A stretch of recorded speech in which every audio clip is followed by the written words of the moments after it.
Hello everyone! I forgot to bring my mic back before we started. That's just me though. Anyways, obviously you can see that our game is not on the screen quite yet. I did not know. I haven't booted it up yet, like, at all since I've bought it. And I didn't know if there was gonna be, like, an intro sequence or anything, so I didn't want you guys to miss out on that. I've had that happen a couple times, and I usually feel really bad. So, anywho, let's, do this. Let's hop into the game. I probably want to turn off our lo-fi, so, and then we're gonna boot the game up. Launching. I gotta make sure that it captures on here, though. It's my only concern. Steam, wait. I don't know if we're capturing or not.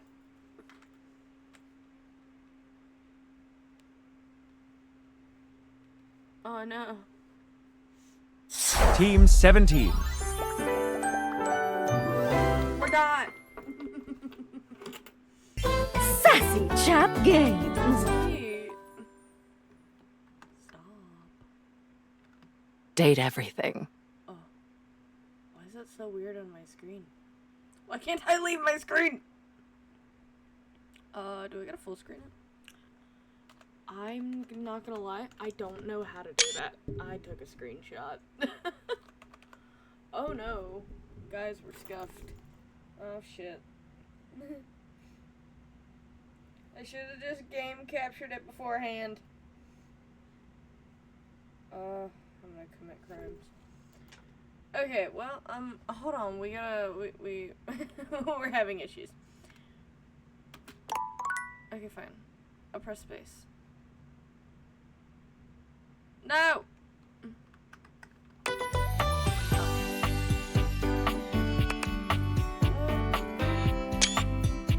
Quit taking screenshots! I don't have full screen stuff. Guys, I'm having issues already. It's still not capturing, and I can't get out of my screen. Escape. Hey, that worked. Nice. Okay. Game capture. Capture any full screen? Capture specific window. There we go. Yes. You. Capture.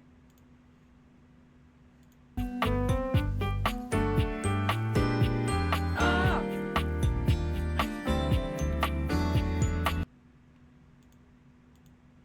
I'm trying to figure out why game capture is so tiny all of a sudden, but it's fine.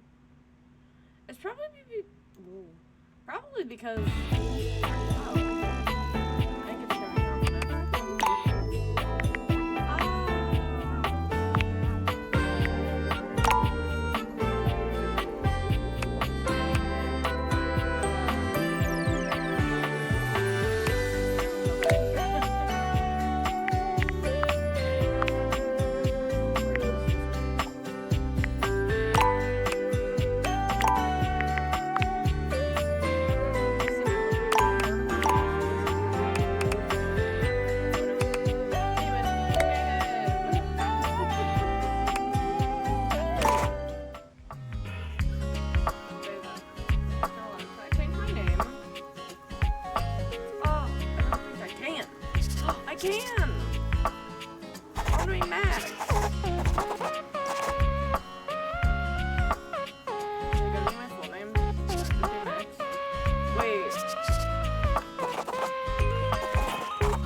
Guys, I don't know if I should, like, actually put this.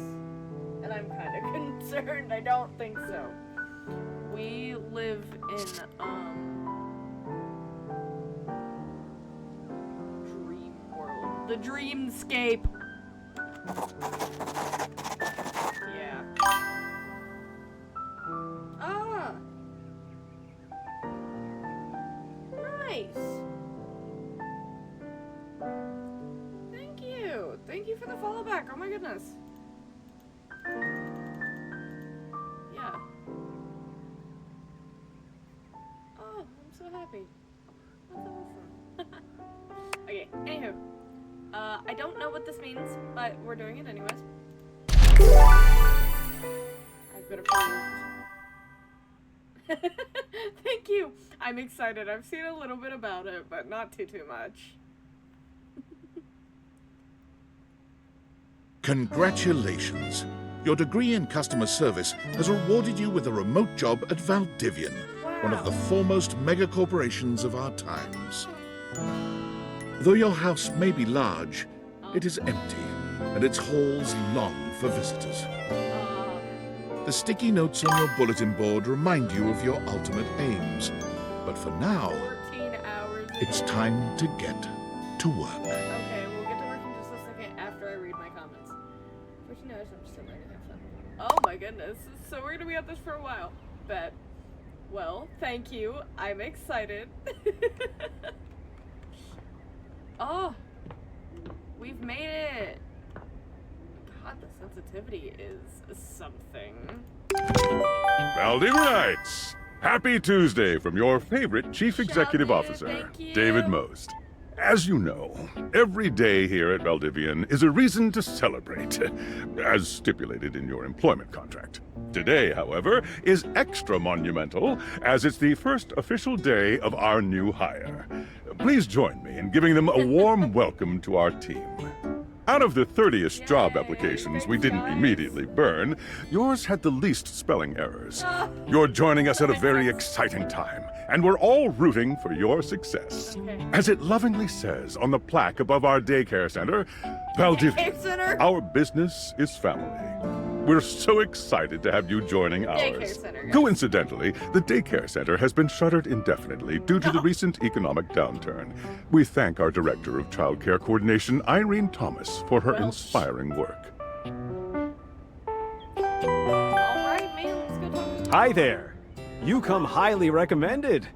I've heard great things about your can-do attitude. Thank you.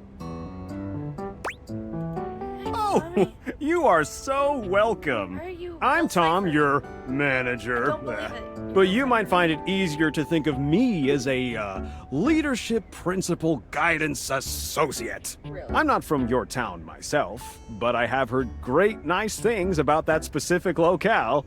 Seems like you are a customer I read that in a lot of success stuff, strategist. customer success That's strategist. wonderful. You should be proud. Thanks. Customers deserve success, and in a strategic way. What could be better? You know Okay, champ. I'll let you get to it. Alright, bye, Tom. What are we doing? Oh, Sam. Hey, you there? I am. Where's my friend? Oh god, don't start. I know you must be bored. Who are you? Just keep that customer service robot voice on at all times, and no Alright. matter how mad you get, never good give at it back that. to them. And remember, I might have set you up for this job, but you got it because you deserve Hey it. guys, I You gotta... literally have a degree in customer service. I forgot. I gotta post on streaming, everybody.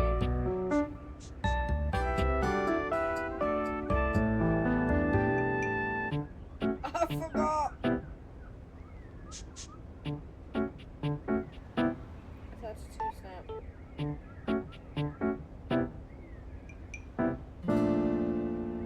I can't believe I forgot.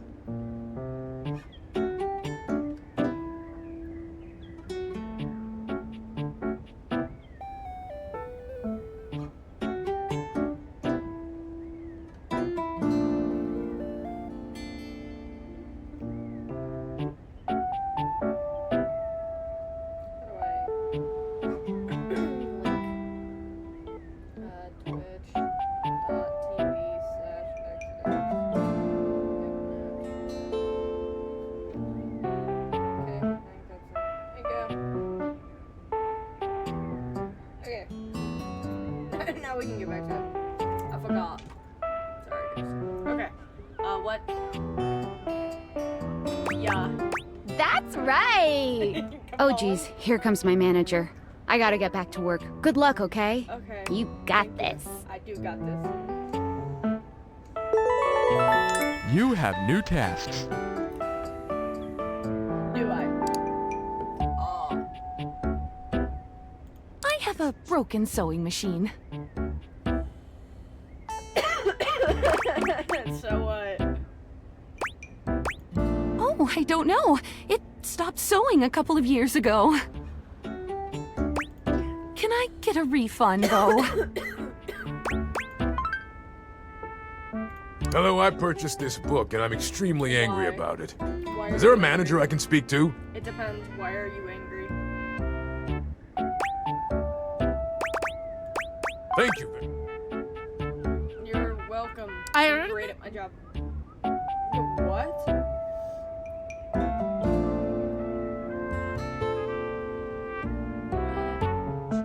Why would you even buy it? I'm sorry to hear. Okay. Sure. I blew it up and sat on it, and then it popped. Ugh. Like your kitchen is wet. Yeah. Are you using this kind Oh, of kitchen? yeah. That's the best place for watching TV while fixing my knife. Why don't they ever tell you this? I'm sorry. Okay, bye. Okay, bye. I am a science teacher. Pronto Palace High School, go Harridans. Yeah? And I ordered this as part of a series in which I give students an element to take care of to learn how to be a We're good selling parent. cobalt. This is not cobalt. It did not respond to normal cobalt stimuli. Well, I'm sorry.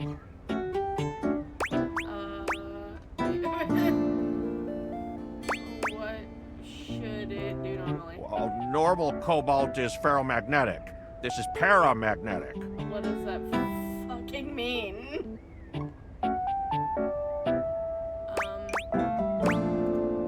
Meaning? Ah. Sorry, man. Hello, my name is Emmanuel, Hello, and I have Emmanuel. counted precisely 480 No. paper clips in this box. No, I would like a refund promptly. no. Thank you. You counted every single one. I don't know if I should transfer you to a man. You can. Here. Thank you for noticing. Have a happy day to you and your soul. Oh, you too. Okay, workspace. Hello, David. Valdivianites! Yes. Salutations from the chatbot that has replaced your CEO, David Most. Just kidding. CEO is an extremely important position, and there is no way a computer could ever replicate the ingenuity, expertise, and warmth I utilize daily to bring leadership to our team and value to our shareholders. Humanity is absolutely integral to the transformative work we do here at Valdivian, and I will defend the essential importance of human contributions in every single aspect of this company.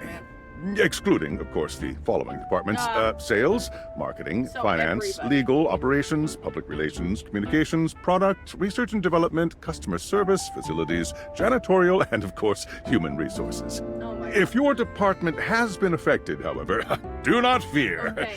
Your new Val 9000 AI assistant isn't here to replace you. It's merely a useful tool to help you determine if your job is obsolete. What? Speaking of, please join me in bidding a fond Valdivian farewell to Glenn Bernard and the amazing artificial intelligence team that built the Val 9000. While the Val 9000 has unfortunately determined your incredible skills would be better utilized elsewhere, your contributions to our shareholders won't soon be forgotten. Oh, well, Champ! Got a quick minute? I guess. Oh, knew you were always good for a quick minute. The thing is, Valdivian has done some really intensive research, and it looks like Val 9000, the latest iterative AI tech, is going to be taking over your I've job already for heard. the foreseeable future. That's cool. Should we as a species He's being so... Dang. So I guess we don't necessarily need you around anymore, but we can't exactly let you go without cause. You and I are in something called labor limbo. Yes. We'll be around until we specifically muck things up, which then they can terminate us with cause. So, no muck. I'm over here doing my best too. Keep following the leadership principles and I'll check in with further updates. Okay. That's cool. I bet you Sam's gonna text me next. Yep. So, are you one of the affected people? Yes. I mean, I knew this was coming soon, but like didn't expect it today. Sorry for getting you this job and then getting you fired.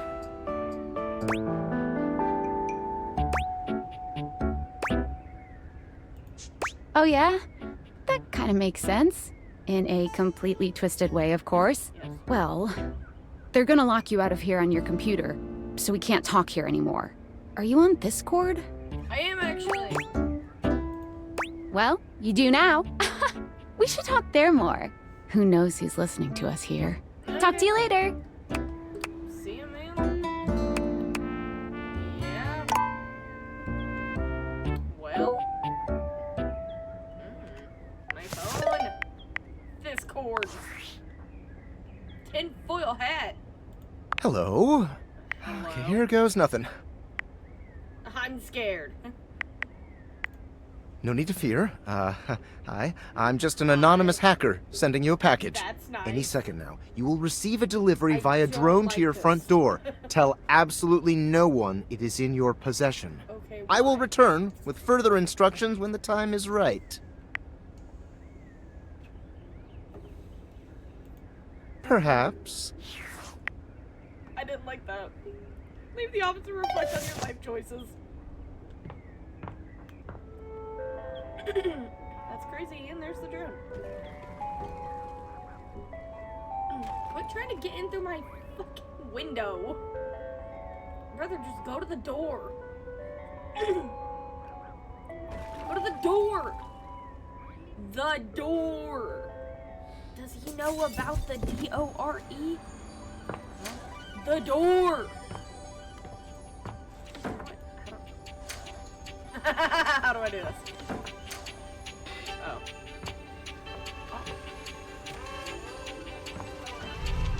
Man. Glasses! Bye. I want to get a pair of these, like, IRL. Those are cute. You're not quite sure how it happened, but there's a smiling, pink-haired stranger standing just a few feet away from you. Who are you?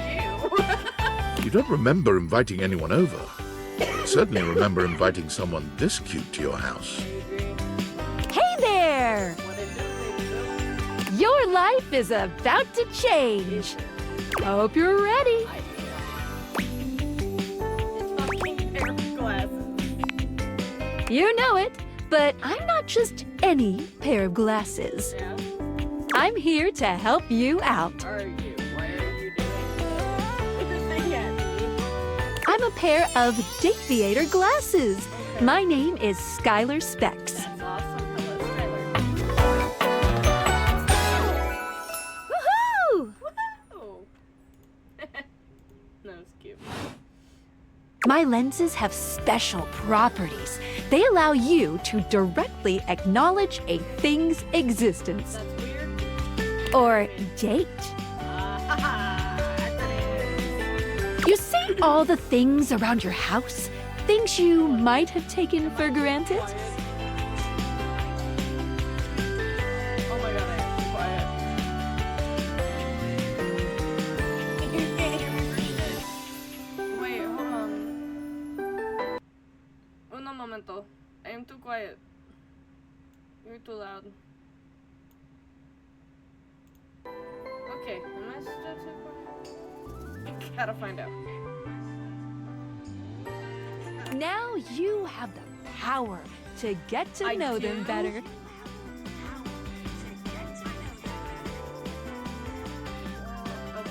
I need a little bit more sense than that. I'm sorry, guys. Well, I'm just like two people here, but whatever. Okay, good enough. a lot better. What does that mean?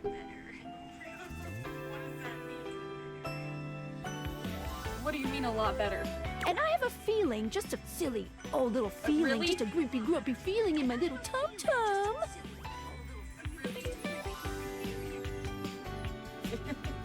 Still too loud. Okay, we're gonna do this one more time. That it'll help make your life a little bit more richer. Really? And Man. maybe find some love. What? Love that is all around you. Come on.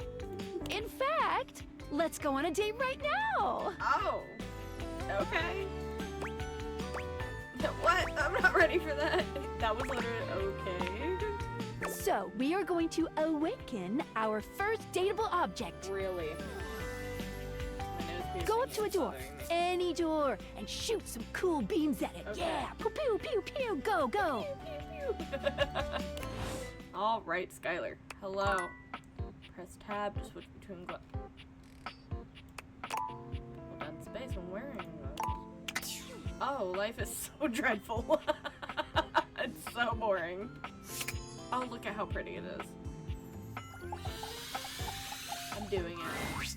You're still standing in your house, Dorian! but Yes, the I did that. unbelievable amount of bouncer energy radiating from the tall stranger who's just appeared in front of you would have you believe you're standing outside of a club. Hi. No funny business. I don't want to see those spectacles being used for something untoward. What does that mean? Ah.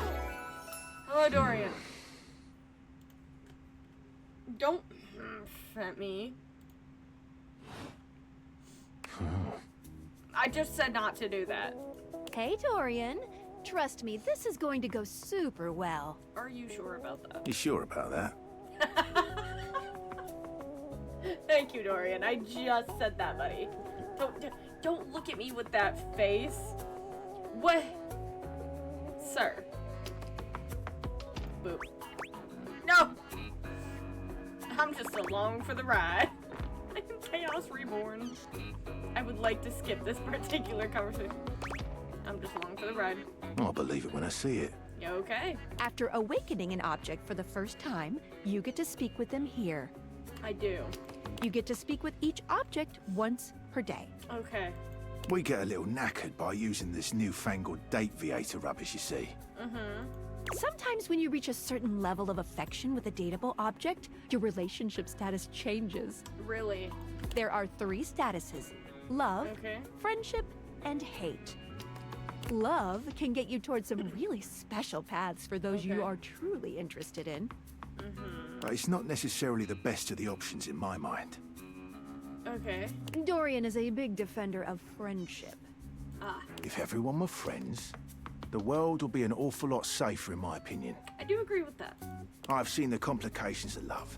I do I've agree lived with through that. the jealous quarrels of hate.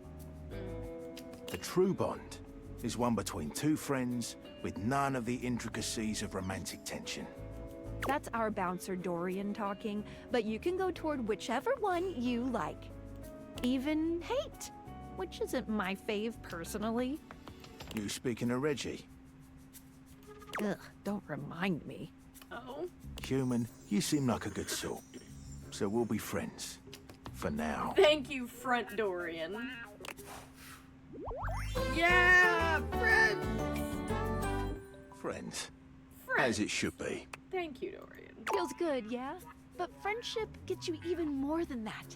Really? I call it specs points. What does that mean? Take a look at this cool personality chart. Number go up. Br-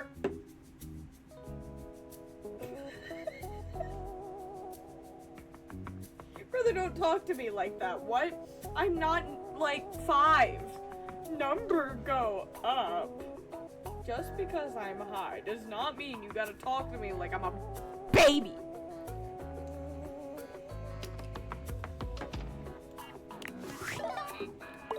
Oh.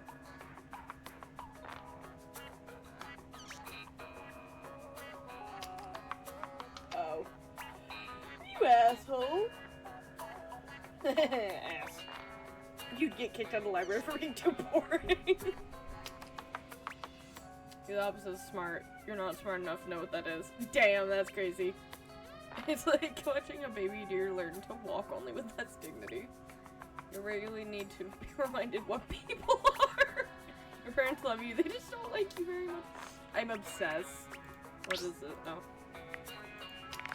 Each dateable object has points to give whenever you achieve an official relationship status with them. Okay. Get more of them to be able to choose some more advanced options.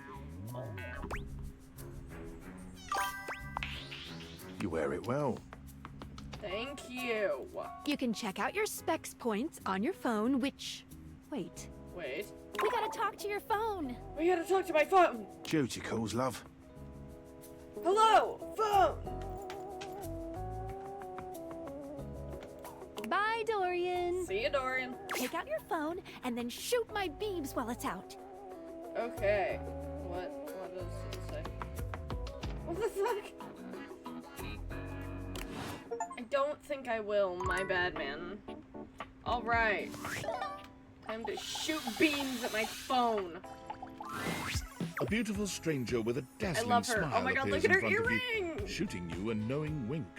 Oh, hello. She turns that megawatt smile your way. I love her. It feels like the sun is Oh, I shining love her. only on you. I love her so much. I know, Hey tragic. there. Ooh, I'm so I like sorry. it much better up here where I can see your face. Hi. You're cool. What's your name? Whoa. Hey, you're a phone. I get it. No, what just happened? Your life just got a whole lot better. That's what. Was that a Snapchat notification sound? Is it Twitter?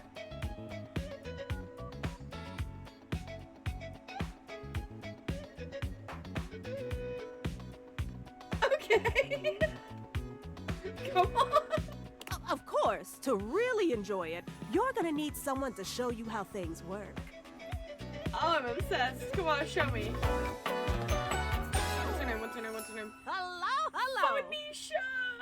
I love you. I love her. Hey there.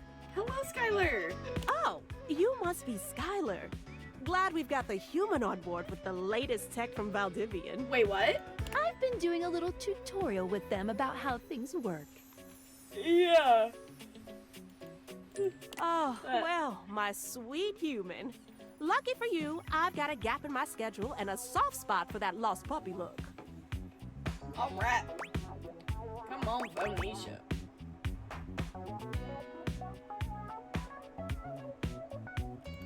I want to know. All of them. Yours, mine. I stream sometimes for my own socials. Okay. And still got to make sure I don't lose battery or overheat. You're right. Anyway, I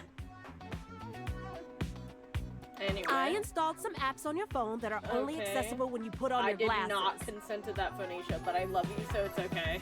Bring out your phone, put on the glasses, and you'll see some new ones. My glasses One are of them is an already app on. Skylar made called the Data Dex. Get it, Skylar? It's my way to keep track of all sorts of fun info about us dateable objects. All right. Because there are a lot of us around this house. Okay. Ooh, you know what? Maggie the Magnifying Glass also just dropped a really cool app. Okay. Ooh, gotta run! Another call coming in! Oh, bye. Bye, Phoenicia! I love her.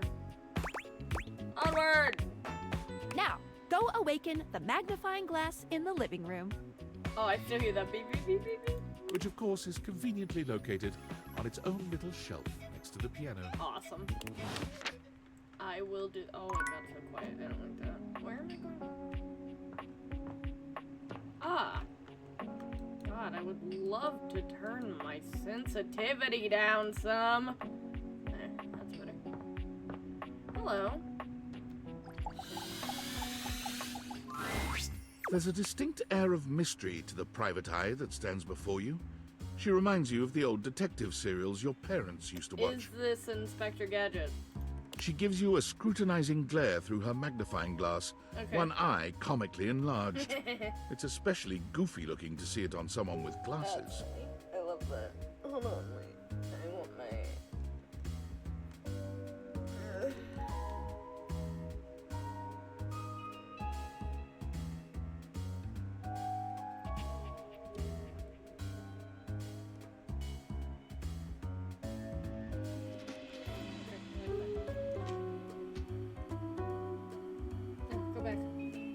She knows.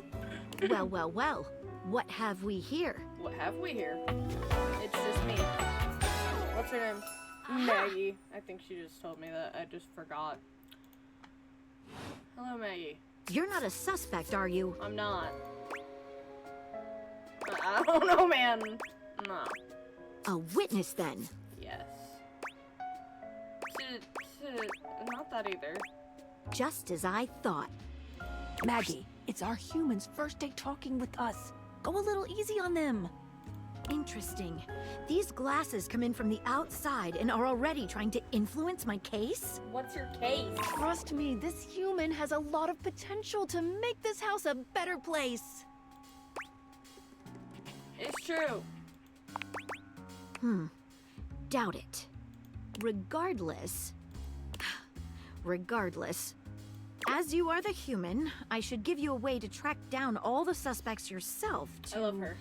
keep you on my side. Oh, look at her hopefully. buttons. I call this feature Girl. Rumors.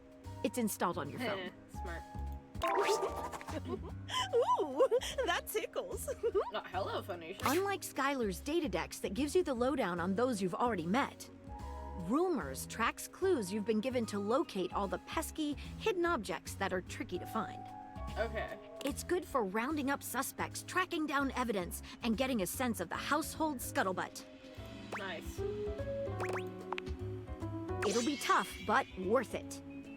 The more you find, the better your specs will be. All right. Take a look at Rumors in your phone. It'll help you find your way to your last dateable for today. All right. Good luck, Gumshoe. Why is that my It's name? getting late. Who should be the last one we talk to before I run out of charges?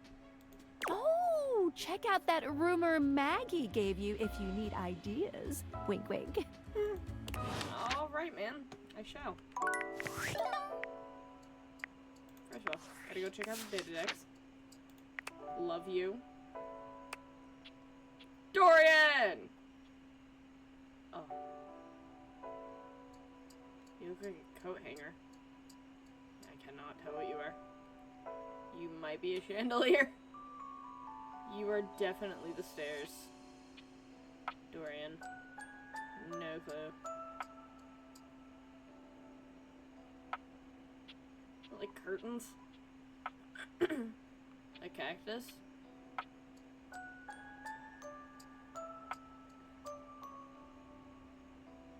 Oh, this is a chair. The wheels. Y'all, there's so... Cat! There's so much. There's so many! Oh, hello, Maggie. Oh my god, there's so many. Oh, okay. Anyways, rumors. The bed. Okay. Dorian! Reggie. I was thinking about that. Okay. I'm gonna go talk to my bed. How do we get upstairs? Oh, there's stairs. Why is my front window, like, broken?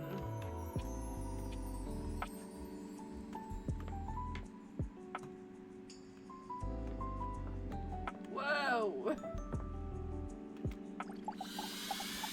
Bed. Standing here in your bedroom, you're I love struck her. by the realization that it's been entirely too long since you had anyone near your bed who wasn't, well, you. Yeah? I'm going to eat a gummy. Probably half of it, because these are like 1,000 milligrams a piece. How strange, then, that the beauty standing before you feels so familiar, even though you're certain you've never seen her in your life.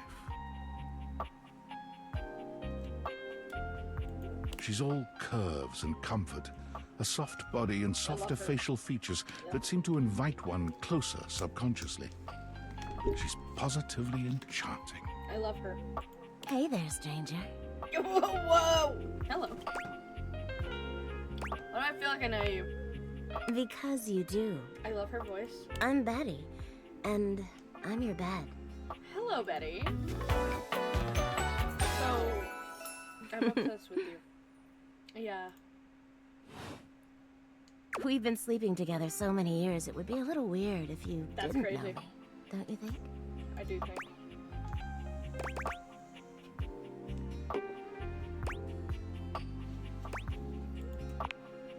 You've never been alone, Sugar.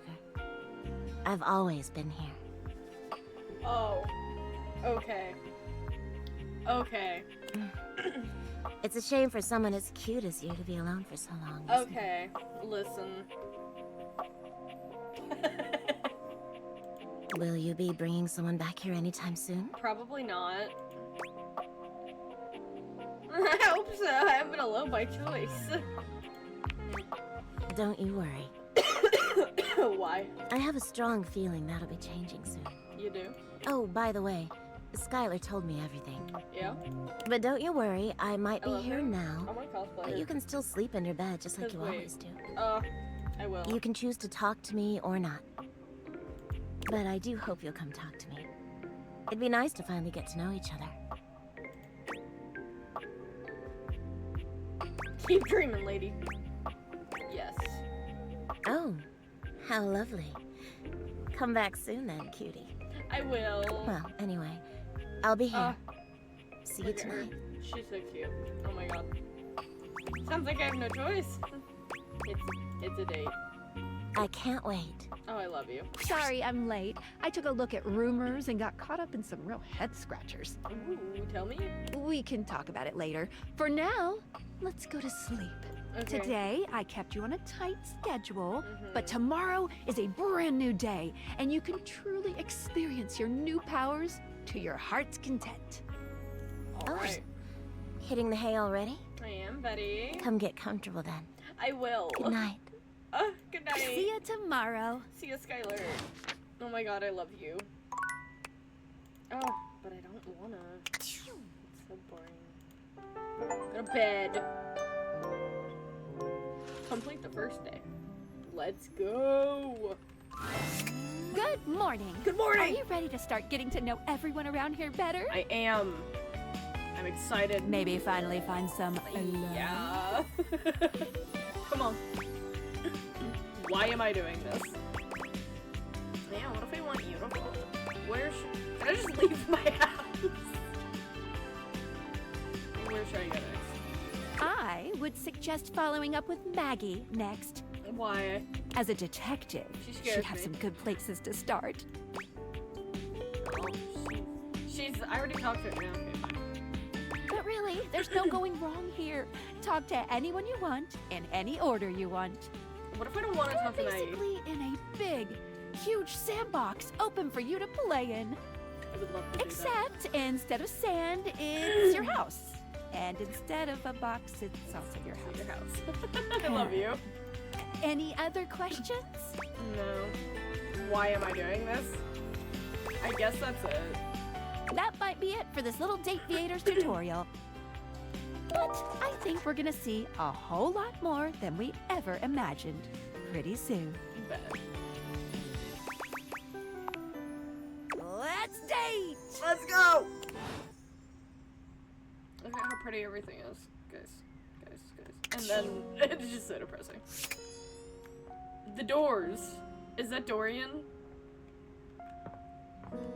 I do not exist. What if I talk to the clock?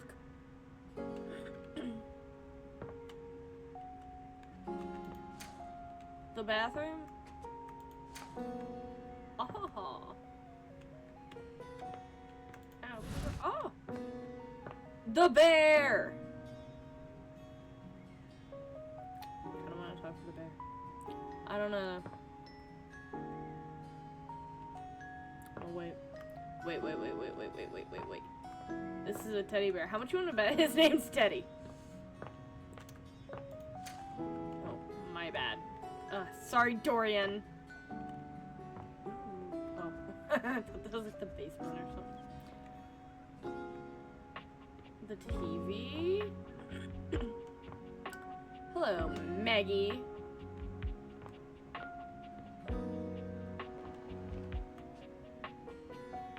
Ah, cat clock. Bet you it's a cat. I don't know though. That other clock was a cat as well. so, can I talk to the wine? There's so much. Oh. My stove? The fridge?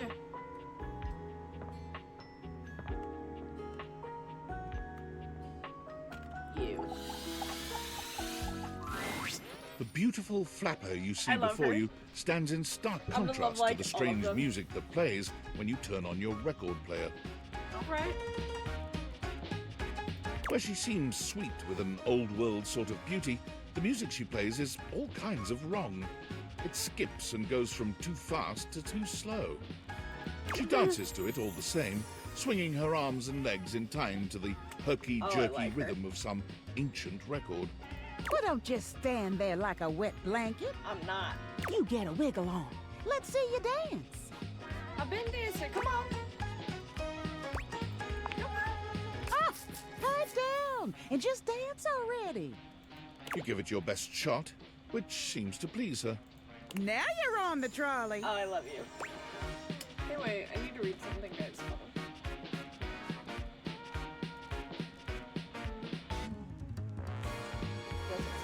Okay. Ollie, you mean I got it? Exactly what I said. Let's go. You're getting it. Mercifully, she turns the music off. No. Well, well, well. Oh, yeah, It's about time you came to see me. My name's Rainy. Hello, Rainy. How you doing? I'm great now that I've met you. Mm-hmm. I've been waiting for you to come over and see me sometime. Oh, yeah?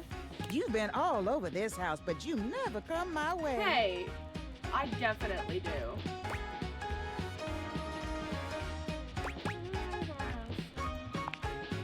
Uh-huh. Baloney.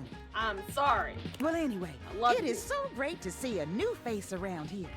Even if your face ain't exactly new to me. Fair enough. Nobody ever seems to want to hang out anymore. I can't imagine why. I used to be the belle of the ball. Everyone was so happy to see me at a party. You're awesome. Now it's always just me and my records. Oh. Not anymore. What? Can't imagine why. Me neither. Well, whatever. I'm gonna keep the party going here. Come on. Feel free to stick around, if you can keep up. I can. Otherwise, you can beat it. This beat's for expert hoofers only. Rainy's frenetic, high-pitched record is too much for most anyone to keep up with. You decide to check in with her another time. What? No, I love her. Fine. I will go talk to freaking Maggie.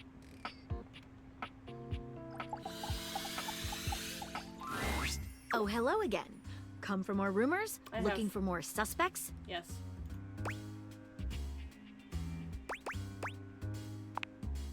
You and I both. Never know when another suspect will turn up. I agree. Why not both? Here are some rumors that I have turned up. Okay, come on. Talk to me. Talk to me, baby. Johnny Splash. Shower. Location. Downstairs bathroom. Okay. Winifred water heater. Location. Office closet. Awesome. Lyric literature. Books. Location. Anywhere. Awesome. I like the sound of that. All right, I'm on the case. Glad to have you, Gumshoe. These should be pretty straightforward to Why is find, that my name? though there are some who seem much more difficult. The Shadow knows because he's here. Word on the beat is that he's hiding in a permanent shadow. If you can find one around here, I would investigate. Okay, thanks, Maggie. You're welcome, Gumshoe. Why Keep am I pointing those Gumshoe? spectacles at everything you see, and you'll find a whole array of potential suspects at your fingertips. Let's get Or eyelids, as it were. Phoenicia can help you track down Phoenicia! plenty of other rumors, Okay. if you're looking for more. So, what did she say? I know she said downstairs bathroom. I'm gonna assume that's like right here. Yeah. You! I think I need to talk to you. My shower. It's jarring to hear someone else's voice singing in your shower. I'm sorry, is After that all, you haven't brought Elvis? anybody home since you've been here. Is that Elvis? This isn't some... There's a singer No. in your bathroom. I'm sorry, And I he's thought you using were your done. shower head as a microphone. While his singing may be less than professional, he certainly looks the part. His Elvis. handsome face is framed by glistening ringlet curls, and his clothing has a sterile, hygienic vibe. A stark contrast to the smouldering, sensitive artist you see before you. Yeah? Hunka, hunka, wet hot love. Hunka, hunka, wet hot love. Hunka, hunka. I can't. Oh, hey, hey! Oh, Oh. jeepers. Didn't hear you come in. Ah, I weren't expecting company, especially such a ravishing company. I... Come right on in, darling. Be sure to wear a shower cap or you're gonna get yourself a mighty wet. No, because you're showering in it. You bet your biscuits. Ain't nothing getting past you, I reckon. Well, I'm just as happy as a pig in mud that you decided to stop on in. Well, that's nice. It's mighty nice to see a new face around these parts. You have more than likely seen every inch of me. What do you mean? Variety is the spice of life, as they say. And I can tell you're a healthy dose of paprika. Yeah. Well, maybe you're more of a cayenne. Oh, we'll just have to see. Probably just plain old salt. Nah, definitely cayenne. Ooh, spicy. Makes my mouth water just thinking about it. Yeah? Well, I reckon we'll have to get to know each other better to really find out. So again, you've already seen every inch of me, homie. Thanks, bud. I appreciate the sentiment. Well, you're mighty welcome. Name's Johnny Splash. Hello, Johnny. Whoa! I love that escapes the, yeah. And I just want to make absolutely sure whoever saunters over my way is treated with the most respect and hospitality a gentle shower like myself can offer. Gentle shower. Well, I'll leave a positive review. Now don't that sound like a hilariously sardonic send-up to our crazy modern world? Now listen, I get that you're Elvis, but come on. I'll be in a shower. I don't understand the reference. Oh. Here's what I reckon I do know, though. It's just real darn important that folks keep coming by. So you're kind of dumb. Truth be told, it can get kind of monotonous around these parts. You know what I'm saying? I guess. Please don't start monologuing. Too late. The spigot's wide open. He sounds... I know! He looks like Elvis, too. I think it's supposed to be Yes, like sir. The bathroom like can an be a Elvis frighteningly kinda- monotonous kind of place. Just duller than dishwater. Just duller than dishwater. Or toilet water, as the case may be. Well, I mean, just think on it for a second here. okay. Will you go to a bathroom to have yourself a good old time? Maybe. To experience something new and exciting. Maybe? To meet someone famous or Well, you're important. not Elvis, so I ain't mean no I'm famous in the bathroom, but, you know, it's cool. Doubtful. See, that's exactly my point. That's just not what your average bathroom is for. Your common bathroom is a utilitarian kind of joint. Yeah. Sure, it's useful and consistent, but it ain't a particularly lively spot. Well, I'm sorry. Ain't no nightclubs in no bathrooms. You know what I'm saying? Well, have you seen nightclub bathrooms, though? Because they are just maybe even more exciting than the nightclub itself.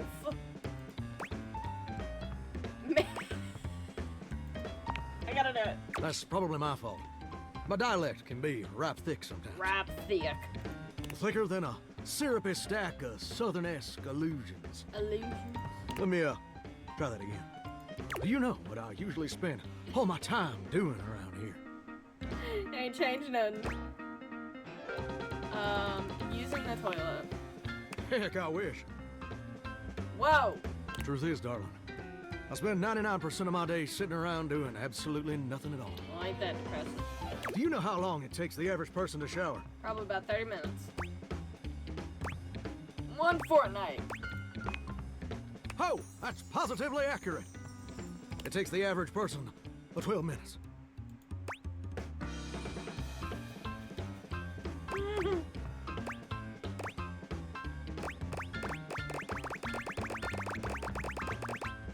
Yeah.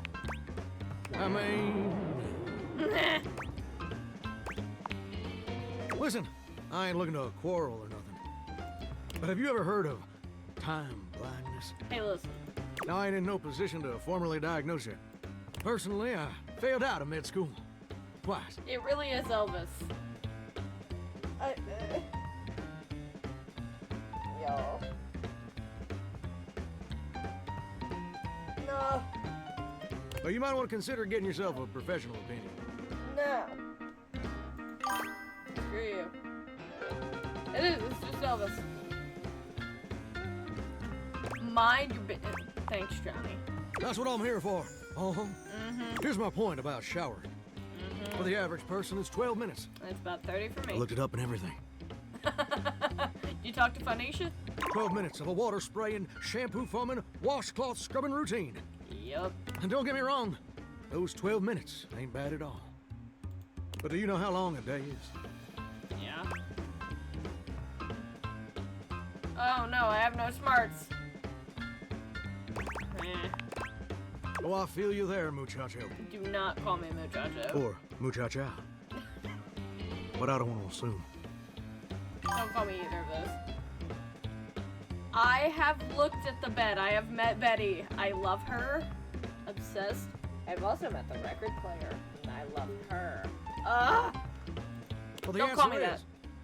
1,440 minutes.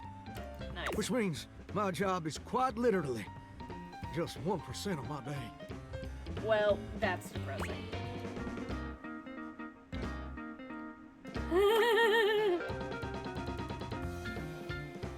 Betty is great.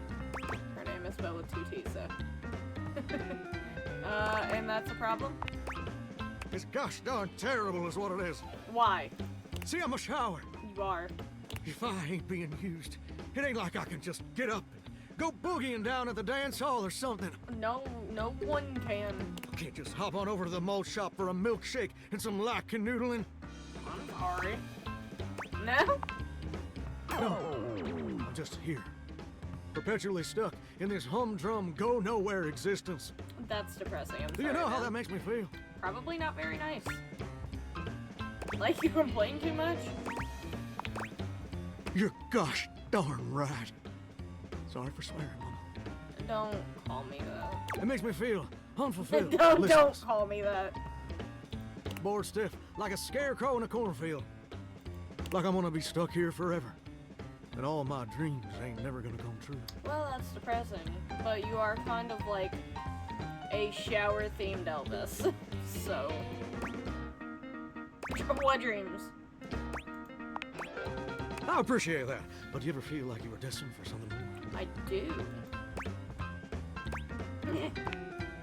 Listen, I don't prefer to talk about that.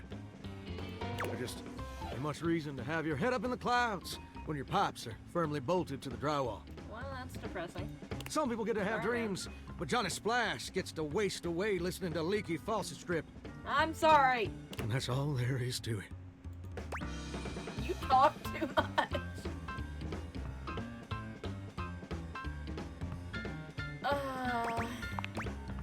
Oh, what the heck? You done twisted my temperature knob.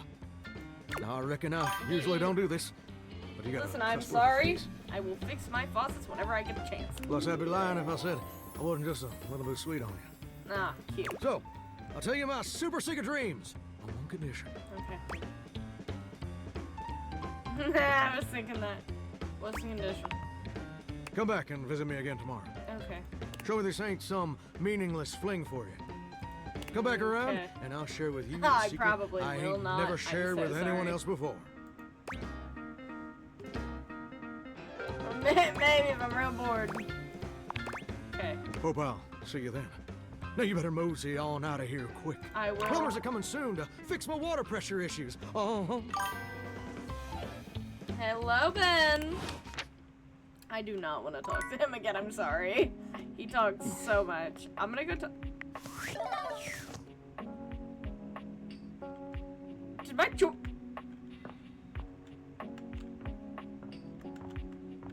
what just hoofed at me? Was it Elvis? Oh! But now. Oh! It is. It's Elvis. Hi, Ben. But now. Ah, that's great. Okay, I want to talk to a door. I want to talk to. Well, no, I gotta go down. I gotta look at my phone.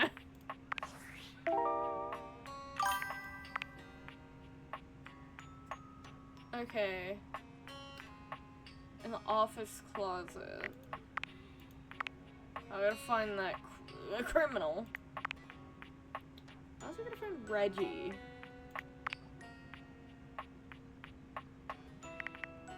I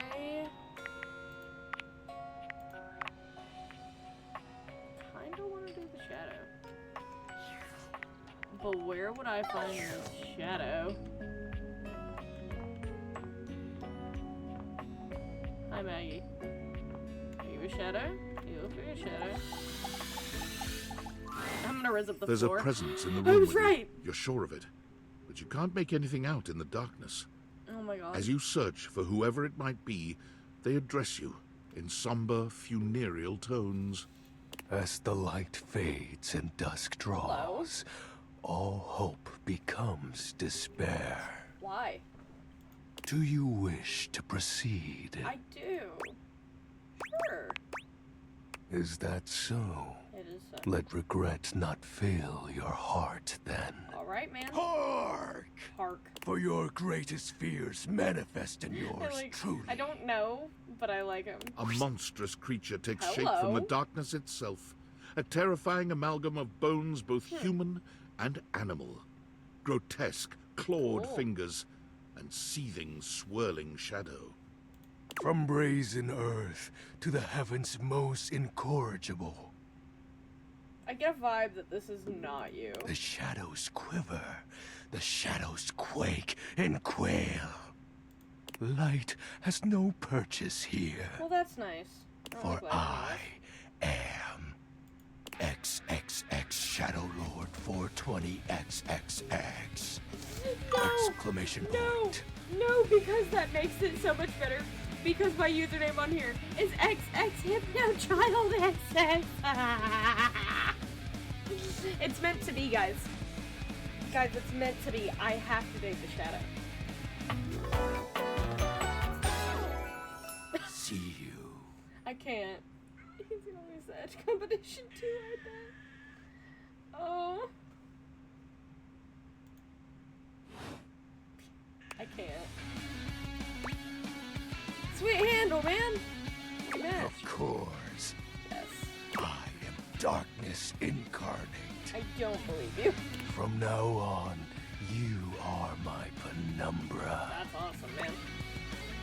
Sure. Do you? No. I am the Umbra, the darkest core. Okay. You are the penumbra. My companion acts in shade, like an outer shadow cast from an eclipse. Alright, buddy. Come on. Sign me up. Yes!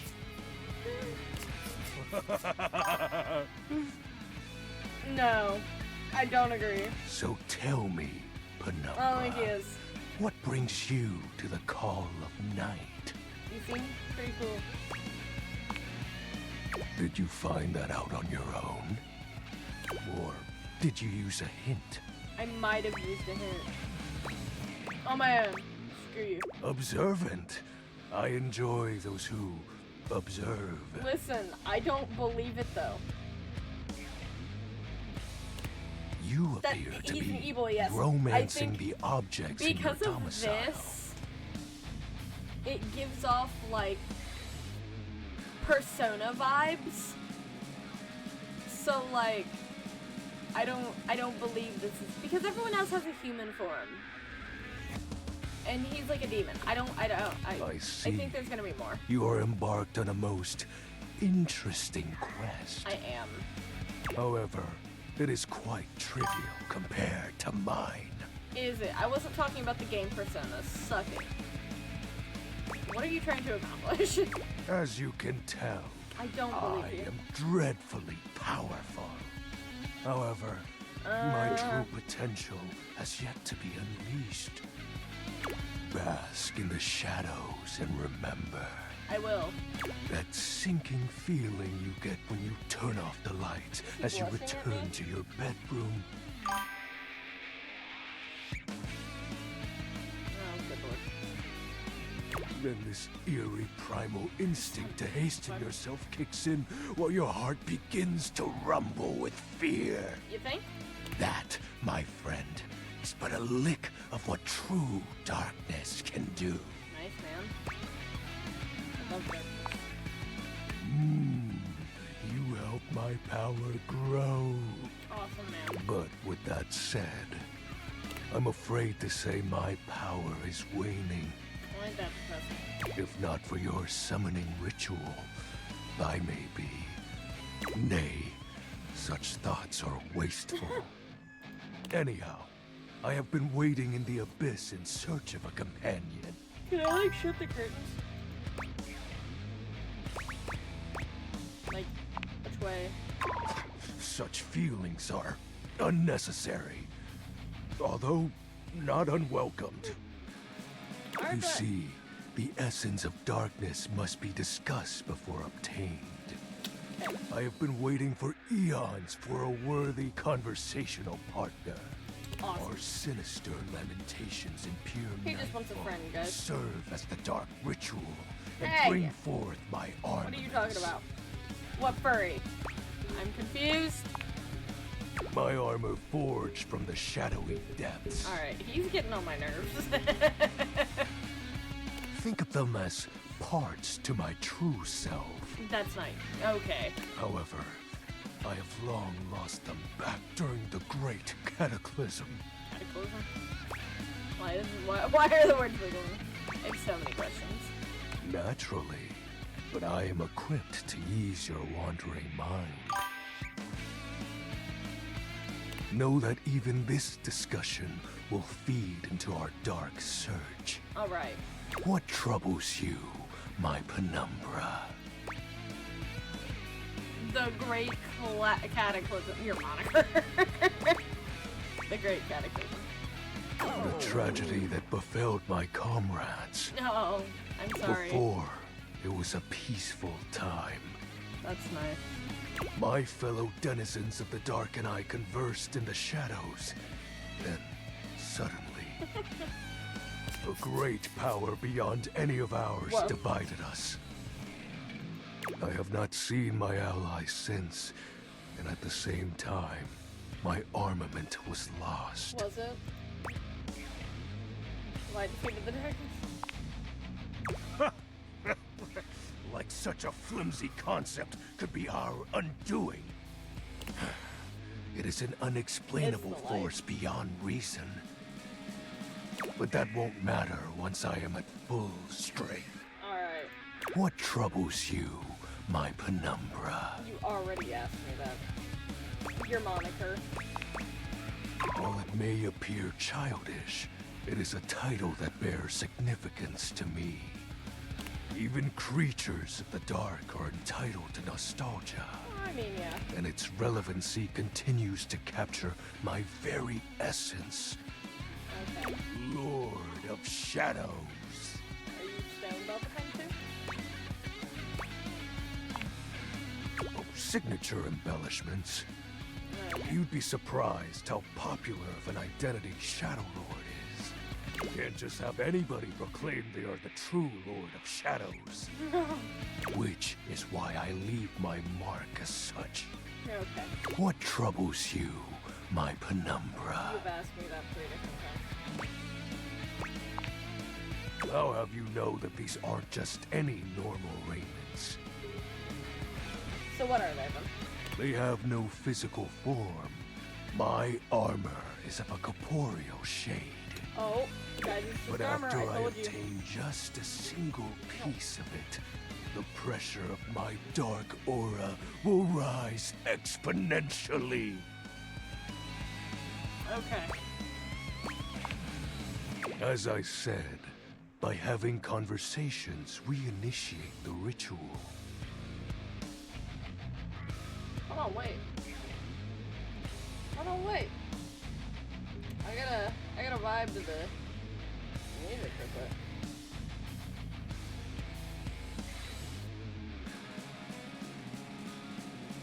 Join me in darkness, and my power shall inevitably return. Am I correct with the music? I descend into the vent of black pools and re-emerge as my true, awesome form. True awesome form, huh? I sense your curiosity. Stay close, Penumbra, and you shall someday see. Shadow Lord falls silent for a moment, as though listening for something you can't hear. He makes a fist, nodding to himself. Can this be? He spreads his arms wide, opening his clawed hands as if to receive something. Yes. The dark power begins to creep and course through me.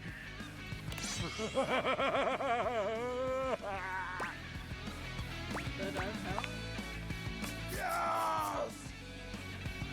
I knew I had a good feeling about you, Penumbra. A piece of my armament has returned. My soul quivers with might. Let's do it. This is a very mighty insect. Oh, that's exactly the idea. Awesome. I thank you for awakening me. You're welcome. Encountering you has been the most exciting event in a very long time. Yeah? For now, I shall relinquish you. Return to your quest. Alright, man. Oh, and no need to reinvite the light. You're now a denizen of darkness, after all. Unless being in the dark brings about a fearful sensation that tickles your heart too fiercely. Farewell. Oh, goodness. Alright, man.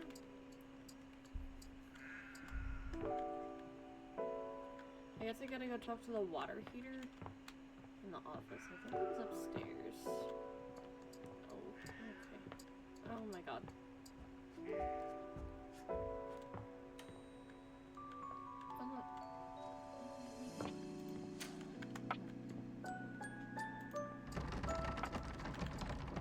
Why can't I get in this door? Dorian! Dorian standing in your way is Hello, nothing Dorian. new, but something about this time feels definitive. Sorry, this one's locked. Why, Dorian? Where's it go? The attic. Why can't I go in the attic? Why is it locked? This is where you keep your lesser things. Memories, art, and other such nonsense. What? Come here. Let's face off. I give you pets. Come on.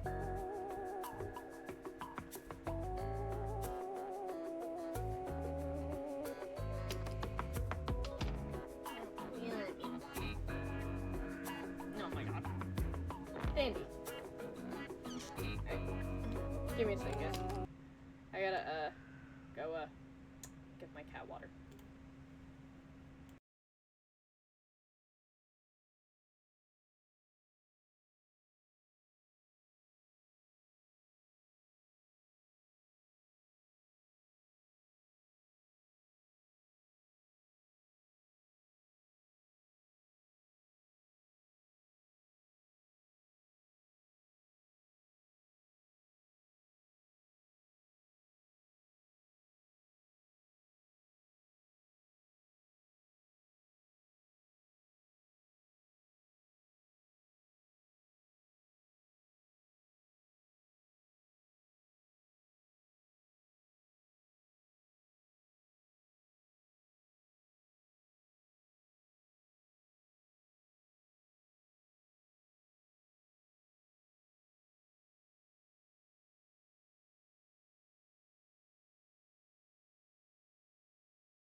I gave him water, but he's gonna continue to yell at me, so I'm sorry in advance.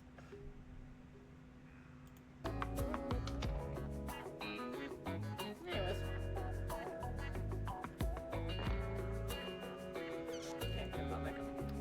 Okay. There's a safe in there as well, presumably full of treasures. Yeah? You locked this door long ago. Years? Decades? Who can say? Why did I do that? Who can say? Yeah. Until you find a key, I will remain locked. Okay, Dorian. Oh, time to go to bed. Hi, bed. Ah. Fine. Oh, I have Discord messages. Oh, it's Sam. Hey! How's things in labor limbo? You been using all that extra time to do anything fun?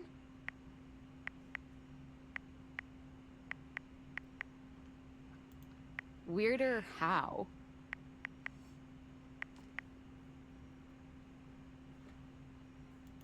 What, just out of nowhere? So what was it? What's so special about them?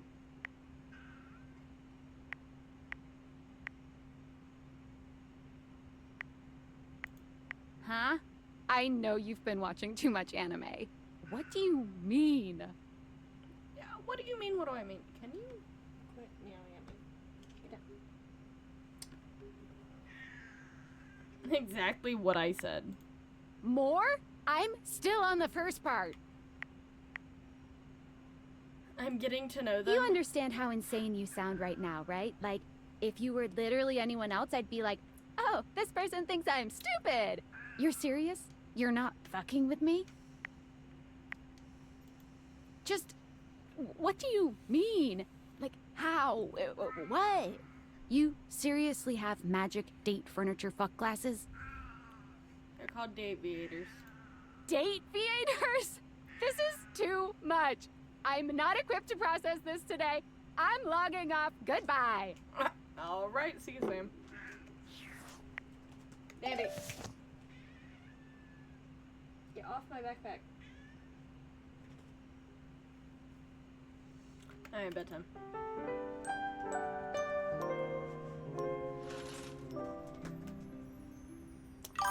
Let's go. Yes.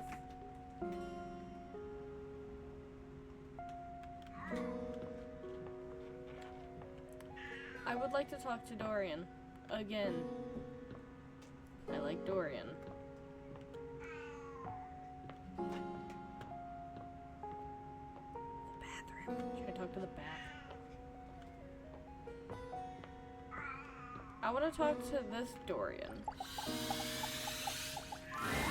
Ah, you've caught me at a strange time. I have. There are normally clothes in here, but they're currently tied up in the laundry room. Huh. It's okay, I like being naked. I can tell. Oh! Dorian? Oh, I can't go in there. No.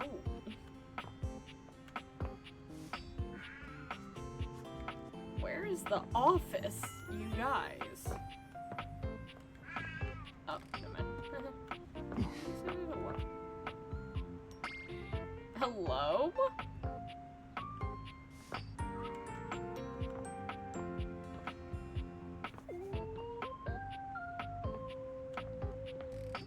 What? Dorian. Damn, buddy.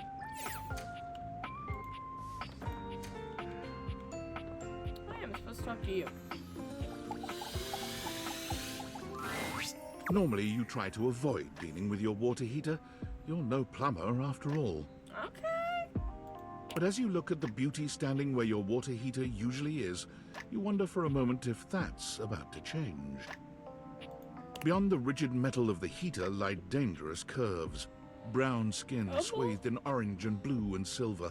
Her soft, pretty facial features are adorned by colorful makeup, that looks like it wouldn't be out of place in a fashion magazine. She doesn't seem to notice you at first, but when she does, she lets out a sharp scream.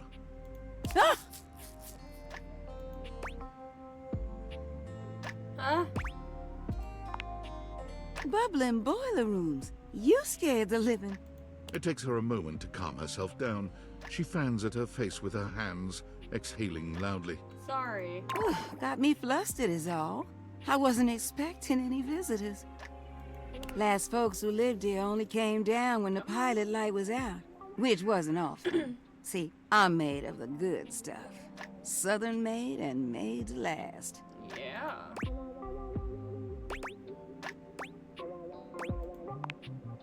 Your eyes don't lie to you. I'll tell you that much.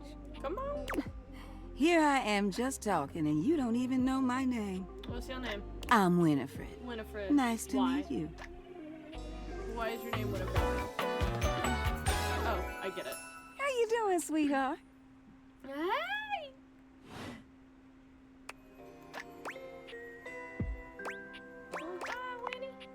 Oh, I don't really like nicknames from people I don't really know. Nothing personal, darling. I hope you understand. Nah. Shush now. That wasn't no nickname. That was a pleasantry. Consider yourself lucky. Okay. I'm not sure how much more talking I can do right now. I got work to take care of. All right. Did you just ask your water heater what she does?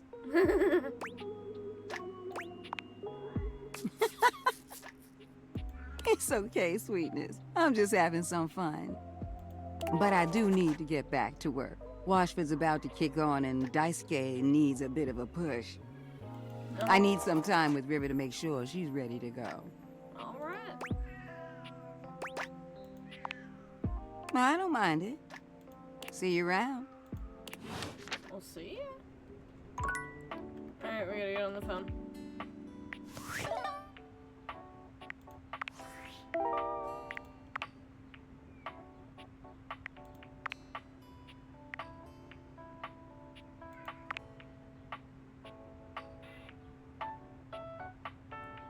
Calamity is Amity. I feel like Washford's gonna be the washer.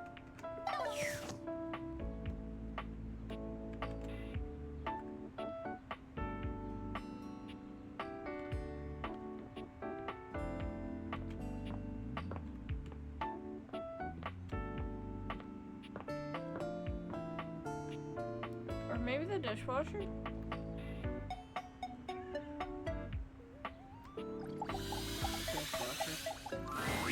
What appears to be a dishwasher with arms, legs, That and is a great. disconcertingly cheerful face waves happily at you.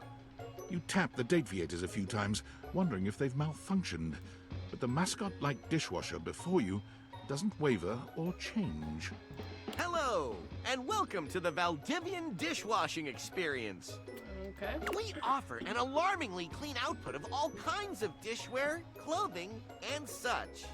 My name is Dishy. I'm your dishwasher now. Huh. Your legs. That's insane. To get started, please connect me to your internet so I can get started knowing exactly what I need. What? No way. That's completely fine.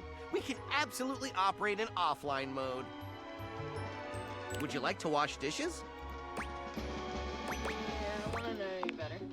Dishy points to himself in a cartoonish gesture that suits his mascot-like appearance, but he quickly shakes off his surprise in favor of his usual veneer of professionalism.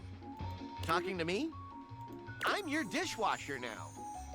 If you have questions, I can tell you about warranty, limits of liabilities, and flavors of soap I can dispense. Flavors. So. My personality? My personality is to clean dishes in a prompt style. So, shall we get to the part where you connect me to the internet? No. Huh, not convinced. Is it my demeanor that is off-putting? My figure?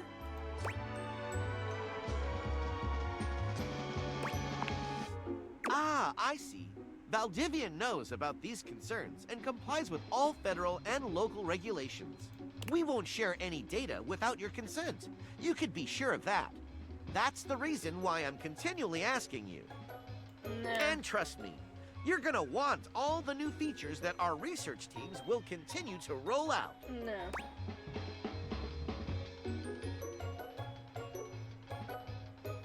Hey, fine. Can't blame a device for trying.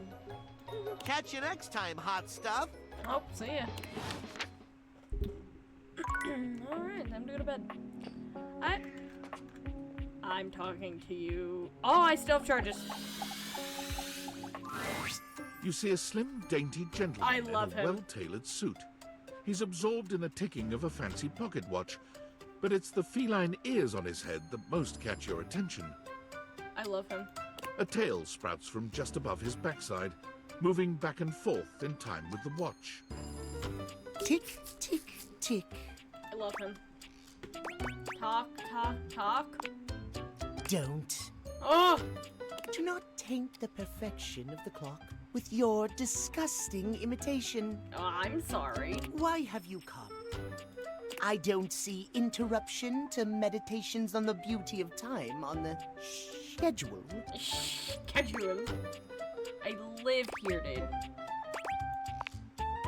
Oh, well, I can certainly make time for that. Great. Perhaps you do not know this, as so few are as attuned to time as I am. Yeah?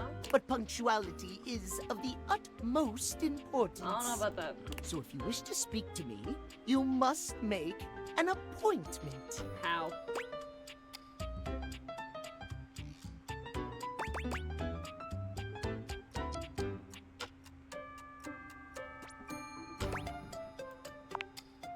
If VIP stands for very intelligent and punctual, then yes, I am. If you wish to make my acquaintance properly, you will return with an appointment. Okay. Sweet heavenly hours, I was so busy reprimanding you, I forgot to introduce myself. Not that you didn't deserve it for breaking from the schedule, but it is no excuse. Timothy Timepiece, at your service. Timeliness. Okay. He's cute. It most certainly does not. It does. We should all be obsessed with the beauty and perfection of time. Yeah, but... The safety of it, really. As long as one abides by the schedule, nothing can be out of place. You will abide by the schedule, won't you? Schedule. Say schedule one more time.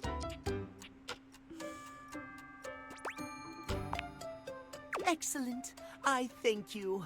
You're welcome. See you You're at noon autistic. sharp, and we can speak then. Okay. Do not be early. Do not be late, and do not try to see me at another time. Okay. If you do, catastrophe. Calamity. Timeliness.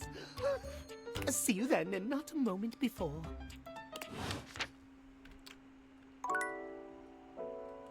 Alright, man, well. It is past noon. Oh!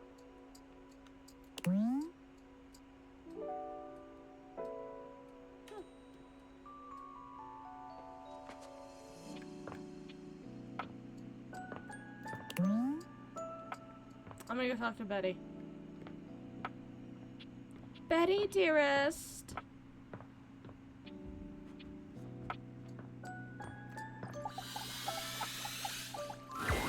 Hey there.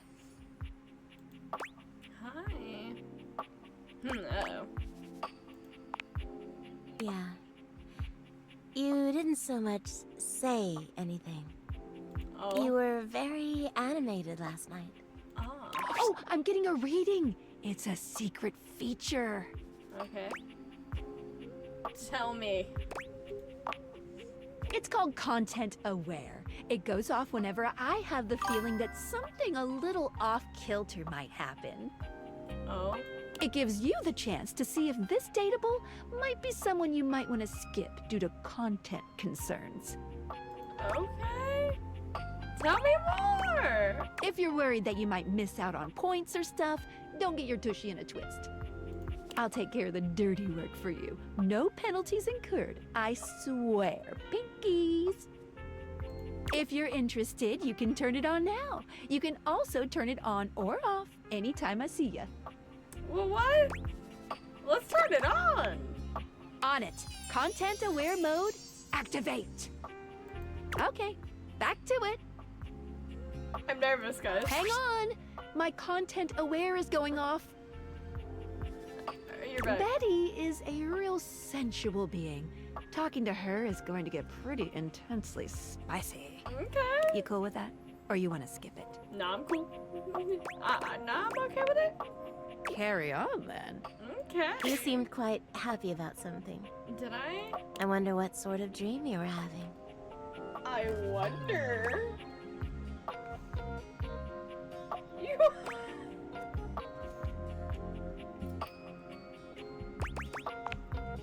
Oh, well, I guess that would explain the movements of your hands and the sounds you were making.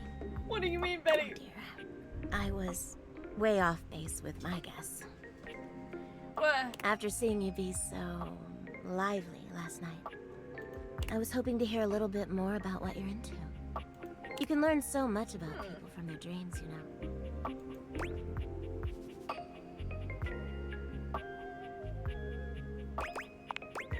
I'll be the judge of that. Go on. Okay, Betty.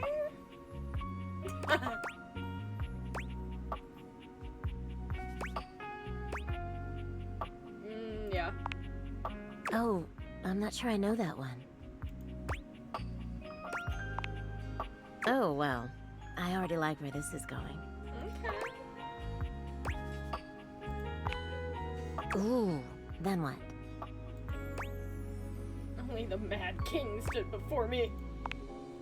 So what did you do? Damn it, dragon roast him. Gave the greatest head of his nasty. Yes. Oh, yes. Yes. Good for you. Yeah. You're lucky to have such fun and sexy dreams. Guys, I'm gonna need just a minute.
Okay, I think we're good. Anyways, yes, Betty. I can't say I've been so blessed. Well, that sucks. You don't have good dreams? Not for a while now. Oh, what's I haven't slept well for years now, to tell the truth. That's... You're a bed. But it's not something I want you to worry about, all right? All I care about is knowing you're sleeping soundly. Wait. I just want you to be comfortable and happy when you're with me. Yeah, but you I matter hope you're too. satisfied. Whoa. I'm so happy to hear that. I could talk to you for hours, but I'm sure I've taken up enough of your time. Well, here's to pleasant dreams for both of us tonight.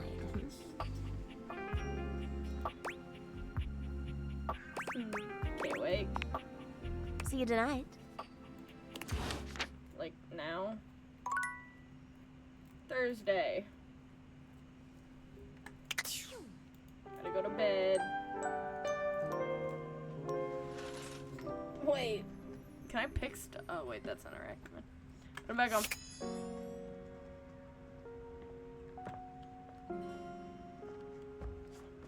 Who am I talking to today? Probably Maggie, because she's gonna tell me who to talk to, but also...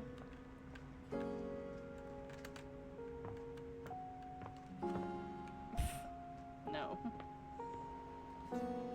Oh no, it's in here. Ah, that's probably what I was looking for. Washer in the dryer.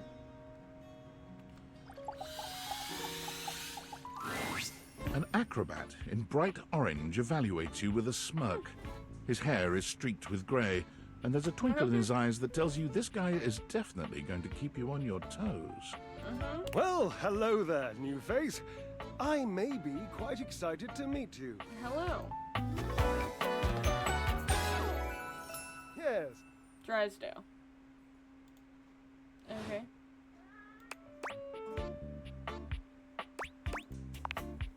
I have a voluptuous suspicion that may be the emotion I'm experiencing. Yes. It may be.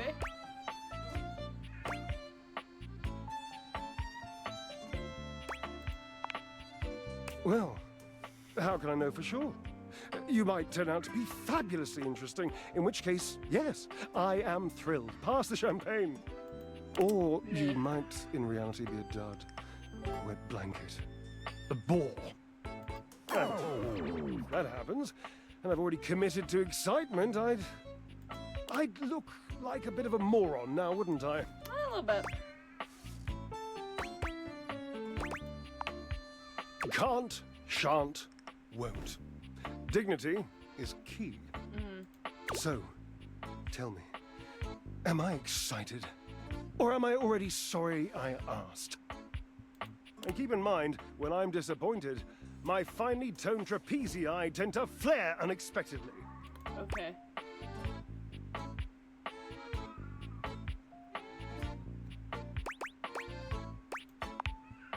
Naturally, as an energetic equilibrist, I must keep my body in tip-top shape. I can see that, you do not make that a priority. You're right. You hate the tireless pursuit of physical excellence? Yep. Indeed. I am an enthusiast for anything that challenges all sides of my glorious vessel. Jerub, I cannot even begin to tell you, but I am nothing if not inventive, fearless, indefatigable. Devilishly so. I haven't given up hope that I'll yet be able to craft a perfect metabolic masterpiece. Let's go. Gasp! I've had a sudden flash that I should feel excited, but I am not sure why.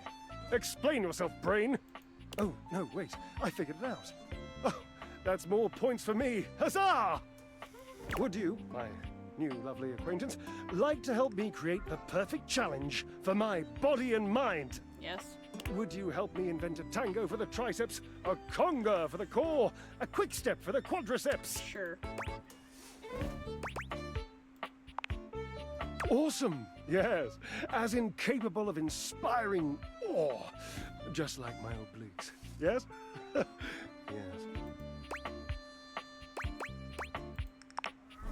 I know. I can lie down with Florence, grasp Titus by her intimidating epaulettes, and Russian twist her for 3 sets of 20. Oh. What do you think? I assume Florence is gonna be the floor.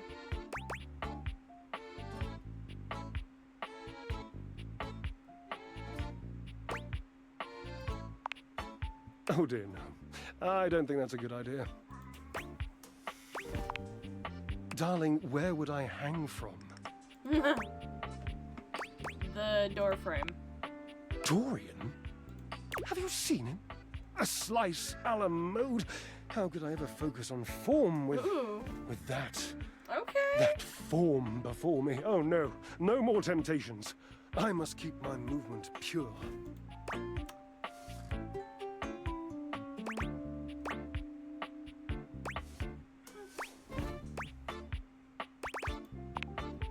Ah, you are a cruel taskmaster. Lucky for you, I am exceptionally well mastered. Let's go. Rigorous training is the only way forward, the only way to progress. Bring me the ecstasy of discipline, the sublime breath of skill. Okay. Oh, for the love of Lint, I sound like him. No. Washford, of course. He's almost monastic in his approach to physical work. I've never been in better shape. Call Washford for me.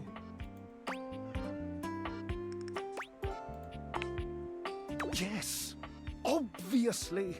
If you were genuinely far away, this would be so much less torturous. But as it is the stuff of pure drama. Sumptuous, don't you think? Drama.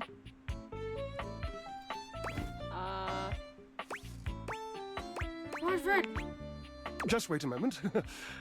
He should be here. It appears your pipes are not glorious enough to traverse the great distance that still persists between us. You'll have to use your feet. Not as glorious, slightly floppy really, but hopefully effective. Have at it!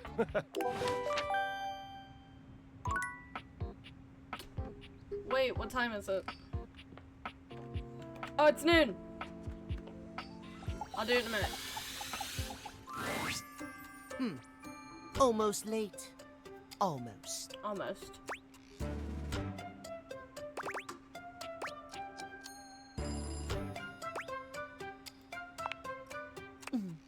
Thank you. You're welcome. Tell me why you've sought me out. Aside from the pleasure of my absolutely sparkling wit and golden company. I don't know.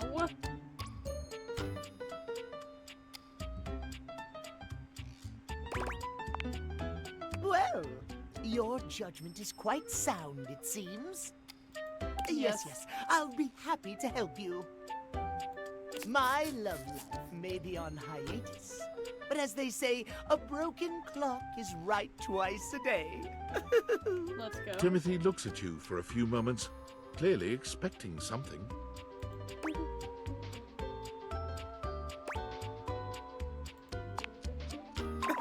Yes, well, well, let us start with the most important thing. Timeliness, next to godliness, as they say. I don't think they say that, but okay. Isn't that cleanliness? You're so right. Of course I'm right. Imagine, if you will, you show up to a date showered and clean, but 2 hours late. Does your cleanliness matter then? Not really. I think not. I mean, you're right. You see? Timeliness. Oh dear, how me flies. I must away quite soon. But before I go, I want to be sure I've imparted my wisdom to you precisely as I meant to. What did you learn from me today? Timeliness. Exactly. Just so, just so. Just remember, there is always time for timeliness. Okay. Now leave me. I've run out of time for this conversation. If you wish to speak again, find me at 3 p.m. Precisely at 3 in the afternoon. Farewell. Okay. Wait. But that's... I gotta go look at the clock upstairs. Why can I crouch?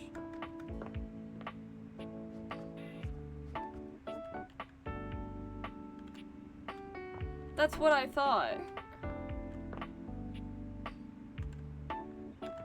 Betty? Did you just grunt at me?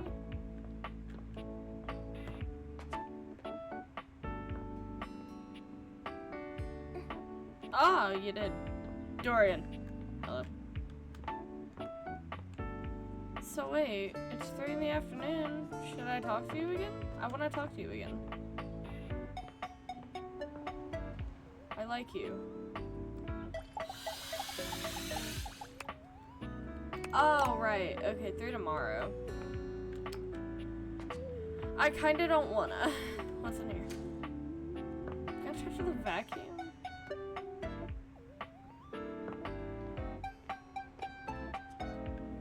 What else does it say?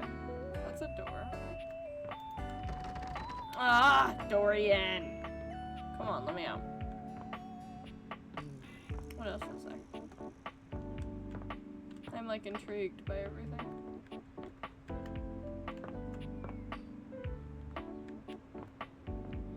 What is this? I want to talk to this. Ah! I can't. That's so lame. Yeah, I do not want to talk to you again. I'm sorry. I've looked around most of the bottoms. I'm gonna look around upstairs and see if I see anything interesting. I still want to talk to that teddy bear at some point.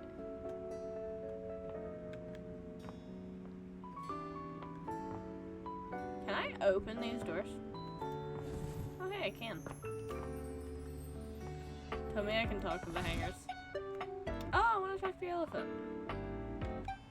Is it towels? I want to talk to it. It's not all that surprising that your towels would have a look that one can only describe as fresh out of the shower. The fluffy terry cloth clothing and glistening skin are expected. Yeah. What you did not expect to see, however, was a six-pack you could do your laundry on. Got that right. Wait, hold still. He holds his hands out in front of I'm him, held. stopping you in your tracks. What did I do? You didn't do anything. He backs away from you, slowly and carefully. Okay. Just don't move. Why not? You're not answering my question, man. Like, at all. Ooh, there's some water on the floor. Let me get that before you slip and fall. He bends down to mop up a tiny puddle, standing back up with a grin. There, all good. Bruh.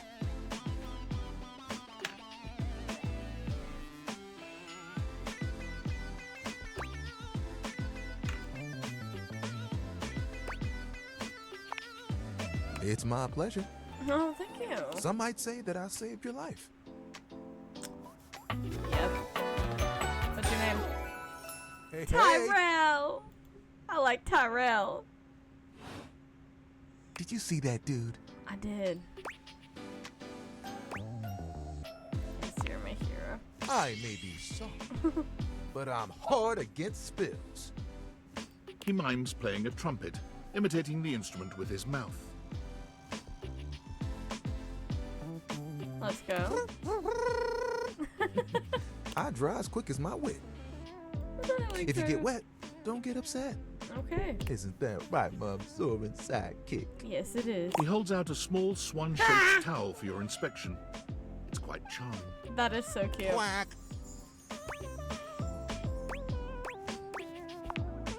Kinda? This is little buddy. He's pretty cool. I can fold him into anything I want. Today, a swan. Tomorrow, Who knows what the fabric of the universe will weave? I mean, I only know how to fold like there are 2 others, but still, it keeps me busy between cleaning spills and warming up your body. Come on. Yes. Oh, you are a forward one, aren't you? Come on. Come on, attractive. So are folding skills. Yes. I've been told. Gotta say, this is the most fun I've had talking in a while. I keep myself pretty busy with my job.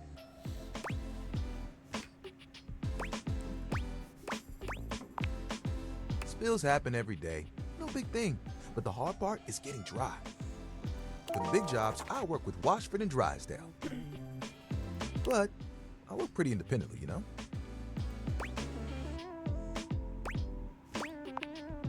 I'm here regardless. I'm pretty dependable. Let's go. It takes someone of strong woven integrity to be as reliable as me, you know?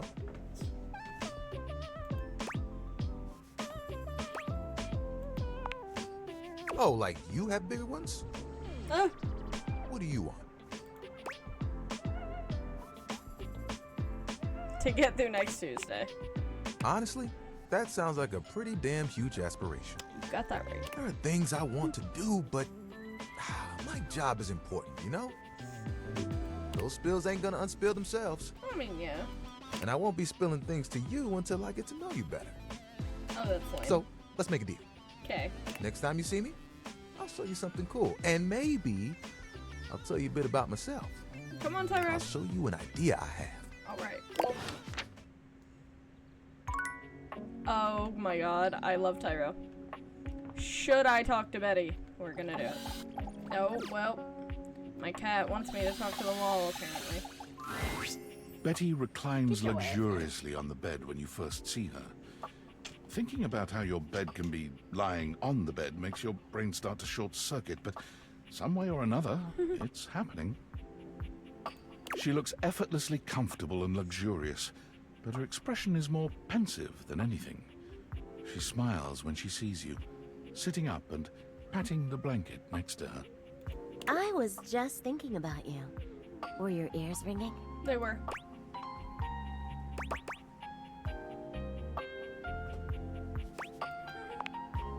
Oh, was it? That's funny. My heart races when I think of you, too. Yeah? Well, since you're here now, maybe you could help me out a little. I've been trying to have more peaceful nights, but it hasn't really worked out. I spend a lot of time before bed indulging myself in some detailed fantasies. Okay. Go on. I have this crush who doesn't seem to notice me. Sometimes we're so close I could just reach out and kiss them, but nothing ever happens. So, in this fantasy, I tell myself I'm finally going to get their attention. I do all kinds of things. Maybe one night I touch myself and call their name when they're next to me. Guys. Maybe I bring someone home and let them catch us in the act. Guys. Sometimes I invite them to join, and sometimes we just don't stop. But our eyes meet. And they know that when I'm gasping and moaning someone else's name, Betty! what I really want is to say theirs. Oh my god. To let the entire house know who it is that has me so worked up. Not me.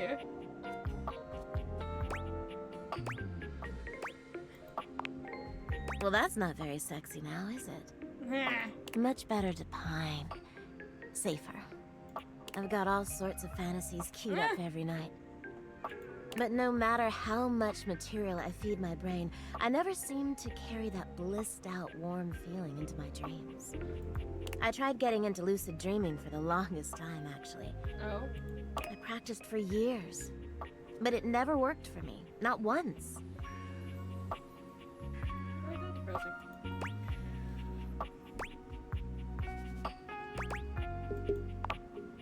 It ended up being that for me.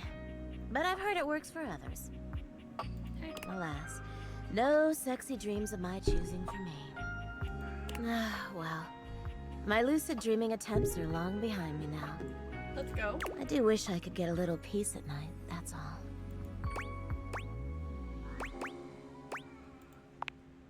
Oh, nothing. Really nothing you need to worry about. But you asked me to help you. Don't waste another moment on it, okay? Gosh.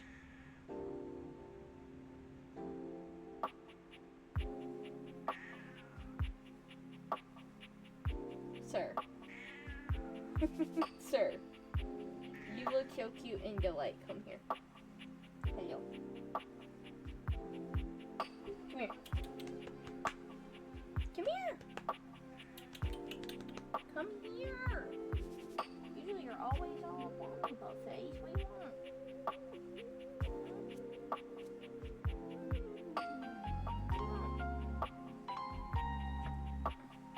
Hold on, guys. I gotta BRB again.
We're back! Sorry it took so long. Also, don't mind my hair.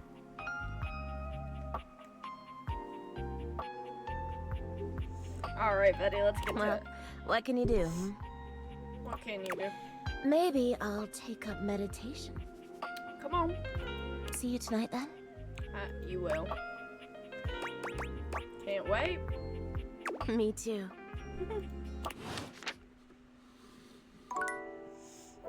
I've still got one more charge.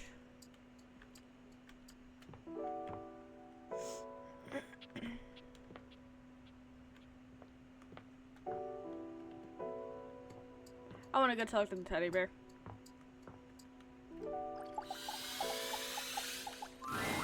There's something so I love intensely him. familiar about the cuddly stranger standing in your closet. Oh, I love him. The combination of his massive stature and the soft materials he wears produces an almost I would love to irresistible hug him. urge to hug him. And the aura of safety he emanates certainly doesn't help. Oh, I love him. Well, well, well. Aren't you a sight for sore eyes? Oh. I knew his name would be Teddy. Yeah.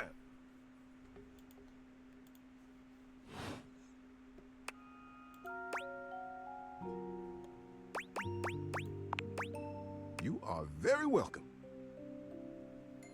You are so kind to express your gratitude like that. I feel like that's a bit of a lost art these days. Oh, I love you. To be honest, it's just so nice that you can really feel your gratitude. Oh, I love you. It feels good. It's one of my favorite things. Right behind fresh hot chocolate, warm in a mug in my hands. Yes, I love you. Oh, and munching on a big bowl of popcorn. Ooh, and going for a beautiful, long, slow meander out in the fresh air and taking deep breaths and listening to the trees. Oh, I love you. There's a lot to love around us, huh? Yeah. What are some of your favorite things? You. Oh, yeah. Ha! There you go. I must have made hot chocolate 100 different ways in my life, and every time, it's just the best. Yes. I think at this point I might be mostly made of hot chocolate. Not that I'm complaining. Come on, It makes Daddy. sense that I would be warm and delicious. Oh. Tell Okay. me, what brought you around to see me? Yeah. Not at all. Not for me, anyway. Closets are some of my favorite rooms in a house. Oh, I love you. Get a good cozy blanket, a candle, and close that door, and you've got a perfect little cocoon. I do A agree. little nest of peace and safety. I so agree with that, dude. As a child, I used to, and dude, as an adult, actually, my closet's a mess right now, but once I get it cleaned up, I'm doing this. I'll take the, bottom part of my closet, and I will just turn it into a nook. I'll put blankets and pillows and, lights and stuff, and it's so fun. I love it. So, yes, You're I welcome do to get share that. mine.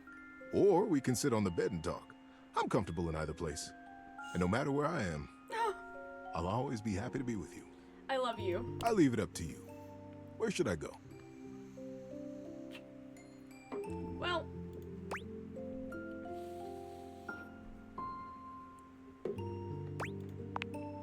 Closer to you? I love it. I've got a terrific story lined up Yes. for you tonight. Are you ready? oh, look, he's over there. I am ready. Being that it's getting to nighty-night time, I got a story to help you drift off to sleep. Oh, I love you, Teddy. For me, whenever it's daytime, I'll give advice. But at sleepy time, it's story time. Okay. Want to hear my story? I do. I do. Oh, this one. This is the biggie, buddy.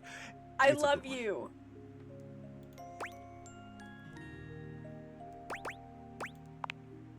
The Great Constructing. Guys, Beaver guys, Crab I'm Tale. getting told a story. It was very early in the morning, one cold and foggy day, a very long time ago.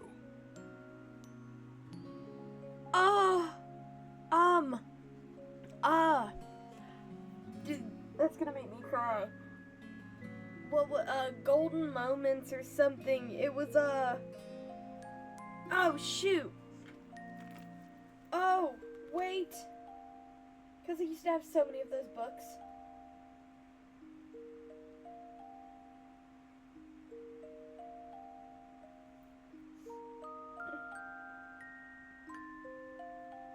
Oh, they're just called golden books.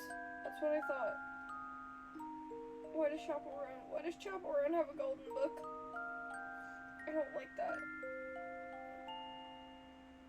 Oh, you guys. It's one of the little golden books. Young Beaver Proudtail was walking quietly and efficiently through the dugout tunnels of his den, his trusty stick tucked confidently under one arm. Yeah. It was at this time every morning that the young beaver made his rounds, through the whole den where his colony lived, and then up and out the riverbank, where the world he knew, the world he vigilantly protected, I'm obsessed with Teddy. met the strangeness of outside. I'm obsessed with Teddy. His large tail balanced him expertly as he climbed the long entrance tunnel to the surface, occasionally using his dignified stick in an undignified manner to scramble up the pathway. Oh no. As he heaved himself out onto the bank of the river, Beaver's attentiveness grew even more acute. It was dangerous to be outside alone. The Great War with the colony across the river had been going on for as long as he could remember, and a fair bit of time beyond that. Oh? It seemed like there had always been the war. He couldn't remember any outright battles or even any scrappy skirmishes, but they were definitely at war. He was sure of it. I am obsessed with Teddy. For a moment, he almost asked himself what the war was even about. But he forgot to finish the question. He was very young, after all, and what did it matter? The colony was on the other side of the river, and beavers didn't even cross rivers. He smartly tucked his stick back under his arm and began his patrol. So many steps this way, a scrutinizing scan, and so many steps back. But today, something was different. On the other bank of the river, through the fog, he heard the distinctive sounds of battle. Oh! On guard, ye scum-footed knave, the voice cried. Defy me at your peril.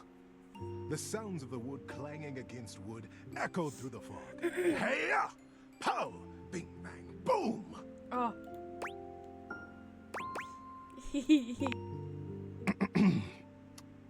Thank you. You're welcome. Who goes there? Shouted Beaver, his heart in his little throat. As an answer, he heard a young and high-pitched yell. My name is Builder. Hi? Hi. It was all Beaver could manage. He was talking to another creature, a stranger, and a stranger from across the river at that. How many times had the Colony Council, the Denizen, warned him about the dangers of this? It was strictly against the rules. Oh no. And Beaver had always followed the rules. Hi! The voice came careening back across the water. What's your name? Beaver heaved a deep breath. Whoever this builder was, Beaver was not going to be shown less brave than he. I'm Beaver. Beaver Proudtail. Well, hello, Beaver Patton. Builder Jumpfoot's my name. I'm playing at war. Want to join me? I most certainly do not, cried Beaver. Playing at war? War is serious business, not for playing. My colony is in a war right now, and I'm going to be a general when I grow up. I'm going to win that war. You'll see. Oh, gosh, sighed Builder. I sure hope you do. My colony is in a war too, and I'm so tired of it. That's why I made it a game. Games are so much less boring than warring all the time. I agree. The pieces began rapidly whirling around in Beaver's mind. Builder's colony. He's at war too. Right across the river. He realized he was talking to a beaver from the colony across the river, his sworn enemy since birth. Oh no. Just then, the wind blew a gentle clearing in the fog, and the two young beavers saw each other for the first time. They could have been twins. Bright black eyes, thick tails, strong sticks, embellished with their colony colors. Builder's face broke into a broad grin. You look just like me! Scoffed Beaver. I'd say you look just like me! Builder laughed. The two regarded each other in amazement for another moment. It was the first time either of them had seen a denizen from the other colony. Builder leaned down and hefted up a perfect pebble from the riverside. Not too big, not too small. He tossed it up. With perfect timing, he swung his stick easily, and Beaver heard it crack as it met the pebble in midair and sent it winging across the water. Instinctively, Beaver reached out and caught it in his paw. Now he was accepting contraband? What would his parents say? Oh no. But, upon inspection, the pebble was quite beautiful. It had a single bold red stripe around it, and it was wet from the riverside mud. His young mind decided that he would keep it. He would keep it a secret, of course, and that was all right. The denizen didn't have to know everything. The clearing and the fog began to fill with thickened air. He looked up, suddenly anxious to lose his new friend. Friend? Huh. How quickly that had happened.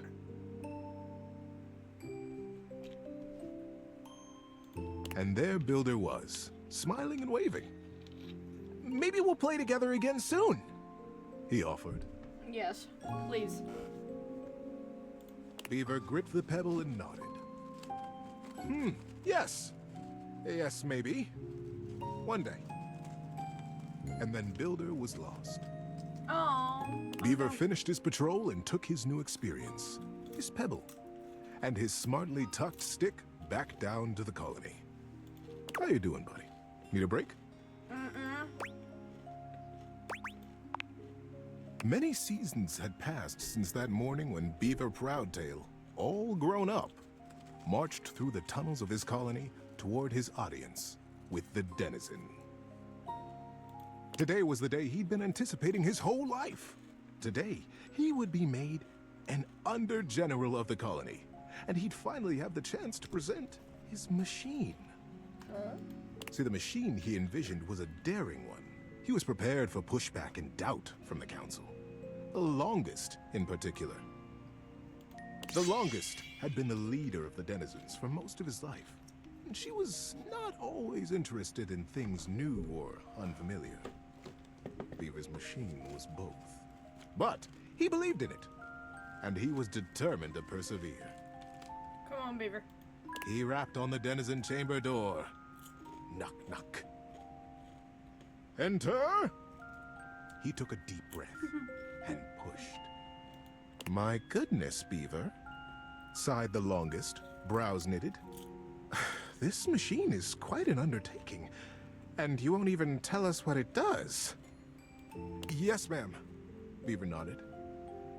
It must be kept a secret, for now, but I promise it will conclusively end this war. The longest considered. Normally, I would say no. Unfamiliar can be dangerous, and outright new, well. She stroked her silver-gray whiskers. The other council members watched her reverently. But we have all seen the construction beginning on the other side of the river. We have no way of knowing what they're up to, and it would be irresponsible of us to take no action at all. They're doing something. We must do something too. Deep murmurs of assent rippled around the small stump table. And we trust Beaver. He is our newest under-general, after all. She winked in his direction. If he believes his machine will truly and finally tip the balance of the Great War in our favor. She paused. The silence was agonizing. Beaver kept his eyes fixed on the wall just behind her head, patient. His paw unconsciously turned and returned a small pebble in his pocket, caressing along the line of a single great red stripe. Then permission is granted.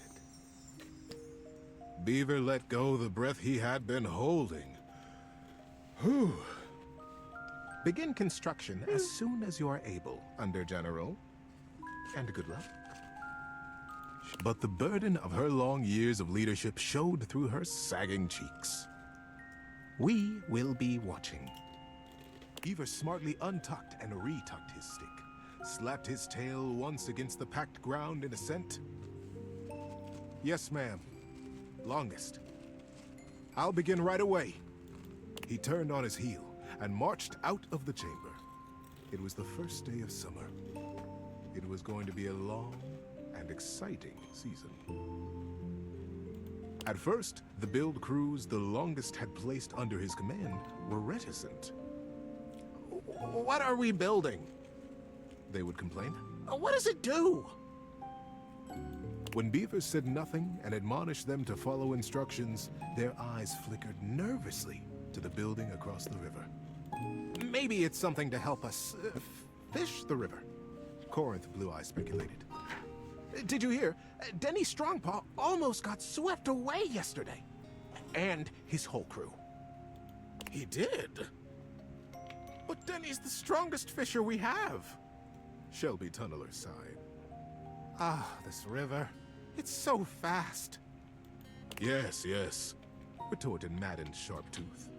But fishing will not win us the war. We must focus on the war. And the others agreed and went back to their building. Sometimes the Longest would come to check on the machine, casting her critical eye over every joint and pillar. Most often, she went back below with hardly a word to Beaver, appraising, wearing her doubt like a shawl. But as the summer season progressed, the mood began to shift. Crews would show up to their duties early. They smiled more. They stood up straighter when Beaver came by them, or looked to them for progress.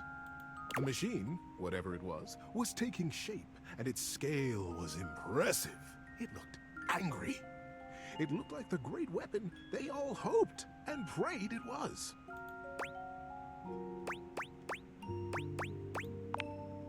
The crews began comparing their machine to the thing on the other side of the river. They even began trading barbs and joked with the beavers working on the other side. They pushed and prodded about who would finish their project first. Ours is a ship to go to the sky, and from there, we'll drop stars on you, and we'll win the war. Ha! Would come the reply. Ours is a wooden dragon, who lives under the water, who can take us safely across this speeding river, and we'll come upon you unexpectedly, and we'll win the war. Days were marked now by hard work, and the sounds of challenge ricocheting across the water. Beaver, said the Longest as she held onto his arm one day late into the summer sun, I don't need to tell you. The whole colony speaks of nothing but your machine. They are all so proud of you. Beaver nodded solemnly. Thank you, ma'am. But the season draws on. You must finish before the rains come. And then you'll have to finally tell us what this is that you've created. Beaver's paw found the lucky pebble in his pocket. Yes, ma'am. We will be done. And I will test it, and you will watch. You'll see the destruction of our enemy. The Longest squeezed his arm affectionately, and together they looked out over the setting sun and the water. How you doing, buddy? Need a break? No. And then the day came. The crew stood around the great machine, eyeing with wonder the marvel that they had built. A few beaver folk noticed how similar theirs looked to the one across the river. But that was okay, they reasoned. They had been built facing each other after all. Beaver Proudtail strode up to the front of his machine. With his well-worn stick and his powerful bearing, he cut quite a figure. Corinth Blue Eye and Shelby Tunneler stood just behind him, awaiting their orders. All right, Corinth. Beaver turned to face them. Do you have the rope? Yes, sir. Corinth turned to Shelby, who produced the end of a long length of woven rope from a basket in the base of the machine. Time to get me up there, then. With the end of the rope tied around his waist, Beaver climbed up to what looked like a large square of woven netting, pulled tightly back from its center by a thick cable. The cable was held by 4 whole crews of beaver folk, straining against the resistance of the net. The longest stood back at a safe distance, her shawl wrapped tightly around her shoulders to ward off the early autumn chill. Beaver settled himself right in the middle of the netting, at the last moment shaking his head in sudden memory. "Here," he said to Shelby, and handed her his precious stick. "I'll be back for this." "Back?" queried Shelby. "Ready, crews!" shouted Beaver. "Ready, under general!" came the chorused reply. "And loose!" At their cue, the crews simultaneously released their hold on the cabling, and the netting rocketed forward, launching Beaver Proudtail out into the air. "Great river!" they cried in consternation and shock. "What? Where is he gone? Is he all right? What have we done?" The confusion was so great that not even the longest could restore order. Minutes passed before another shape came sailing over the river from the other side, to plop safely and squarely into the center of the net. It was Beaver. He had the same square head, and the same rope wrapped securely around his waist. "Good Lord! What a ride! That's the most fun I've had in weeks," said the shape in the net. He began to disentangle himself and stand up. And it wasn't Beaver after all. The roil of the cruise was instant and a bit frightening. "Who is this? Who are you?" they cried, and the longest shouted at the top of her lungs, "Detain the stranger!" The crews pulled him down from the net, and the stranger never stopped smiling, greeting them warmly, even patting some of the beaver folk on the back. He looked just like Beaver. But Beaver never smiled like that. Beaver hardly smiled at all, come to think of it. "I can understand your confusion," said the stranger genially. "Beaver and I looked so much alike, even when we were kids. My name is Builder. Builder Jumpfoot." When no reply or greeting was forthcoming, Builder went on. "I'm from the colony across the river." Oh, the silence was absolute. Across the river? How was that possible? Was he a weapon? Where was Beaver? How were they ever to get him back?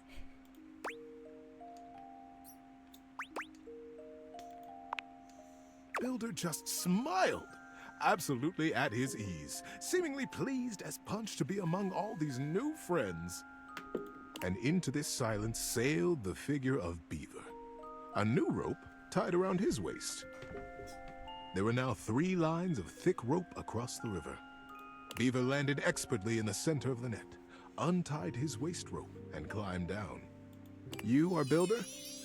Beaver reached out his paw to the stranger. "And you could only be Beaver," the stranger exclaimed, gripping that paw warmly with his own. "I am Builder indeed, and it has been the dream of my life to finally meet you like this, in the daylight, on the same soil." "Mine as well, my friend." Beaver, for the first time in his life, allowed himself a great, eye-crinkling smile. "I almost can't believe it worked."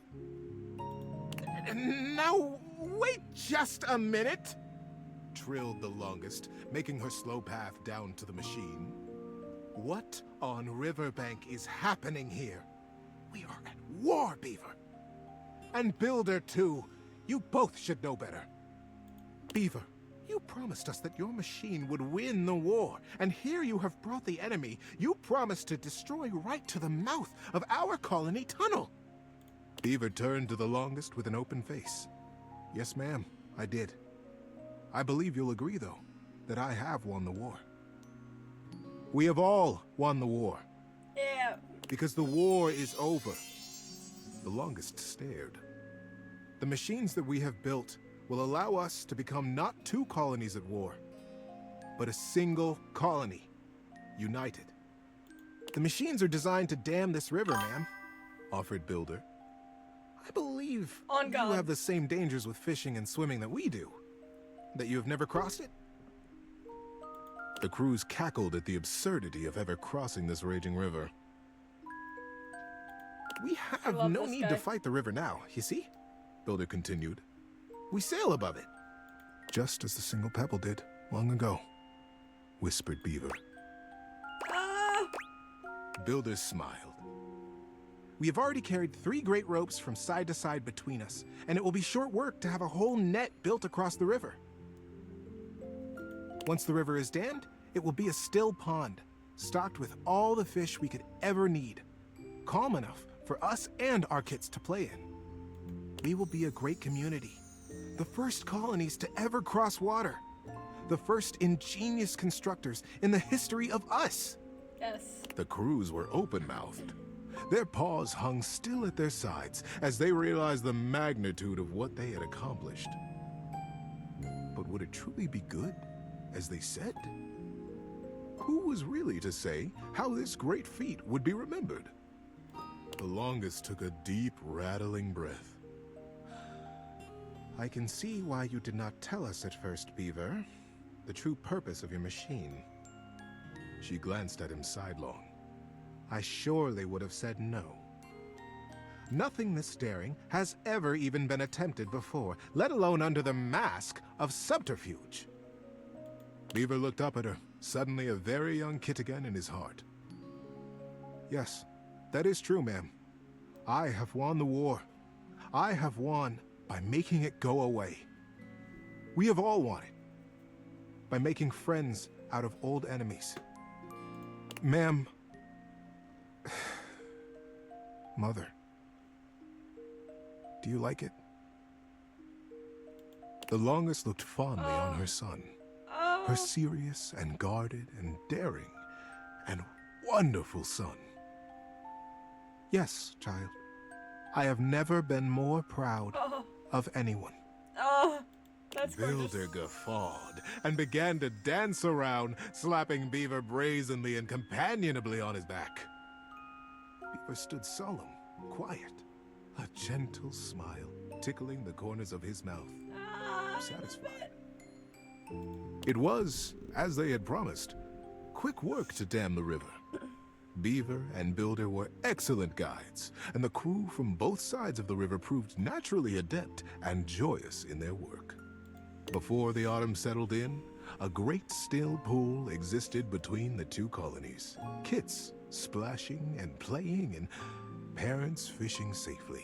Yay! Denny Strongpaw, the best fisher in the fast water, turned out to be the best fisher in still water too, much to his delight. And very early each morning, Beaver Proudtail still crept quietly from the colony and performed his morning rounds. He had never missed a day.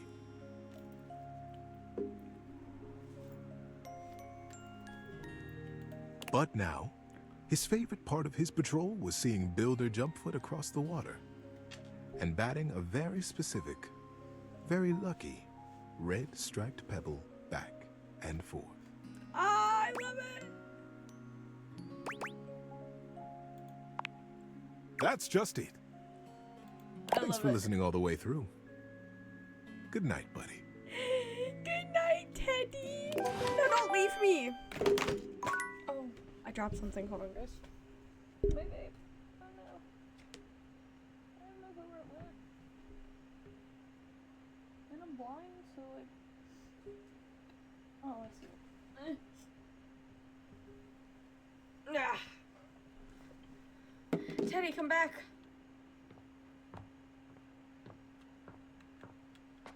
Teddy. Oh. Oh. But Teddy. Teddy and Betty. Oh no. This is gonna be hard. I can't. I have no more charges. I have to go to bed. Oh. Gotta go check Discord, guys. Impressive news out of Valfest. Really too bad that particular partnership is about to hit a rough patch. What do you mean? Then David's never been great at partnerships. Who are you? I see you've had the opportunity to test out the prototype. I have, I love it. I'm enormously grateful to you for concealing the prototype. And I'm sorry I dropped all this on you so unexpectedly. It's okay. I know protecting it is not a responsibility you asked for. Maybe not even a responsibility you want. Not really, but I had no it's other okay. choice. Every other Valdivian employee's allegiance was unknowable, except you. You can count on me. I knew you were trustworthy. Your private HR record said as much. Anyway, it's not safe to talk. I will return when the signal is secure. Alright. Let's go. And goodbye.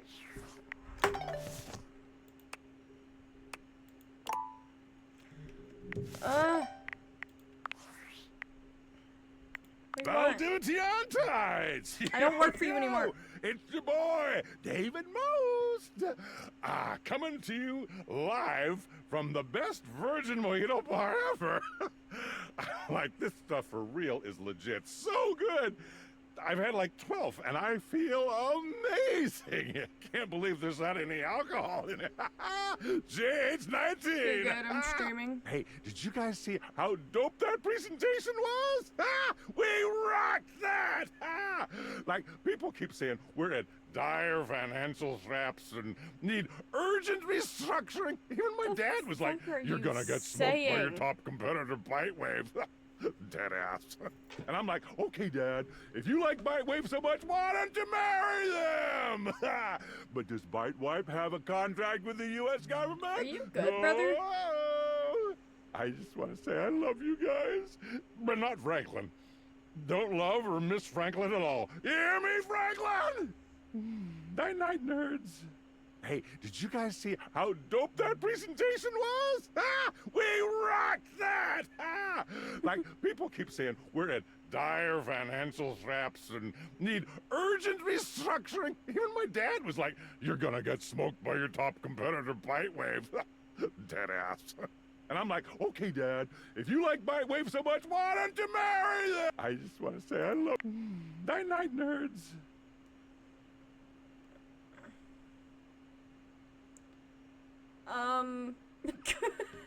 Good night. I go to bed yet? Eddie keeps moaning at me in the background and I'm nervous about it. Teddy. Teddy, Teddy, Teddy, Teddy, Teddy, Teddy, Teddy, Teddy, Teddy, I love you. Well, of all the unexpected things. No, I love you. You really listened to me. You really listened to one of my stories all the way through, even though we're all grown up now. No, screw Betty. I want Teddy. I've collected them love all you. over so many years and kept them shiny and safe, waiting for someone. I'm so glad I listened to it all the way through, guys. Well, waiting for you, really, to come back and listen. And you did.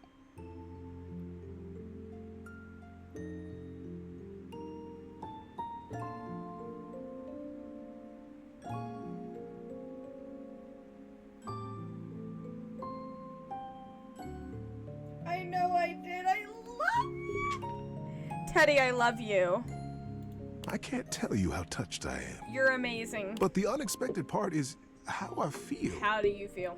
I've always loved you, you know, even when we were little. We were so young. And I always wanted to protect you. I'm obsessed with you, Teddy. But then with all the time we had apart, how much you've changed and turned into such a remarkable and generous person. Teddy, I love you. I find that I love you. I love you too, Teddy.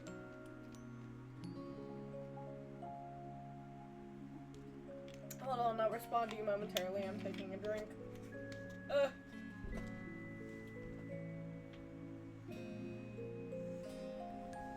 How would you feel about making some of our own stories together? Yes.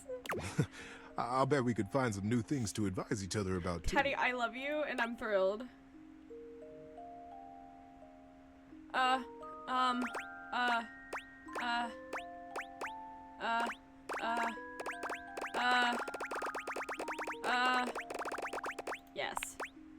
You feel the same way?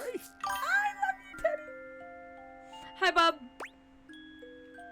Well, that's weird, but let's do this. Buckle up, buddy.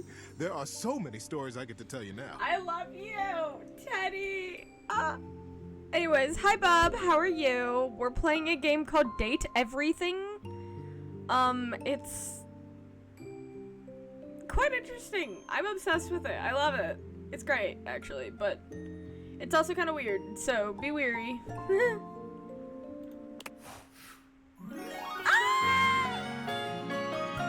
Oh, look at his tag! Love you, bud. Oh. Oh. I love you. Teddy, I love you. I will absolutely die for you. Can I talk to you again? Fine, whatever. I'm a simp. Okay. I'm a simp. What else should I talk to? I think I need to go talk. Wait, what time is it? I want to talk to the clock.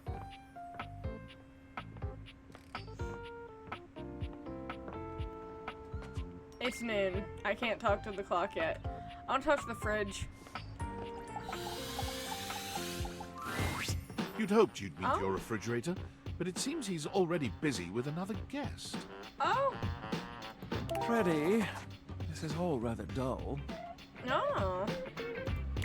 How can you say that when you haven't heard the coolest part?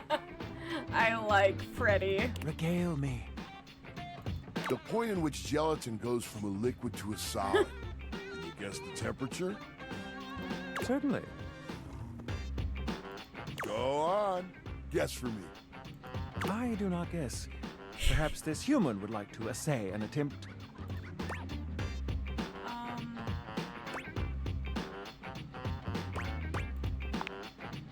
Wow! How did you know? Because I'm cool like that. Oh, look at the time. I must be on my way to a more interesting conversation. Well, why? Now alone, the massive Yeti turns his attention to you. You want to speak to him, but it takes you a few moments to process what you're seeing. Yep, that is indeed a Yeti. Massive, furry, and decked out in his finest winter wear. I'm here for it. Huh. He ran like he didn't want to be here or something. But you, with the answers and the listening, that can only mean one thing. What? The thing is... With you standing in the kitchen, I'm no longer the coolest thing in here. Oh, you're dope. That's me. I try to be sweeter than that chocolate bar you've been hiding from yourself inside the butter drawer for the past few weeks. Hey, listen. Don't worry. I'll never tell. But really, to what does old Freddy here owe the pleasure of this visit?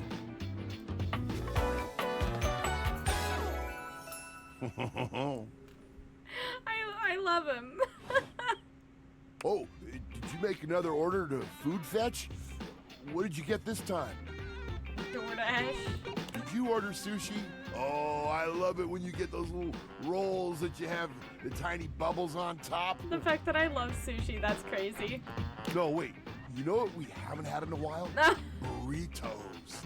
Man, I love freaking like Taco Bell. But you might want to hold back on the beans because, well... shut up. You know why. Stop. You got it, Freddy. So what are you doing here now? Oh, don't tell me. Let me guess. Let me guess. Are you feeling fancy today? You look fancy, cool kid. I bet you were feeling fancy. I got it. Yeah. You ordered my favorite. That duck from the one place that I can never pronounce. I love duck. A burger? Chicken tenders? Empanadas? Oh, I love when you use food fetch. Like the possibilities are endless. As endless as they can be within a 10-mile radius.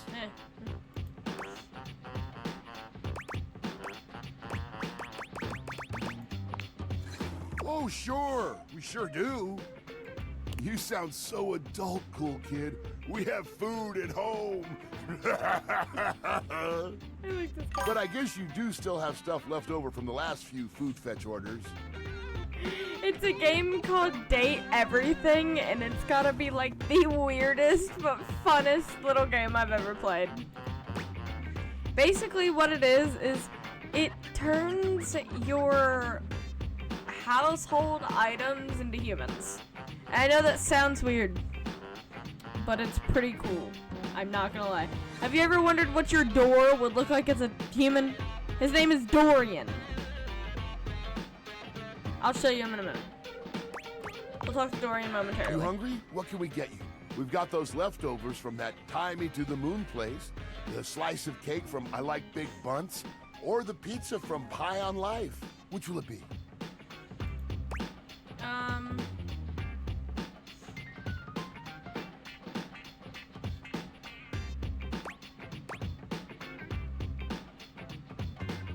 Pizza. No such thing as a bad slice of pizza. Got that right. I will say, I was judging you a little when I saw the pineapple on it, cool kid. But I'll admit, it smelled fantastic. Maybe, I'm not sure. Yes, me too. I was testing you. Yes. Oh! Oh, sorry, I didn't. Oh, no. I feel a beast of a love connection with you. But I love Teddy. I'm sorry. Freddy. Just kidding, cool kid. It's not true love just yet. Oh my gosh, I got something video.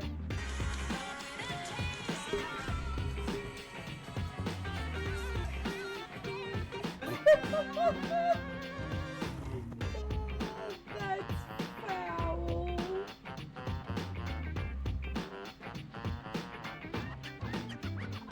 That's great. But still, I like your style. Oh, so you a jokester. Man, that pizza, the way that cheese was stretching, I get shivers just thinking about it. So good.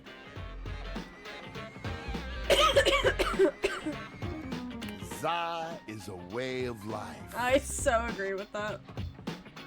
This one preferably, but you know. I got a pre-roll. I know you eat it cold sometimes, but I can make a suggestion on how to make it better. What? What's your suggestion? What you got? Slide that leftover slice on a pan inside the oven on low. Let that cheese get all gooey again. Then the pizza will be perfection. All right, man. Next time you're feeling peckish, you know where to find me, cool kid. I'll be here waiting.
I can talk to the clock, guys.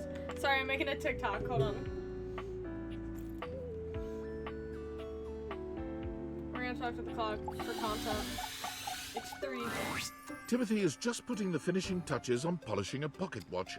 When he sees you, he waves you over, setting the watch aside and pocketing the cleaning cloth.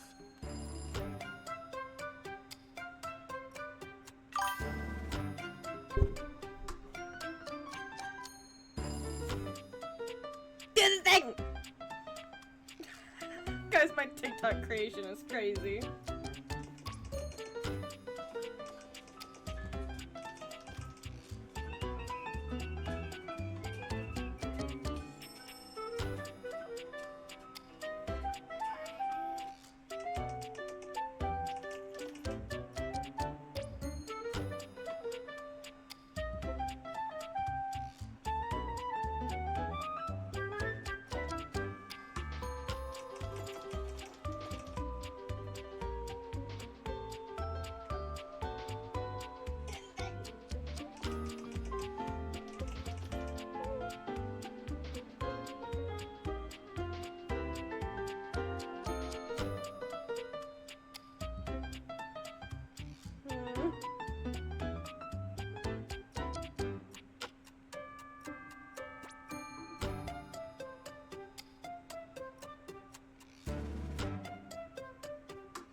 Okay, we're back.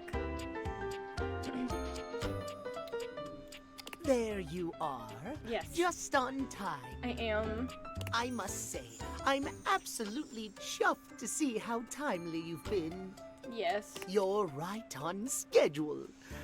I was just polishing some of my timekeepers. That's gorgeous. Tell me more. Would you care to join me? I would love to. What do you mean?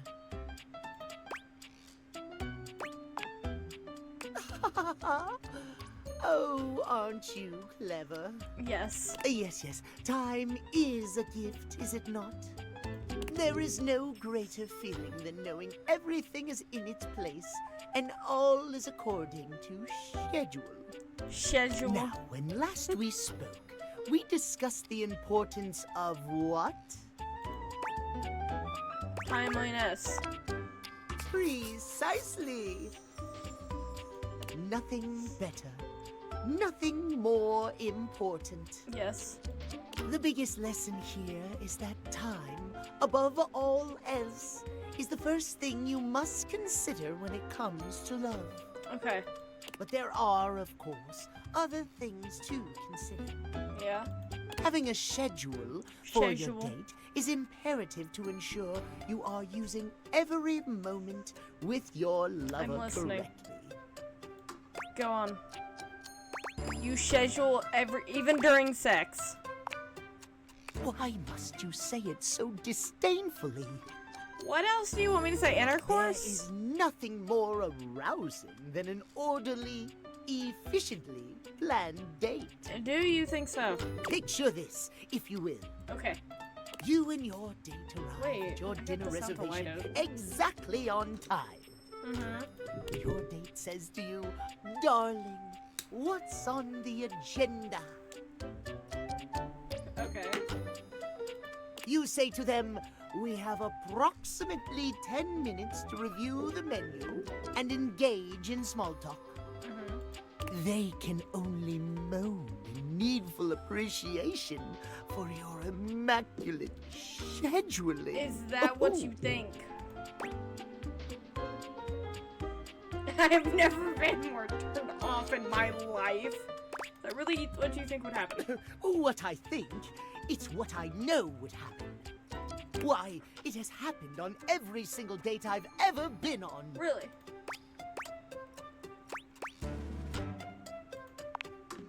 I am simply too busy to date at the moment. I don't believe that. I am not the one who needs help here. If you say so. I do. At any rate, scheduling your entire date down to the minute is not only efficient, but an excellent bonding experience for any couple. You think? So let us practice now. Okay. You have asked me on a date, and we have both arrived on time. Uh-huh. As we are seated for dinner, I look deeply into your eyes and ask you about tonight's agenda.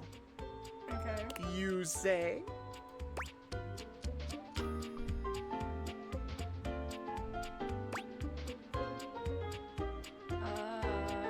Yes. Meow. I have never been so attracted to another. There you go. I feel like I'm at school. Excellent. Truly excellent. Surprise! Our date has gone swimmingly. awesome. And I have invited you to another activity. What's our activity? But your schedule has not accounted for this unexpected excursion. Oh no. Horror of horrors! What do you do? Schedule!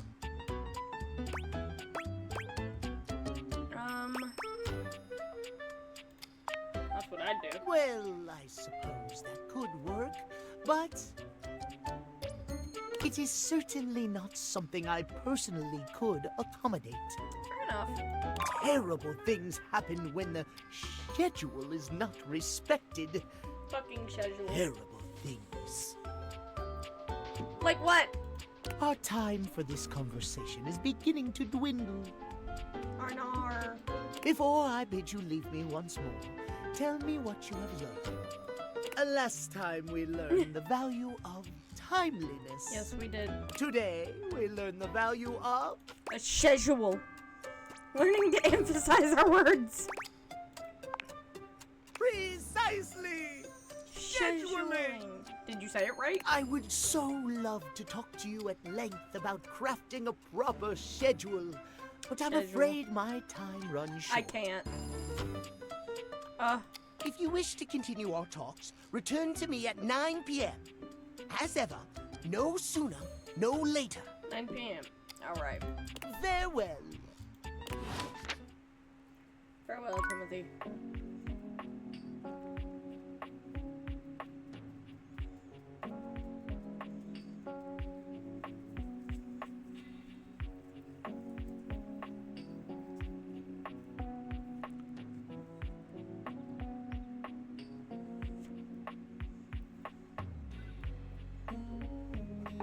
Alright. Who do we talk to now?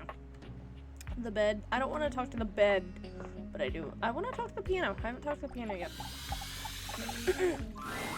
A beauty dressed in black and gold stands before you, her eyes closed and one hand held delicately to her chest.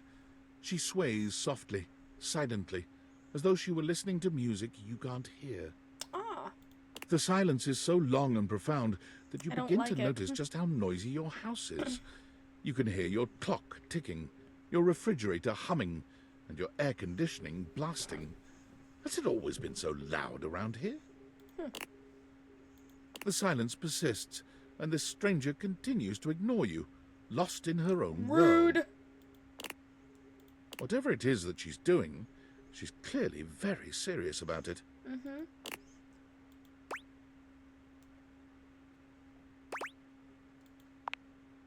You introduce yourself, and yet still she does not open her eyes. Rude.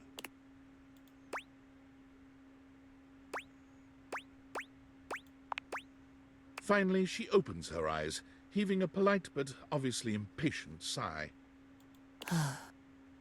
Maestro? What is scary about a performer crafting a performance?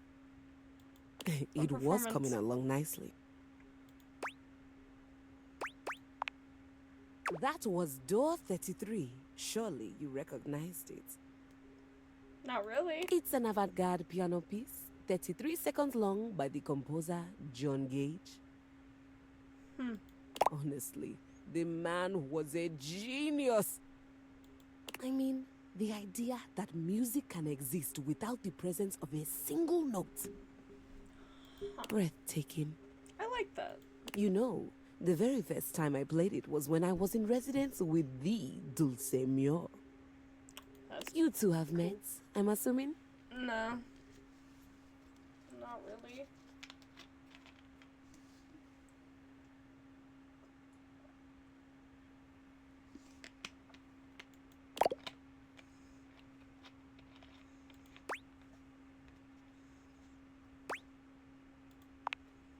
No. Dulce Mio is completely different pronunciation, spelling, and comportment. Anyway, our audience that night was completely hopeless. They all kept waiting for the music to start, as if they couldn't already hear it. A rustling program, a muffled cough. It was all being performed in real time, but they kept staring at Dulce and I like we were the Philistines. Still, it was one of my finest performances to date. It also didn't hurt that Dulce had requested to work with me specifically. Yeah. I can't tell you just how often that seems to happen. The talent always just seems to flock to me. Speaking of, what is that bizarre little refrain you've been playing over and over as you pass by my keyboard? It almost seems like music. Very atonal.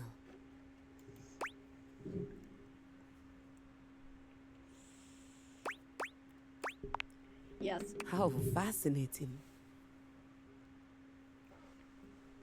You think? Well, whatever you were playing, I look forward to its evolution. Oh, thank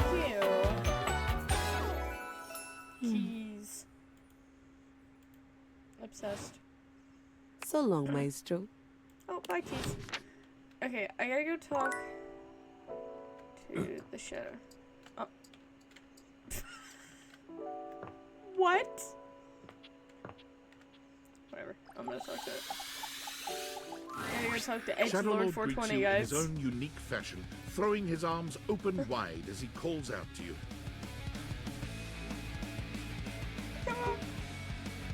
The lights Oh, I dim, love this the music. shadows reign supreme. Come on. The doors of the abyss open for yours truly.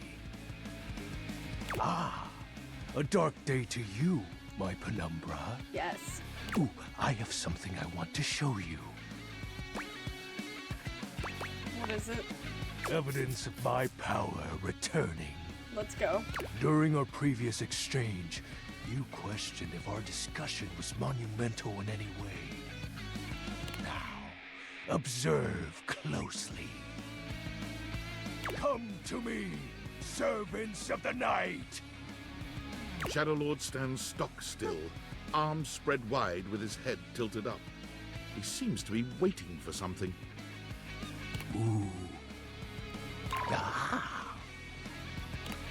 Ooh. He starts, turning to look at something you can't make out. He points triumphantly. There! What? Do you feel them? You feel a tickle at your leg. A bug! I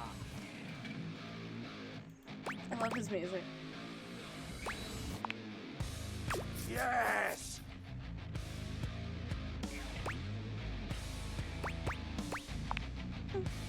Witness my power! Witness my mercy! Begone, you pests! With a swipe of his clawed hand, Shadow Lord scatters his insect minions away into nothingness.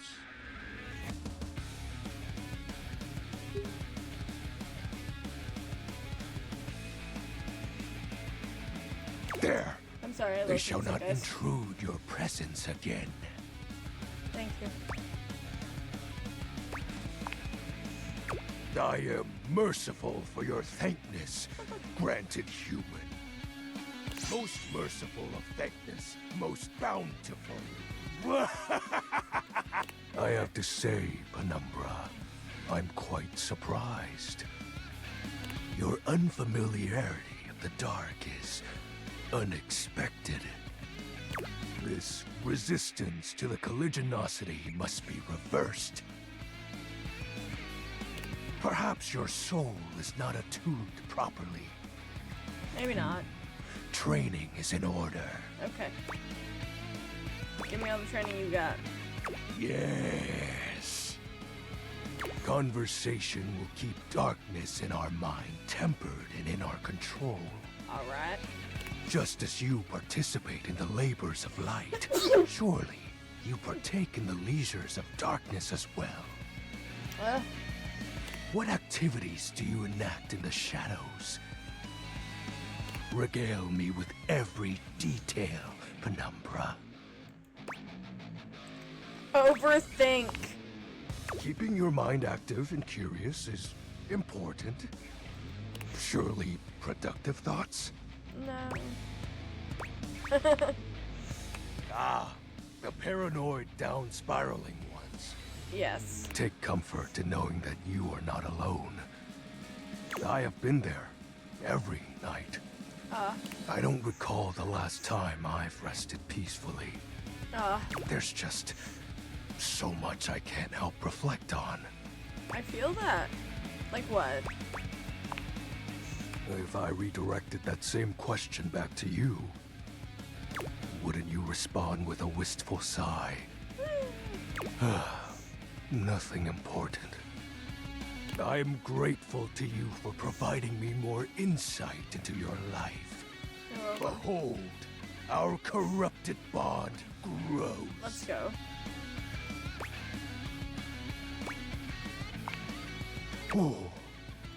He exhales, his hands tightening into fist before throwing his arms open once more. You're beginning to grow used to this routine with him. I feel it. Another piece of my dark armament. Come on. It courses through my once dazed body, rejuvenating to the next stage.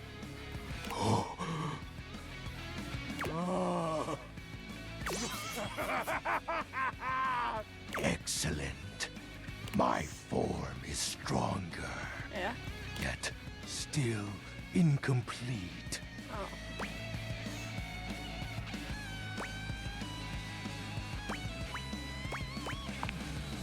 Until next time, Penumbra. See ya, man. Oh, and I do hope you have a pleasant rest. Thank you. You'll need to conjure as much void aura as you can for our next ritual. Let's go. This guy's stupid. Okay. Oh, time for bed.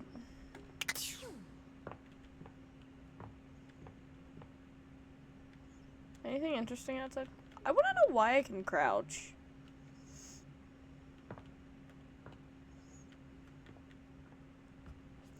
Guys, my brother is asking us to play with him. I have Discord messages, everybody.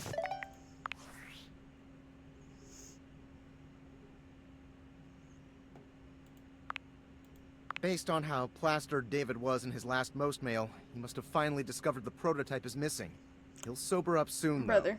And when he does, he'll stop at nothing to ensure its retrieval. If he fails, he'll be at the mercy of some very powerful people. He'll never allow that.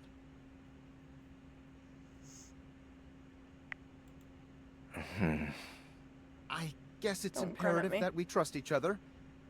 And I've been asking you to trust me without being fully transparent. I know all this because I created the Dateviators. That's awesome. Yeah. Sure. Whatever. Anyway, I can't talk now. I'm stealing coffee shop Wi-Fi, and the barista finally noticed I'm only ordering tap water. Remember, under no circumstance allow David to know you possessed the prototype. All right, man. Can I go to bed now? I can. I get to talk to Teddy. Oh my god. Teddy. Hi, Teddy. Oh no. My favorite friend. I miss you. Oh, you're back. My goodness, am. what a sensation. It's because I love you. I missed you more this time than last time. Who would have thought that I could love you more? Got some great advice gems for you if you want. Yeah. Bring it on. Got a nice punchy one for you today. Okay.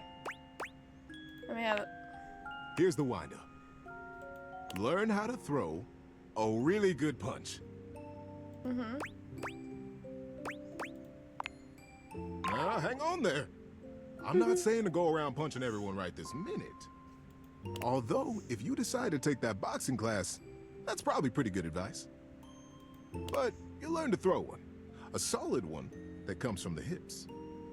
It'll make you stronger, make you feel powerful and more confident in yourself. I want to know why you know this. And if you're anything like me, it makes you feel pretty darn cool too.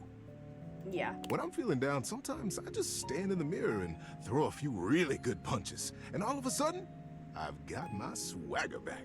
I love you. Give it a try. I'll be cheering for you. Thanks, Teddy. Stay frosty. I love you, Teddy. Okay, I need to get into my phone and, like, look at my specs and stuff.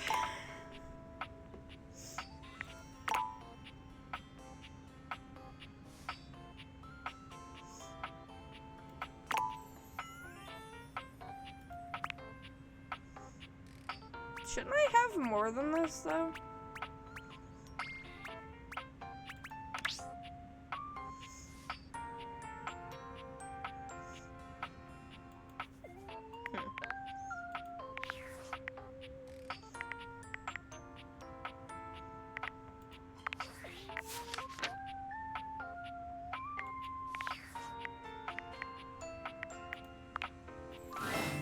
Oh, wowie, wowie, zowie! Yay, you found love. Exactly one love. And I love him. I'm so proud of you. Pretty hard to find love these days, so hopefully that didn't take too long. Well, all I can say is keep up the good work. Me, Okay. I'm gonna catch up on some zines. Like a cool girl. But first, welcome! What can I do for you in my main menu?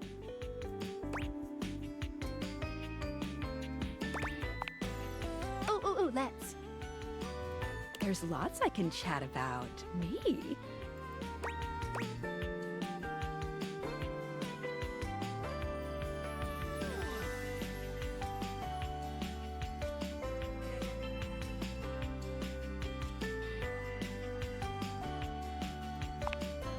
Relationships?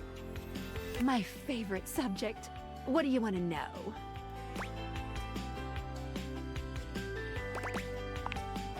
Oh, you want to date me, eh? It's possible, you know. You just have to, ask me about myself. Not in this menu, silly. I prefer not to be that obvious about it. I like to be wined and dined. Is that the case? It's the chat menu. What do you need?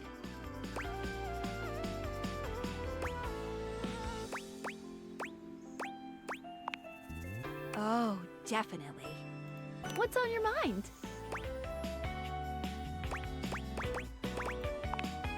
Good question. A very important question.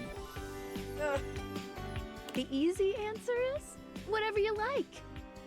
As long as you are continuing to awaken objects, things will continue to move along in a positive direction. If you have other questions, I'm all ears.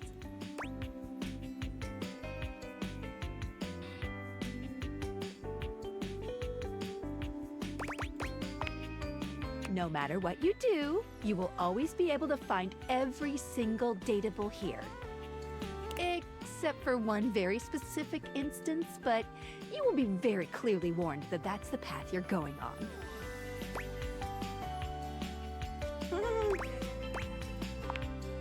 Well, it'll be if you refuse to go on a certain subterranean quest. That's all I'll say. Any other questions about what you should be doing?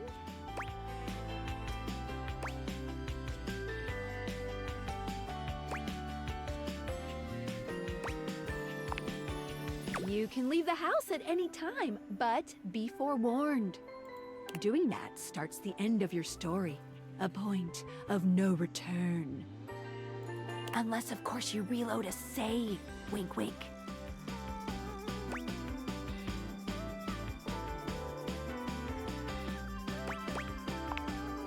If you want the barest minimum of a good ending, I would shoot to get 100 specs points in any one attribute. Once you have that, you'll get some pretty good results.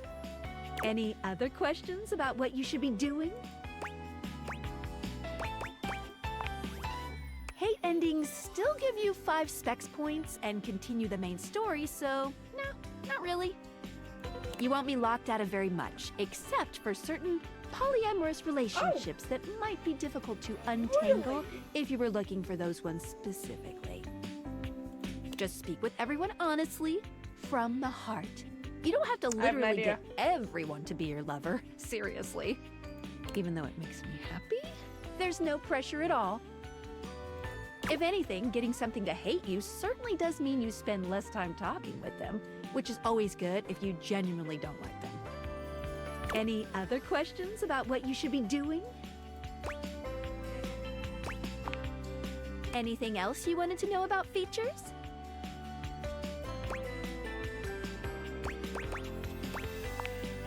Oh, sure, specs. Specs stands for smarts, poise, empathy, charm, and sass. These 5 qualities are measured on your personality using the specs menu. There's also a glossary button in the top right corner if you want more explanation on anything else you'd like to know.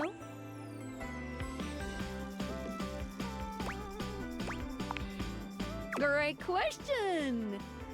Each dateable object gives out 1 specs attribute when a relationship has been attained. I call this alignment. You can check a datable's alignment by looking at the specs badge in their Datadex page. The badge corresponds to which stat is given. If you're looking to grow to a certain specs build, this will really help guide you towards who you should prioritize. Any other specs questions?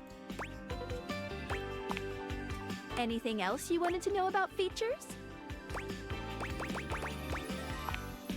Collectibles are delectable. I'm kind of just learning the game. Collectibles are the funny little images that appear as datables talk to you. What are you curious about? Well, of course, there's an achievement. What are you thinking, man? But honestly, I don't care very much if you find them all. They're just there to give a little extra flavor to everything. I'm here to help you forge new relationships.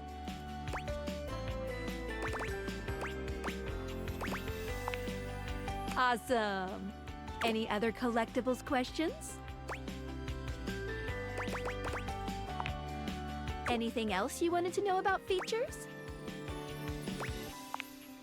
Cool! What can I do for you in my main menu?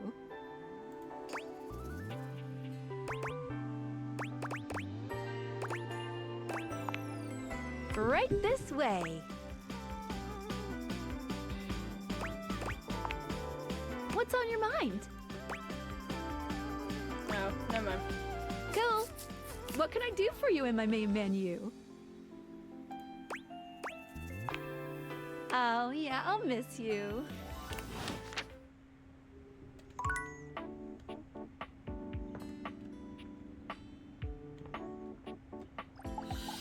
I have an idea. Hello, Betty. Betty is already speaking to someone else when you walk in. There is an easiness to their dynamic. an intimacy, really. They have the air of old lovers, or perhaps very, very good friends. We've been over this so many times, Betty. For you? You know how I feel about Oh that. no. Oh, guys, wait. I just need some time, all right? Why should a bed as gorgeous and free as you be so worked up over anyone else's opinion of her? You could snap your fingers and have 10 lovers here in 2 seconds. I could.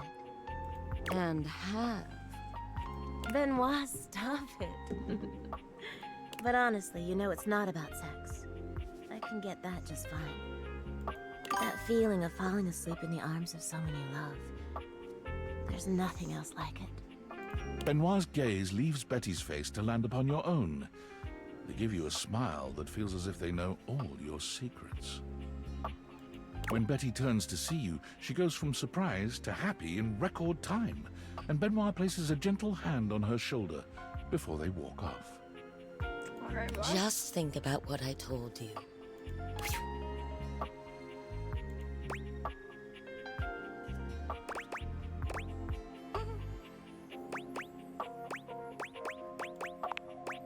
Are we what?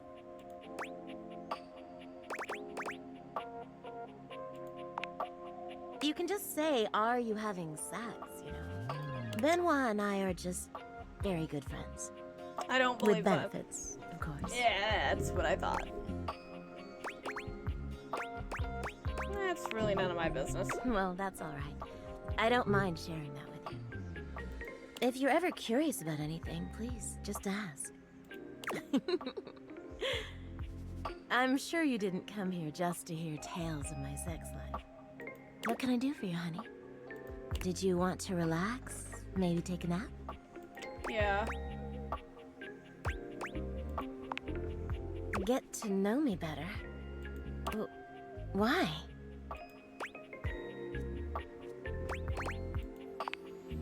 Oh, I don't know. It can be hot to sleep with someone you know nothing about. And of course, some people fear intimacy.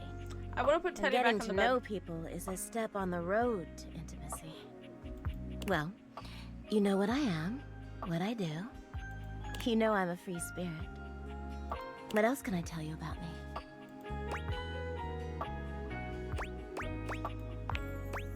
Oh gosh, why did it have to be that question? It's all so silly, you know.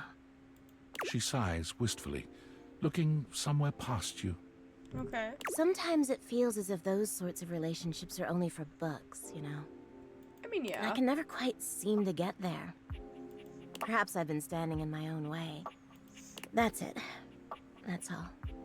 Just loneliness. Oh. Haven't you ever been afraid of ruining a good thing? I'm just Yeah. not ready yet. But you should. There's an undercurrent of sadness in Betty's eyes, something much bigger weighing on her that she seems uninterested in divulging. Oh, it's almost time for book club, if you'll excuse me. Alright, I think I have more Dorians to talk to.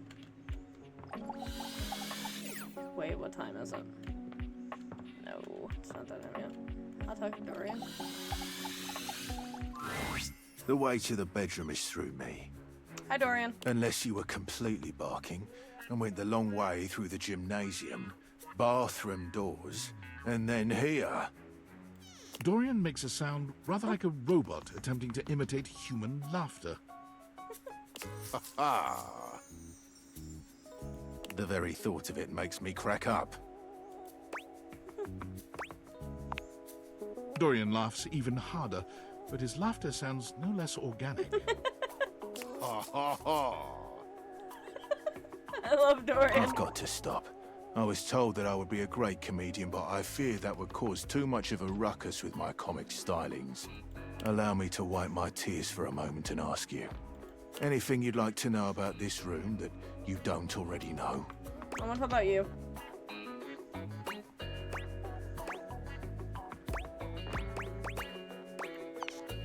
If you haven't met her, Diana the Diary is a little hard to spot. She might look like any old book, but she's one that you authored. You can find her on the dresser. There we go.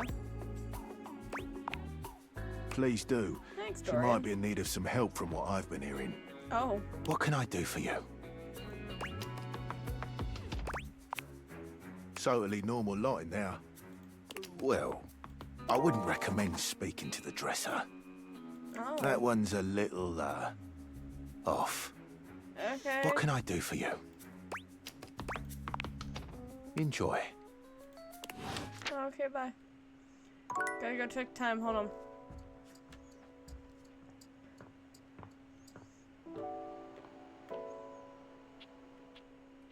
Yeah, time to talk to the clock.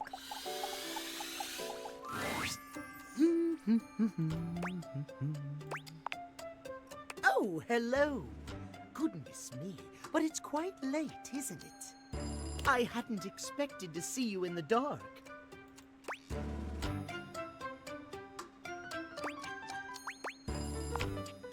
Me? Truly. I'm touched. But be honest, it wasn't me you wished to see. It was these beautiful timepieces. Oh, yes. Timothy gestures expansively to a collection of pocket watches in front of you both. I know I promised to help you with your love life. But if you'll help me care for my collection, I think it will achieve both of our aims beautifully. Yes. If you don't mind.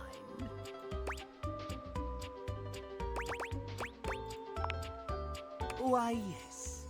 You've shown yourself to be a reliable, timely person. Yay. Why not? You take a seat by Timothy. He hands you a soft cloth. Gently, just like this, draw the cloth across the watch face. To maintain a pocket watch, one need only use a microfiber cloth. Okay. Harsh chemicals or even water can damage the surface and the inside. Oh. Pocket watches are like hearts in that way. They break all the time? Well, yes. But what I had meant was that they must be tended to regularly and kindly. Oh. A mechanical pocket watch must, at minimum, be kept clean and wound daily. My watches here are all mechanical. I have no quarrel with quartz. Timothy seems quite pleased. He beams at you, then allows himself to continue on. My point is that quartz watches require a bit less care in their maintenance. And I say this is a mistake. Sure, that might make them suited to everyday use for everyday folk. But who needs that? How will anyone know you're dedicated and good with your hands if you're using a watch that runs on a battery? That runs along tick-tock ticking without outside help? It's preposterous, really. It is.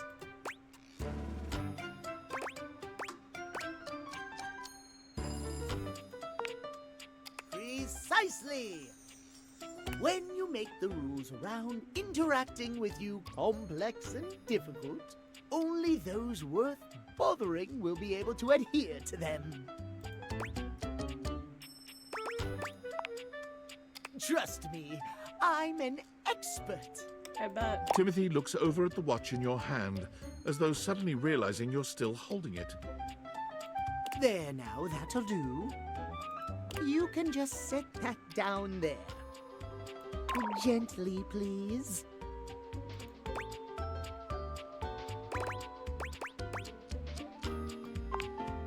Thank you. Your help and courtesy are most appreciated. You and I have been talking for some time now about these things. I hope you have gotten something from these little chats of ours.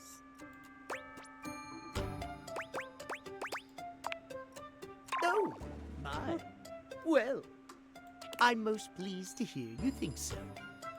I have enjoyed our conversations a great deal. I had assumed you weren't listening to me in the least, I must confess. Ah, how dare you. To hear that you have taken something from them after all, I am glad indeed. I have much work remaining to do, unfortunately. But if you'd like to speak to me again, perhaps about another topic, you may find me at 9 a.m. sharp. Alright, first thing in the morning. I can't talk to Teddy first thing. I gotta talk to him second. Farewell, then. As you walk away from Timothy, he seems fully absorbed in his pocket watches. Perhaps it's your imagination, but he does seem happier than when you first walked up on him. Alright. Gotta go to bed now, guys.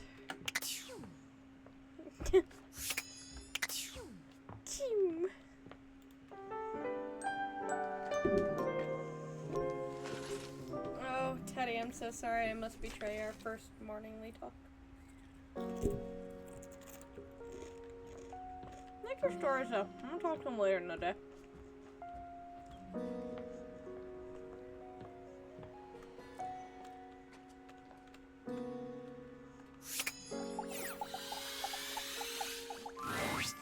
Oh, look who it is. Come closer, won't you? Come have a look at this. Timothy is in the middle of some sort of complex operation, taking a pocket watch apart. I wouldn't normally allow just anyone else here, you know. But you've shown yourself worthy of trust. The honor is all mine, my dear. Come and sit here by me, if you would. Watch repair takes a great deal of care, patience, and trust.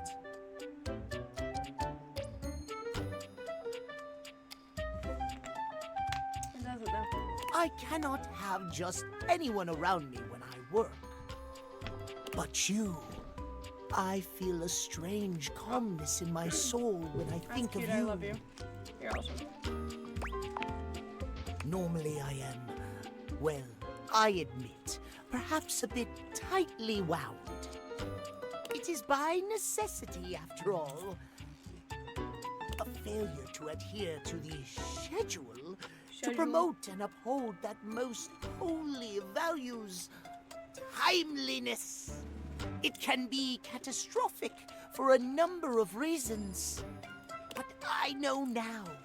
Timothy holds the watch out to you, and the two of you watch its delicate components tick away the seconds. No longer does the beat of my heart synchronize with my pocket watches alone. It beats in time with another. He gently closes the watch face, setting it down away from him and taking your hand in his. Oh my god, no way. I never thought I could find someone who not only accepts every facet of me, but even understands them. Yeah. Tell me you'll stay by my side through the hours, day or night. Yeah.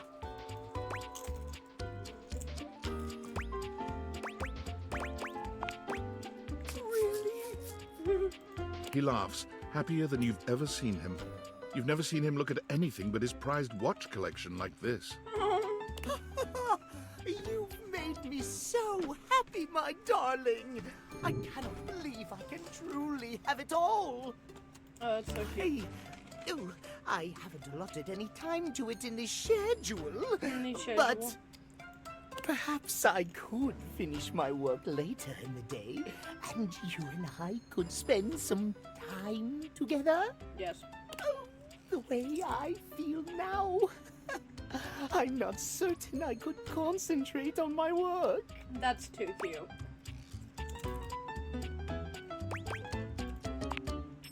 Oh my! Well then. Timothy gently gathers up his pocket watches, moving them somewhere safer for the moment. Oh? Then he's taking your hand in his, Oh god! leading you somewhere more private. I'm a little nervous. This is unprecedented for me. I never imagined a break from schedule could be so intoxicating. Y'all, I'm nervous. I might have to throw in the be right back.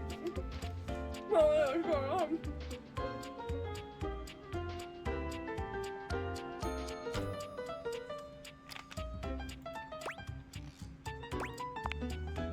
Yes.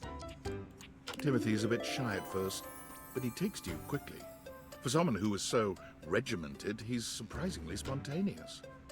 You're so wrapped up in each other, hours pass before you even realize it. This might have started awkwardly at first, but now, nothing feels more natural. Oh, that's too cute. Yay, Timothy! Oh. I got specs points, guys. I have smarts.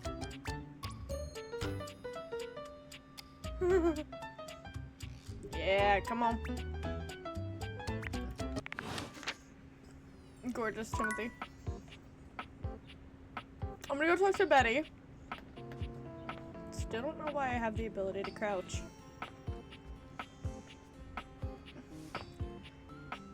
Wait, I'm gonna talk to the diary first. Then I'll talk to Betty. A strange figure stands before you, a whirlwind of conflicting energies and vibes. Manic and dignified, friendly and intimidating. She's dressed like some sort of quasi-Victorian text-themed aristocrat. You couldn't have imagined what the date theaters might make of your thoughts transcribed on paper, but if you could, it likely would not have been this. As you approach her, she launches right into what feels like the middle of a one-sided conversation. Why do you ask? Good point. Ah! But the blue one, and then the butterfly. Why is there so much sand? Ugh. Hang on! My content aware is going off. Diana, your diary, experiences some mental health concerns that might be too much for some players, including things like hallucinations, paranoia, extreme mood swings, loss of sense of self, and executive dysfunction. Alright guys, you heard it. Hallucinations, paranoia, extreme mood swings, lots of sense of self, and executive dysfunction.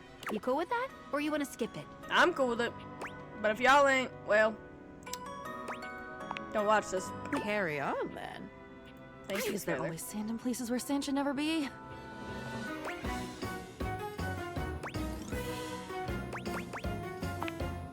The sand on the beach was stuck under my nails. But I've never been Have I been to a beach? Why would I have been to a beach? Why can't I remember?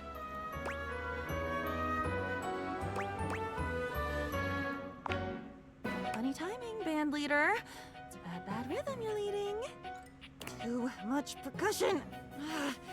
Far too much booming and banging around in here. Oh, nobody ever means it. Nobody ever means anything. That's the problem. Pushing the button. I didn't mean it. Smiling at the man across the room, and when he comes over with a laced drink in his hand, I didn't mean it. It's mean. It's mean to not mean what you mean. And a side of applesauce, please.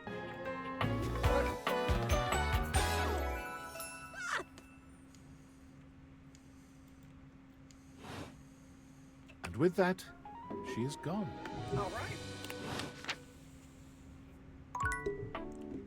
Everyone else I want to talk to is right in here. Well, maybe not Dorian, but... There's a supernatural darkness around your bed when you enter. A strange void that makes you feel slightly uneasy. This appears to be a living nightmare. There's almost no other way to phrase it. Oh? You really don't think you could do it? Oh. Is that really something you want? You're being serious. It would be fun for me, but I don't think it's really your thing. You know, sex and horror have always gone hand in hand. Oh? It's not the worst idea, is it? Oh! Well, yeah, of course. But you've watched me work. And you never really seemed all that into it. Oh, I didn't? What was it you said? Oh, yeah. It was, oh God, why are you doing that? Is that really necessary? Now that's just excessive. I remember it differently. You weren't even watching. You were looking through the cracks of your fingers. Give it up, Betty. My work is not for you, and that's all right. Nightmare's gaze falls to you then, and you feel a shiver run down your spine. Boo. Nightmare dissipates, but the air of dread that accompanies her takes a little while to clear. Betty sighs, her shoulders slumping. Oh, guess I should have seen that coming.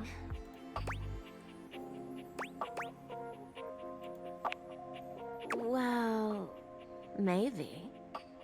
I just thought maybe if I had nightmares... I mean, I already sleep poorly. But maybe in a nightmare I could find some small moments of joy with my beloved. Nightmare doesn't usually take requests, but since we're such good friends, I figured maybe she'd give me a sexy nightmare. Me too. Okay, see how this strikes you. I'm being hunted by some unseen monster or being. My heart is racing. My knees are weak. I'm stumbling and tripping as I go. I fall, and I close my eyes knowing the end is coming. But I don't die. I turn to see my beloved standing over me, a bloody knife in their hand. I'm saved, and I thank my rescuer in the only way I know how. A toe-curling kiss. Come on. But then, I'm on my back again, and my beloved's hand wraps around my neck. I can't breathe. I can't cry out. I can't make a sound. We'll be together forever, they whisper, raising the knife high in the air. I wake in a cold sweat, alone and afraid. There. You see?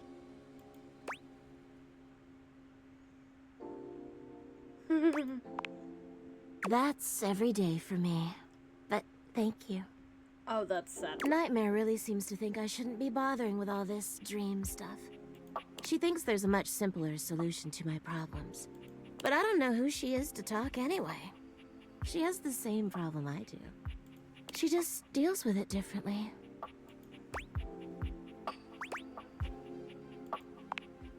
It's not my place to say. I've already said too much.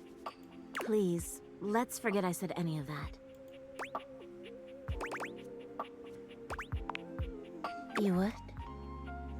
You're too sweet, you know. Hurt about my head, or hurt my head. It's funny, I was just thinking of you. It seems like that happens a lot, honestly.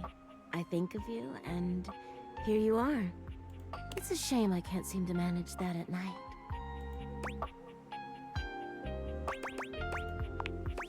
I haven't been the most subtle, have I? But I guess I should just say it. You're the one I've hoped to see in my dreams. I've noticed. My beloved. The one who tortures me with your proximity.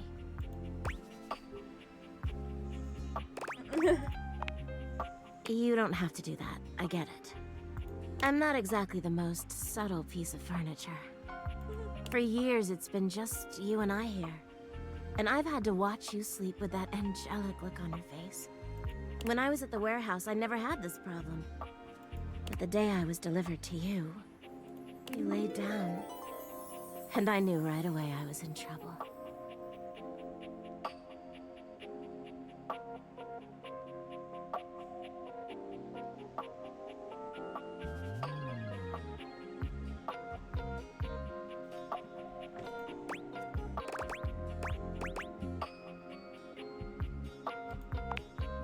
You don't know what it means to me to hear that from you. No. It's what I was made for, you know? I've had my share of partners over the years. I'm a free bed, you know. But I'm at my best when I'm in love. And since the day I became yours, I haven't had a good night's sleep. I know it's a lot to lay at your feet. Especially knowing we have to sleep together night after night. But I don't know if I can keep this to myself any longer. I know it's a lot to digest, so please, take some time to think about it. I'll give you some space to sleep tonight, and we can talk tomorrow. All right? All right. I already have my answer, Betty. Please, just give yourself the night. Even if you think you know what you'll say. And sleep well tonight. Oh, fine. Okay. I don't know if I want to talk to you first or if I want to talk to the darkness first. You.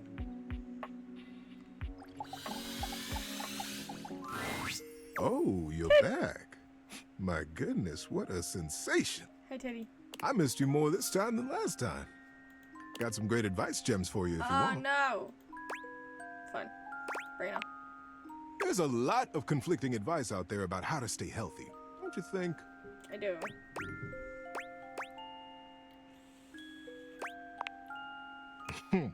Sometimes I feel that way too. But I figured out that a lot of health is really just how you feel about yourself. It's all perspective.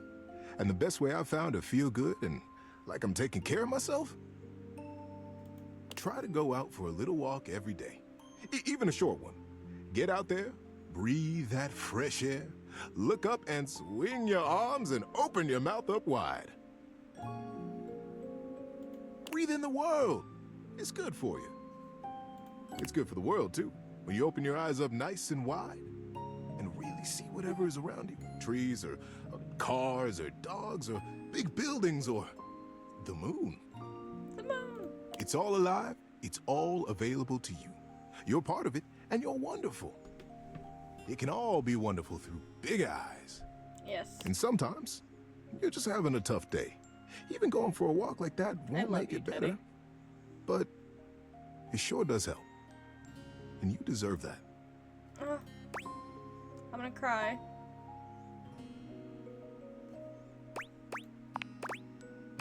It's the best. Until next time, stay moving. I love you, Teddy.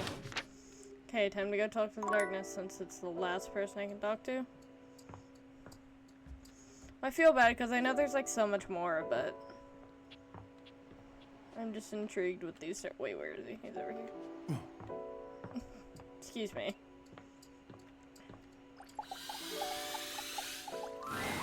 Ooh, welcome back, my dark ally. This music. Come, let the next trial commence. I have to light this bitch back up.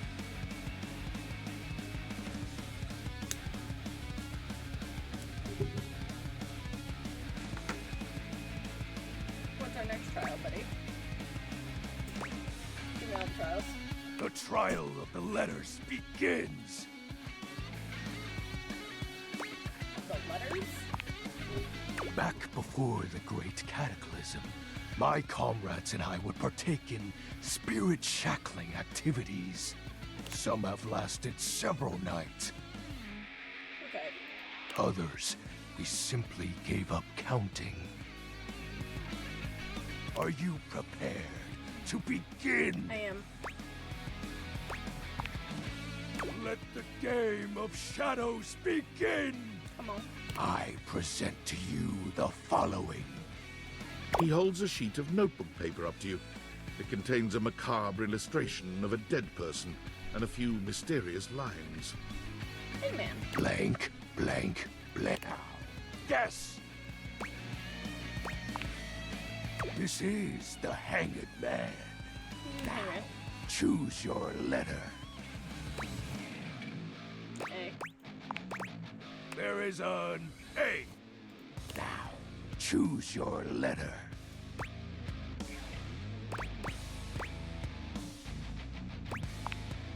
There is an S. Now, choose your letter.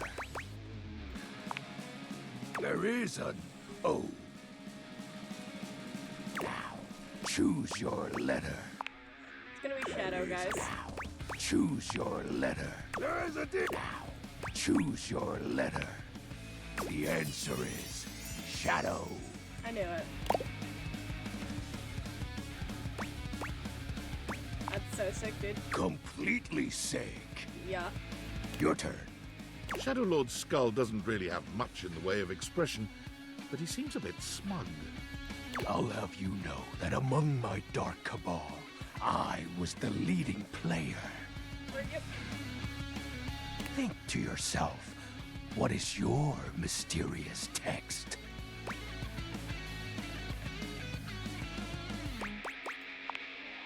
Eight letters, my favorite. Come Why, you ask? Isn't it obvious? 8 is the infinity symbol, but sideways. Very cool. It's obviously darkness. You're right. I appreciate you staying relevant to our practices, Penumbra. Ah, that was entertaining. It's been eons since I've played the Hanged Man. Last time, I engaged in a mighty face-off with Lunar Knight that lasted until sunrise. Oh, it was legendary. I gotta vibe to your music for a minute.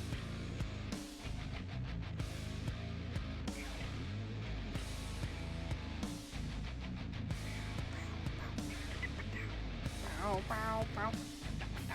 Bow, bow, bow.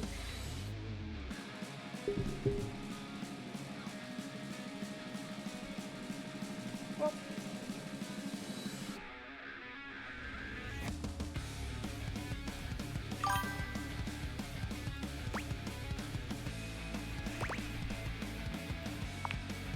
An old comrade.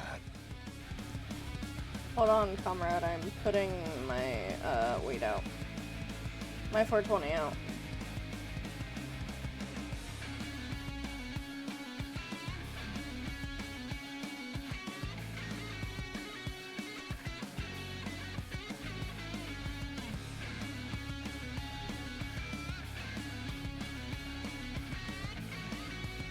Okay. From before the Great Cataclysm. Oh.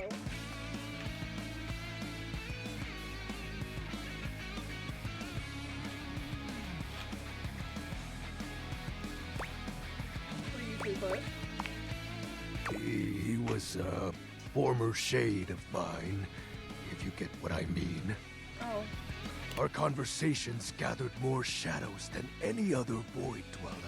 Oh, he just wants a friend. The Lord of Shadows and his loyal knight.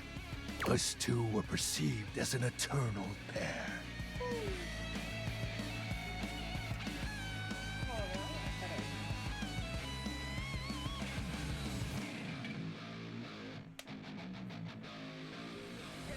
Just a moment, friends.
There you go. I'm back. Oh yeah. I do want to mention I might have to call it pretty soon. I don't know yet. Kinda just depends on how I feel. I'm not feeling great.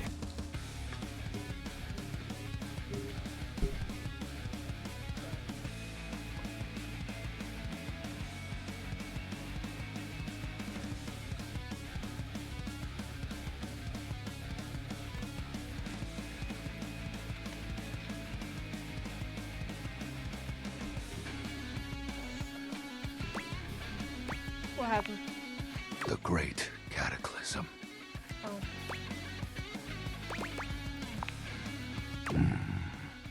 Very well. I suppose a proper explanation is owed. Yes. Tell me, Penumbra, what do you presume to be a power more fearsome than darkness? Light.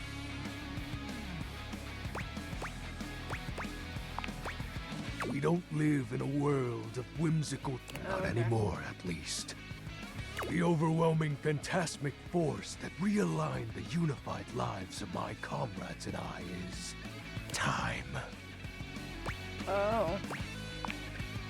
There was no one moment or act that caused it. One night, I was with Lunar and my friends, joyfully conversing about whatever came to our minds. Time crept into our dark haven. Distance, a symptom.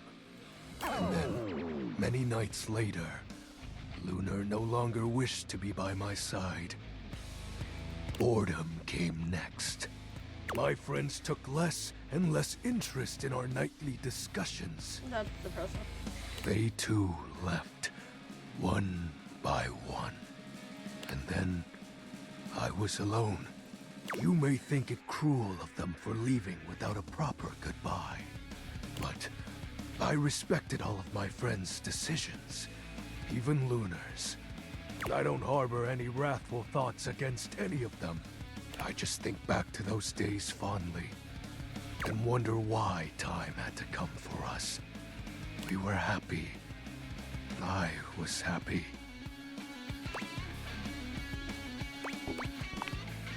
Oh, shed not a tear for me, Penumbra. Time comes for us all in ways we don't expect.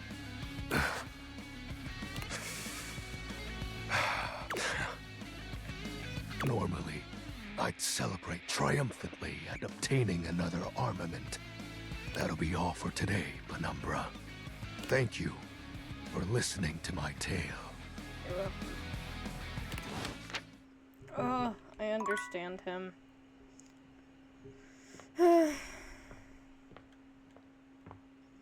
Time to go to bed.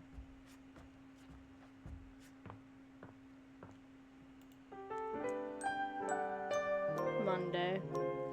Tuesday. Alright. Who do I talk to?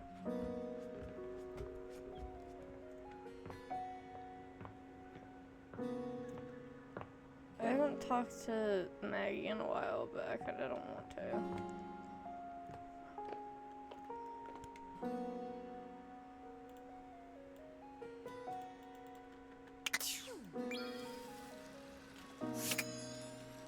I've heard about the water. You wonder for a moment if your sink has overflowed, but that's not it at all. There's just a being made of water standing before you. She's ethereally beautiful, but there's something hard to pin down in her gaze. It almost feels like she's watching your every move, waiting to see what you'll do. Hi, honey. You looking to cook something? Wash your hands?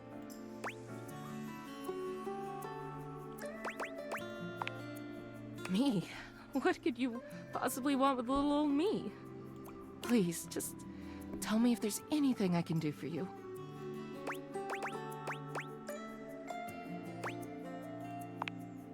It's sexier that way, isn't it?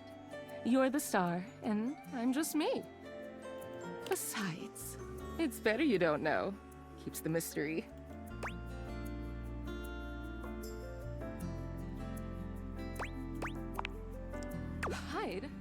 What the hell have I got to hide? Your body is 60% me. Who's hiding anything? That statistic is incorrect. Guess the mystery had to end sometime. I'm River. What can I do for you?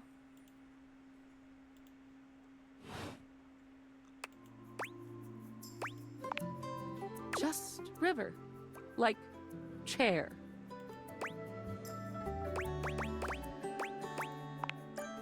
Chair. World famous pop star, known for her #1 hit, Belief. Share. The one and only. You know, the best thing about Cher is she's always changing her look through the decades. She always knew just what we wanted to see and served it to us. I really admire that about her.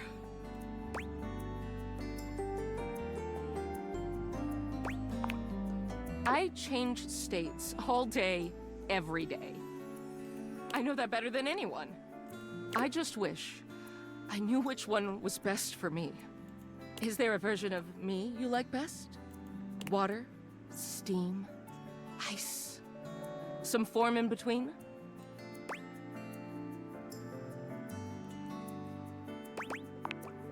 Of course. Oh God, don't tell me now. I'll just be thinking about it all the time. River wasn't exactly holding your gaze before, but she seems intensely uncomfortable now. She looks everywhere but at you. Look, I've been here way too long. If you don't need anything from me, I'm going to go. She is gone. Okay, bye. I'm gonna turn your ass off then.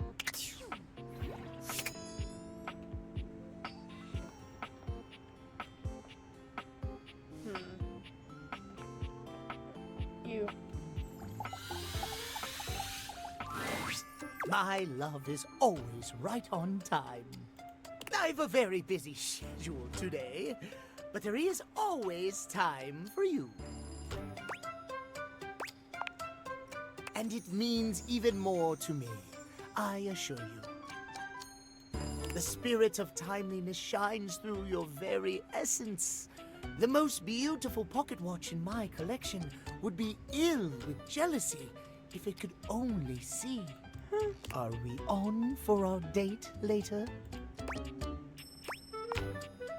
Wonderful. Until then, my love.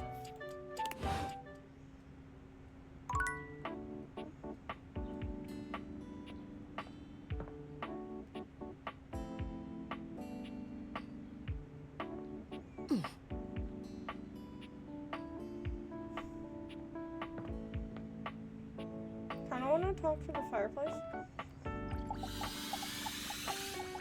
Wait. Nope. Got two people I gotta talk to. I think I wanna talk to Betty last tonight. So I need to talk. I definitely wanna talk to you. Oh, you're back. My goodness. I Yeah, missed you you more say this the time than same last thing time. every Got some great time. advice gems for you if you I want. do. Bring it on.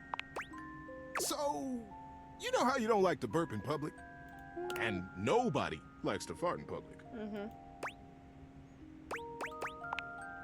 The trick is to get everyone who's around you when it happens to be on your side. And one of the best ways to create a good team is through humor. So, you will burp. And when you do, own it. And with a big smile on your face, say, "Oh my goodness! Did anyone else hear that big barking spider?" Exactly. The best way to deal with embarrassment. And now, for the big enchilada. When you fart in public. Oof. You gotta own that too. Look up boldly, bravely, and say, "The dog did it."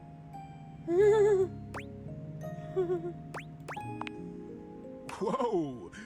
Did you let one out just now? I'm kidding, buddy. I love you. Yeah, I'm gonna talk to Betty last tonight. I'm gonna go talk to shit to the fucking edgelord down here, guys.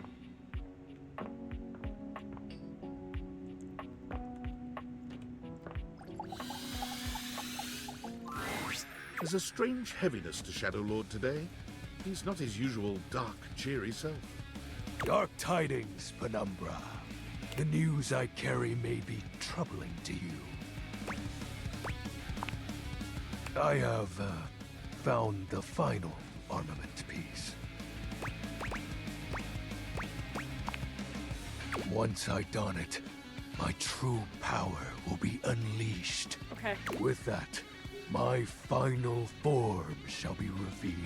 Okay, what is that? You may be surprised by who I become. Thank you. You're welcome. It is imperative to me that you understand that your presence was most welcomed. Oh, is it not anymore? Our conversations have been a highlight to my dark days. Oh. It seems my vernacular has become more flexible as our bond tightened. Oh. Wait, I don't know, kind of bothering me. Shadow Lord bows his Actually, head, falling just silent say- for a few.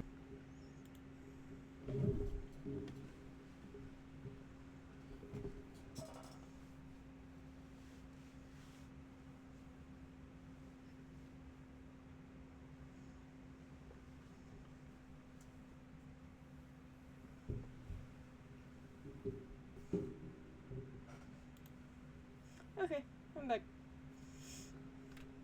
Moments before he begins his incantation. The die is cast. Let us begin. Oh, sick ass music is stopped. The whispers of the void. Heed my call. Bend to my will and reforge my soul. Yes. Let darkness incarnate reign supreme once more! Yeah. Shadow Lord vanishes from your view with a flash of black smoke. Wow. The Shadow Lord you once knew is gone, replaced by what appears to be... It is complete. Oh, I love him. some nerd? I love him. As I suspected, you wouldn't recognize my form as it is now. Oh, I love you. Oh, I love you. It's me. It's me. XXX Shadow Lord 420 XXX. But my real name is Skips. Hello, Skips. I thought you wouldn't take me seriously if I appeared to you like this. I love you. If you have any questions, ask. What do you want to know?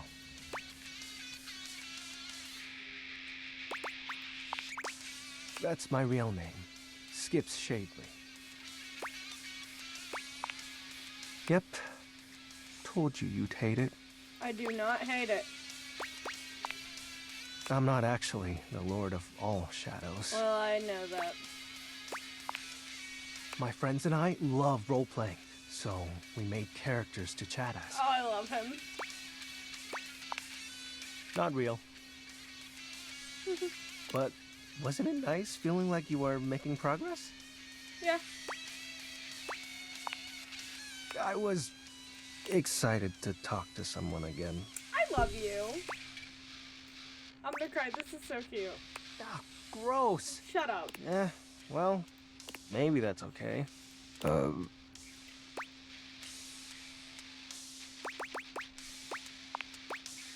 His name was Benji. Is Benji. He's the one who invited me to the group. The chat room. He was really encouraging with everyone's roleplay, especially mine. Yes, it was nice. There was an eclipse and we were able to join our forms. I hope wherever he is, he's happy. Yeah, well, I've had a lot of time to think about it. I still get bummed out, though. But that's just my mind taking negative nosedives every now and then. I figured you would.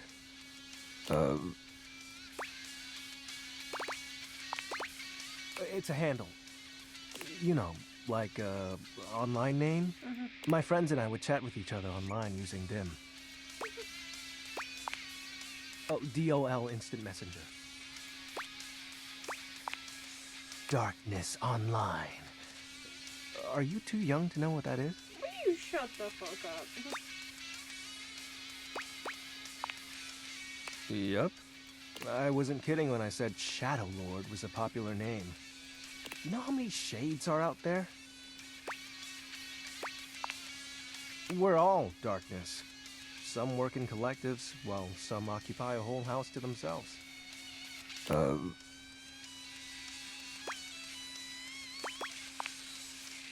that was actually the most accurate thing I've said. It was slow and sudden at the same time. Maybe it was happening the whole time, but I didn't notice. But it doesn't matter. The fact is, my friends all stopped hanging out with me. Well, we just grew apart. Guess I was hoping that didn't apply to me, being unalive and all.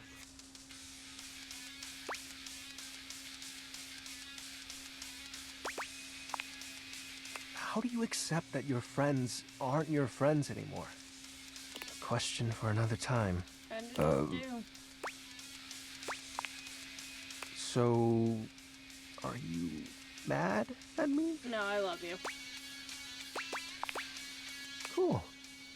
Do you still want to hang out with me? I do. Well, that makes me happy. We can do whatever. Chat, I love you. Play hangman, chill. After all, we don't have to worry about time anymore. Well, because I'm going to turn you into a shadow. Now that I'm up to full power, I can reconfigure you. That way, we'll be together forever. Oh, cool. Yeah, but the powers of darkness are very real. Oh, nice. Now, become untethered and enter the void. Okay. It'll be fine. You're not like the others. You won't leave me like they did. Like Benji did. We'll be together forever. Oh. Trust me. Okay, shadow time. Oh, you chose correctly. Now, let the dark ritual commence. Skips holds his hand out to you. Penumbra, join hands with me. I love you. You take his hand as directed. It's hard to tell, but you could swear you see a blush spread across his cheeks. Ooh, excellent. Be untethered from the warmth of light, and submit thy soul to the chill of night. Be one with the darkness. Skip's grand incantation ends, but there's no puff of smoke or flash of light. You certainly don't feel any different.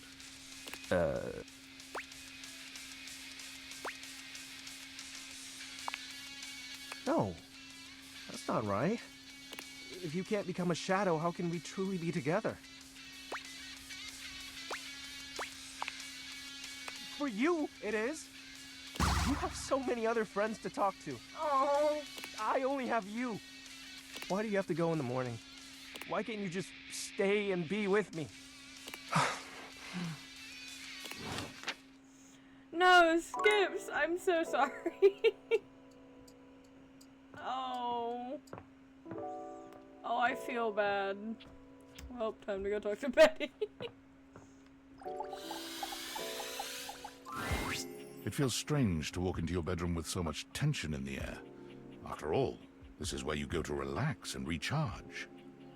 But you told Betty you'd give her the day to consider her confession, and now she waits for you, seated at the bed like usual.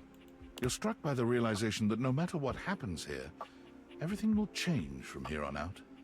Thank you for coming. I hope you got a good night's rest.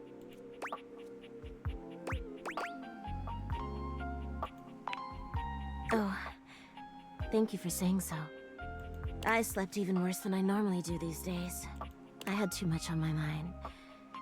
And there's too much at stake here.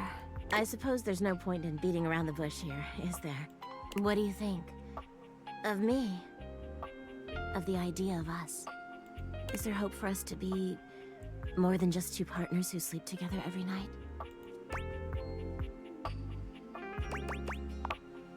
Oh my god, really? You really feel the same?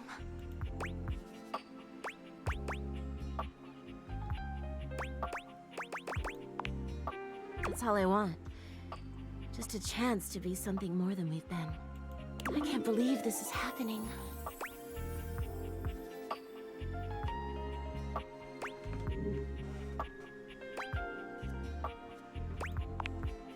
Don't you worry your sweet little head about that.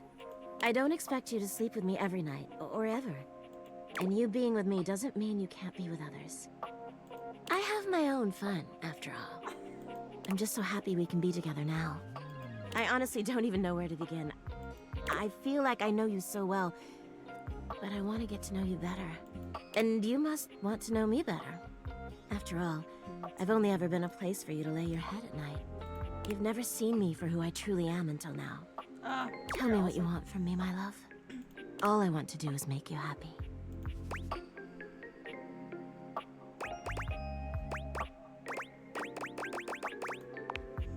Aren't you just a darling? Well, if you don't mind then, I'd love to go on a proper date with you. Sure. After all, I have you to myself every night. But a date in the daytime? Nothing would make me happier. Where shall we go?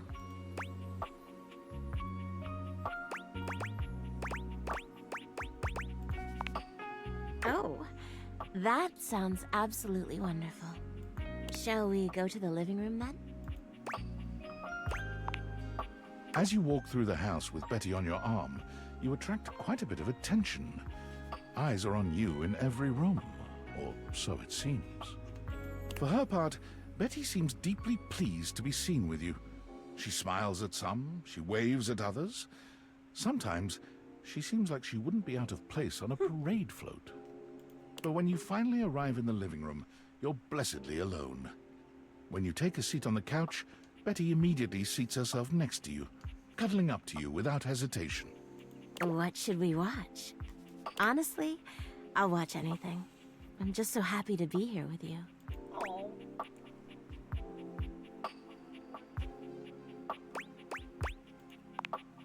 Oh, Nightmare and I love scary movies.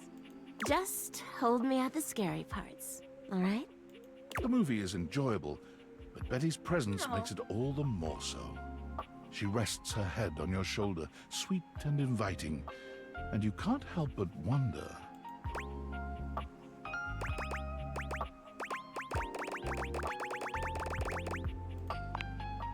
You turn to look at Betty, and she lifts her head to look right back at you. I'm gonna kiss the It bed, feels guys. like the stars are aligning, your hearts beating as one. Oh, that's so Betty cute. leans forward, her lips parted and her long lashes low. And you know, in this moment, she wants you to kiss her. Your lips meet, and the rest of the world falls away. Betty is everything you ever dreamed of and more. She matches your energy with a kiss that rocks you to your core. There's a heat in that kiss that tells you she's probably over the movie and ready to escape upstairs. Oh my god, I thought you'd never ask. Oh, I'm nervous, You guys. and Betty make your way upstairs, hand in hand, giggling like teenagers. You've slept on Betty for years, but never truly slept with her. Tonight is a night of firsts. Guys, I don't... After tonight, you'll never look at your bed the same way. Your room becomes a tangle of sheets, of bodies twisted into new and exciting positions. When you finally do go to bed, you sleep better than you can ever recall. Betty's soft warmth Oh, that's surrounding you, even in your dreams. This truly feels like the start of something beautiful. Yay!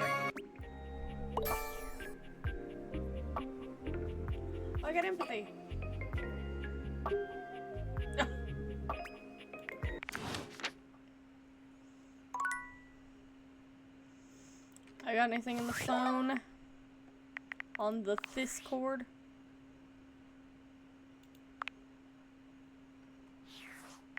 What about on the workspace?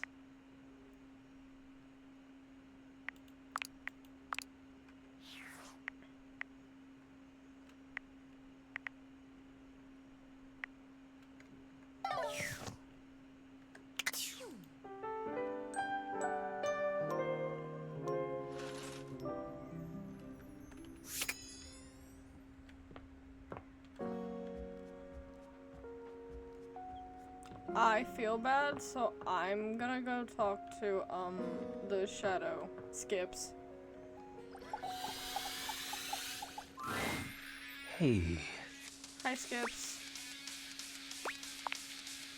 you don't have to do that. But it's fun. If I was so powerful, it'd be a shadow. Well, listen. Sorry, I'm just so scared to lose someone again. Every time you go, I think, what if they don't come back? But my fears subside when you return. Oh. Why do you keep coming back? 'Cause you're cool. Yes. I see. If that's the case, I've grown fond of you as well, Penumbra. An eye of you ruin beyond my nights. This is lovely. Your warmth. You're such a dork. What? I know. I love you. So are you. Now, what sinister ideology shall we deliberate on tonight? Yay, Skips.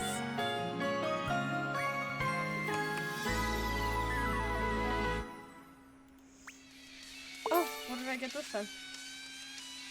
What did I get? Oh, I got more smarts. Oh, wait. Yeah, I got more smarts. Nice. Okay. Well, I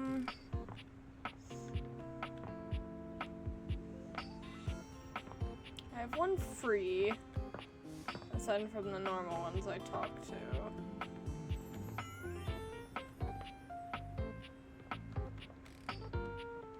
I think I want to talk to a Dorian. What kind of Dorian, though? I don't know. That Dorian.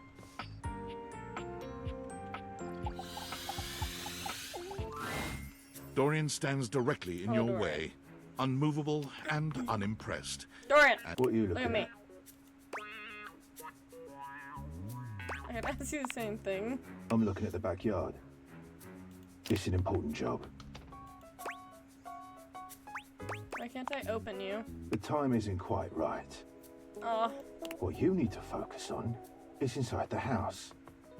If you want to speak about why, talk to Front Dorian. Are you his evil twin? I'm the same as him. I'm just facing the other way. Oh. There isn't an evil board in my body. I've been straight with you. Now be straight with me. And go away. Well, screw you then, Dorian. I'm gonna... Who else do I have to talk to? Can I talk? Oh, I kinda want to talk. Well, wait. Yes. A bartender drums her fingers on the countertop, clearly bored out of her mind.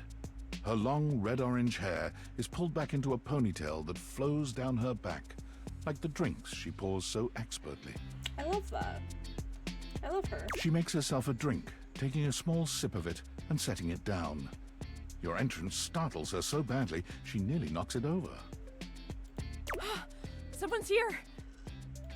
Welcome to my humble bar, the Tipsy Tumbler.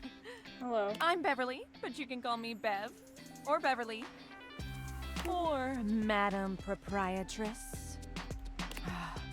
That would be so cool.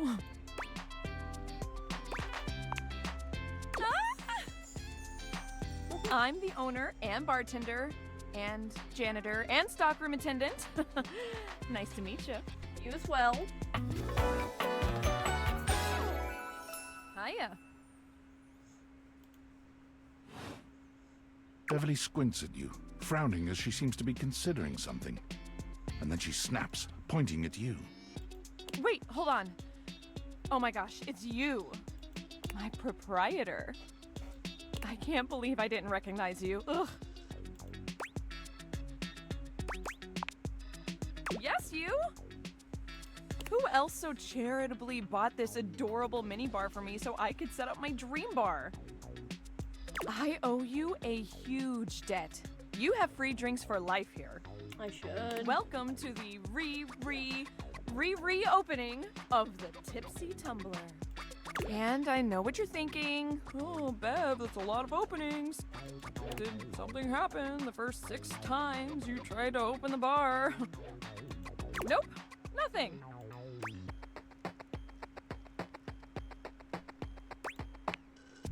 First, oh, thank you. Second, great question. I wish I knew.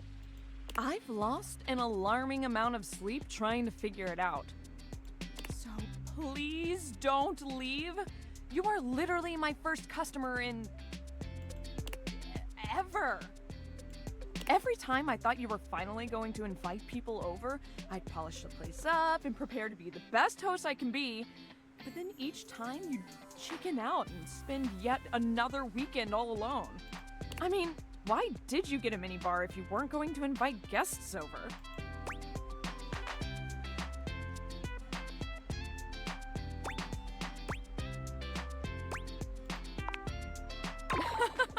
That's sad and totally not something I do. Hey, I got an idea. How about I serve something instead so we can be less pathetic together? So take a seat and let me fix you something already. Please, let me fix you something. First and foremost, am I making you a cocktail or a mocktail? Mocktails are the non-alcoholic versions of a cocktail. Just as fun and delicious, but without the burn. Or the drunk part, obviously. Excellent! So, what'll it be? I want a mojito. Ooh, so minty and fresh. It's kind of like brushing your teeth at the bar. That sounded more appealing in my head. Coming right up.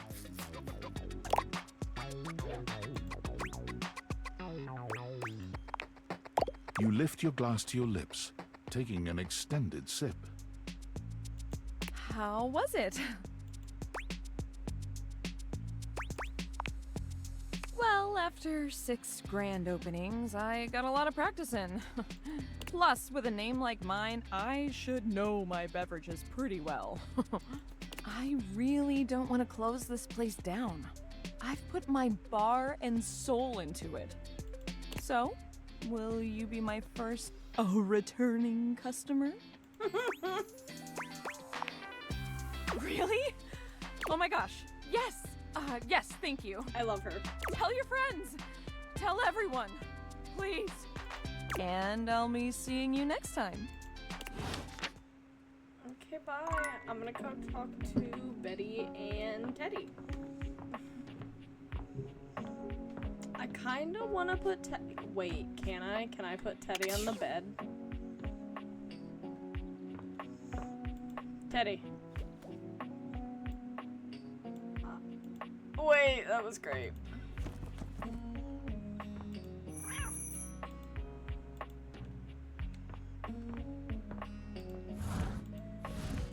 Oh, the towels! Guys! I have forgotten to talk to the towels! I gotta talk to the towels. After Teddy. I'll talk to Teddy first. There you are. I was just thinking about you, you know. How about a kiss? You envelop Betty in your arms, and when she kisses you, it truly knocks you senseless. Ah, I love For a few moments, there's nothing but you and her. You and those maddeningly perfect lips and killer curves. It's hard to stop at just a kiss when it's this good, but somehow, you managed to pull yourself away. It's going to be hard to wait. But I'll see you tonight, cutie. Okay, well, time for a bedtime story. Oh, you're back. My God, I've missed you more this time than last. Would you like to hear another story? I would. I hope you're ready. I have a great story for you tonight. Okay. This is the story of the Star Brothers. Yay. Eris and Leo were twin brothers born among the stars. Though born in the same split second, Eris always felt protective of his brother. Leo could be a bit of a hothead, and Eris was kept busy keeping him out of trouble.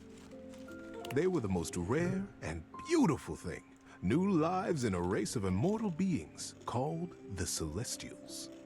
The boys were always together. They were as close as two brothers could be. They knew each other's minds. They trusted each other with every truth and every question. When Eris grabbed the comet's tail with both hands, Leo knew to stand in front of it and play the comet's head like a friendly dog. When the boys were old enough, they were brought before the Council of Elders. The time had come for them to receive the greatest gift of their lifetimes. You see, I know you look up at the stars. I know we all marvel at their beauty and their mystery. But the stars look down at us, too. They treasure us.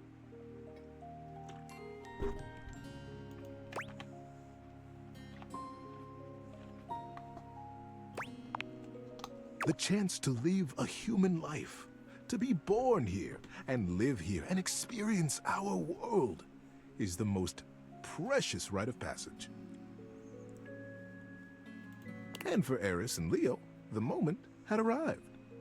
They were led slowly into the abyss of the council, right up to the throne of the Elder. "It is time, my sons," he intoned. "It is time for you to be born again. You will come to me separately and chart your course through your human life. You will decide the things you will see and things you will experience. And when you leave my chamber, you will forget what we have said. When you are born on Earth, you will forget your life here, and you will be fully and only human." Leo looked from the Elder to his brother and bit his lip. "Sir," he began, "when we get there, when we are born, will I know my brother?" The Elder smiled kindly. "Yes, Leo, you will know him as your brother. But the closeness you feel here will not necessarily go with you. If you choose to have that closeness as humans, it will be up to you when you are old enough to create it in your lifetime." Eris smiled and slipped his hand into Leo's. "Don't worry, Leo," he whispered. "We'll remember each other, I promise." Yes. Each boy went with the Elder and planned his life as a human. And when they were reunited in the abyss, they smiled at each other with the impish excitement of what they were about to do. It was the greatest adventure either one of them could have imagined, and they would get to do it together. "Are you ready?" asked the Elder. The boys caught each other's eyes and smiled. "Yes, sir," they said together. "Then take a deep breath and close your eyes. When you open your eyes, your journey will have begun." And so, Eris and Leo were born as brothers here among us. Among us, yes. They chose to be born in a small town outside the city, where it was dark enough that they could still see the stars. I wish I could tell you that they immediately remembered their love and their closeness, but it took them a while. While they were always together, they fought constantly. They questioned why they had been born as brothers. They were so unfamiliar to each other. It felt like whatever one did perfectly irritated the other. The boys were 8 when they started racing each other through the woods. One day, as they were running, chasing each other and pushing each other to go faster and further, Leo realized that he had taken a wrong turn. The trees looked unfamiliar, and the air started to smell strangely open and deep. But Eris was hot on his heels, and he couldn't stop. He couldn't be caught, pushing himself forward, blinded by the competition. He didn't notice when the dirt underfoot turned to rock, and when the rock began to thin into a great, high cliff. Oh no. He pulled himself up short in a panic, but it wasn't quite fast enough, and his momentum carried him bodily over the edge. Oh no. Time slowed as Leo fell, and he realized in a flash that he was about to die. Oh. And that's when he felt a small electric hand grip his wrist. Eris pulled them both out of the air, hurling his little body backwards and tumbling both of them onto the rocky path behind the sheer face. Leo felt a small rock slice into his hand, felt the blood pouring out over his arm and Eris. But he was alive. Gulping air, he turned to look back at his brother, and they caught each other's eye. For the first time in their young lives, there was a recognition. What it was, neither of them could have said, but they knew each other then. On the cliffside, sheened in sweat and blood, they became brothers. The years that followed saw them growing ever closer, taking each adventure in stride and together. They were 22 when they decided to learn how to fly. They went up together in small planes, learning to take off, to land, and then to do flips and loop-de-loops. They would laugh as their plane cavorted through the sky and smiled contentedly as the wheels touched back down to Earth. The day the plane went down was a flight like any other. Oh no. Nothing had gone wrong. There was no great conflagration, but the plane began to fall from the sky. Leo couldn't get the engine to start again, and the landing gear wouldn't respond to Eris smashing the buttons. The plane crashed through trees and grass and came to rest on a green hillside under a cloudless sky. Leo freed himself and tumbled out onto the grass. He dragged his body up the side of the plane to find Eris, unconscious in another seat. Oh no. Eris, wake up, get up. Eris, get out of the plane. Eris lay still. Eris! Leo breathed, his heart rate slowing. Eris, open your eyes. And still, Eris did not move. Oh. Time slowed again. The realization that Eris would not move came slowly. No. Like a great wave crashing over him, Leo felt the light go out of the sun. Leo brushed the scar on his palm left by the rock at the cliff face. Maybe Eris would feel the old wound and wake.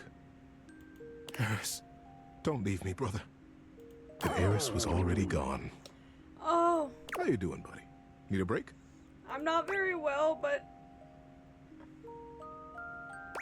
Come on. It was many years later, and Leo still moved in the cloudless fog of that morning. Colors seemed bright and hollow. People spoke to him as though from a long way off, and he jealously guarded his isolation from the world. He still saw his brother everywhere. The way a certain branch swayed as though it had been brushed by a young hand. The way that girl smiled at him, the same mischievous glint in her eye that Eris used to have. It was that girl who began to bring him back to life. She had lost her dog in the park. Frantically, she ran back and forth calling him. Comet! Comet, come back! Leo raised his head from the scar on his palm at her voice, his back against a tree.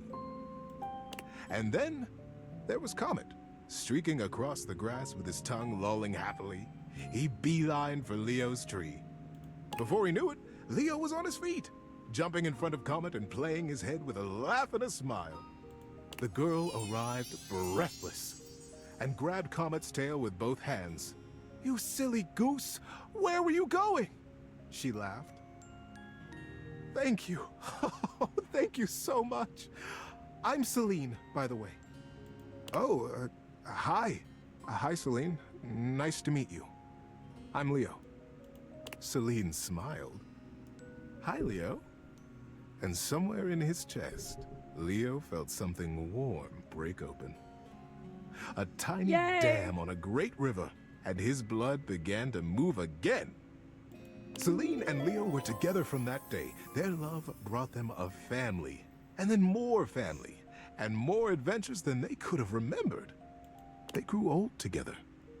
They grew wiser. They held each other when Comet died. They cried together when the fire took their house. They smiled when the sun built them a new one. And when Leo died, he died with a smile on his face. Celine was standing next to him, and his finger now unconsciously and methodically stroked the scar on his palm. In that scar was his holding on to Eris. Not with sadness now, but with fondness. Great love. Leo's last breath was a gentle exhale up into a cloudless sky. And when he opened his eyes again, he was home. He was in that sky, up among the stars, young and immortal, and standing before the Elder, with his hand clasped in his brother's warm grip. Eris, is it really? It's you! I remember you! I remember this! Eris laughed out loud and began to jump around excitedly. Oh, Leo! I've been waiting for you. I watched everything. I watched it all. What an adventure you have had. You were there? Leo asked, confused. But no, I remember you weren't there. I know you weren't because I missed you. But I was. I was in your scar. I was in the park that day you met Celine. I sent Comet to you. Don't you see? I was always there. And I wouldn't have missed it. Ah, yay.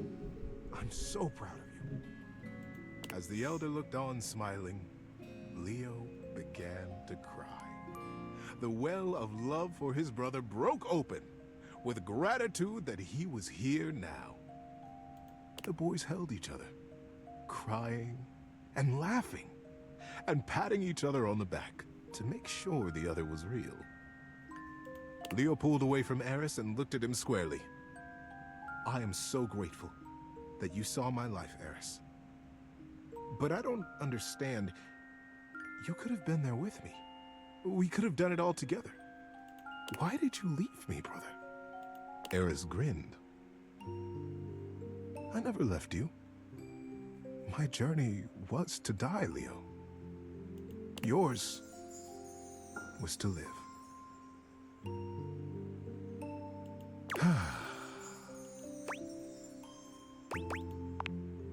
Yeah, but sticks with me, that one. Good night, buddy. Good night. I love you. Okay. Time to go to bed.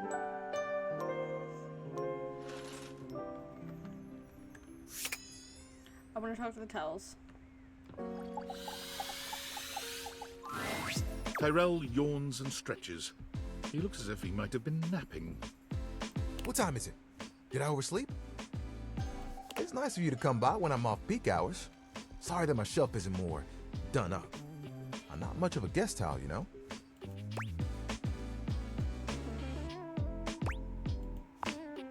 So am I. Still, I'm content with using the time in here to think of ways to fold my fabric friend into new shapes. Yeah. Which, since you came by, you get to see my newest... Oh, I never know what to call it. Creation? Formation? We can work with that. Let me introduce you to the newest iteration of my buddy. My dear fabric friend, Towel Turtle. Tyrell holds his towel love buddy him. out to you.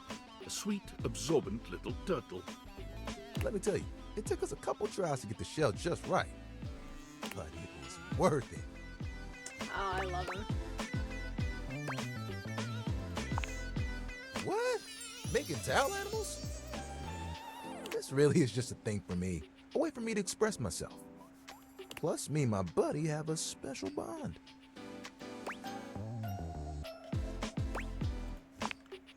They've seen me through a lot. Remember when you got me from that thrift store? I was wrapped with my towel buddy. I remember you saying it was as good as new. Well, let me tell you, I've seen some massive spills in my day. Things you wouldn't believe. Did you know what pasta sauce can do to grout? It ain't pretty. But I didn't have to take on the task alone. Nope. There was a team of us, all dedicated to helping keep things nice and dry. I was happy to be with my friends, working together. Hell, we used to hang out at the bathroom bar most nights and just chill.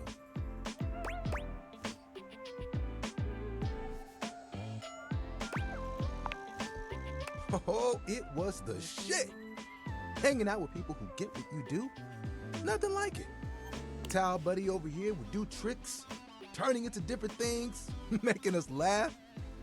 Every colored towel you could think of, all in one place. And the linen closet? Always a party. Sometimes it was so full, you couldn't get a shelf. Those were the good times.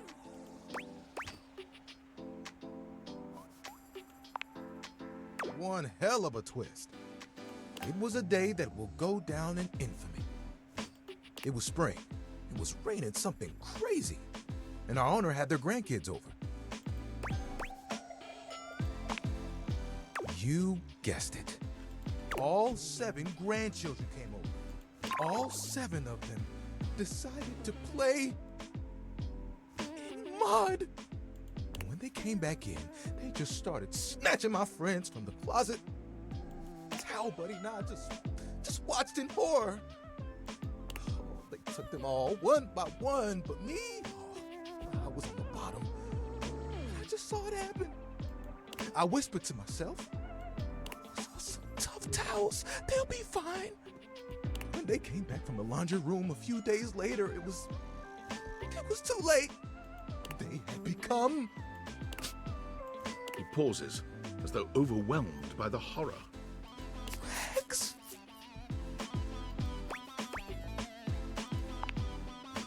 Rex! You've got to be stain resistant to stay in the game. That grape juice, you can't let it stick to you.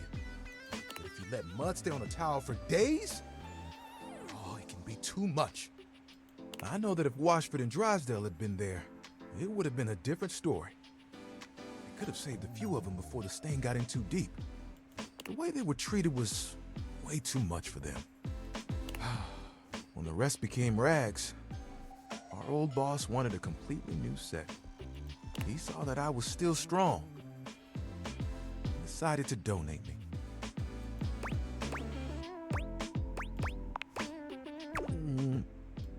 I was not scared. It was a hell of a disaster. But I had my little buddy with me. We kept each other company. And I knew I would make it. I'm Brazilian. It's in my fibers. Can I see your hand? You extend your hand to Tyrell, and he takes it, his touch gentle and unassuming.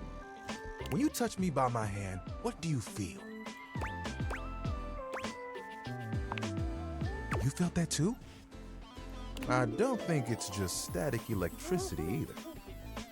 But there's something else. Feel the texture of my hand. The way I'm made. Soft but sturdy. Hard-working, yet comforting. I'm warm. You noticed, eh? And my little buddy here helps me channel all those bad things into a way I can express my emotions. All that to say, I'm premium. That's why they call me the Lord of the Rings. You get it?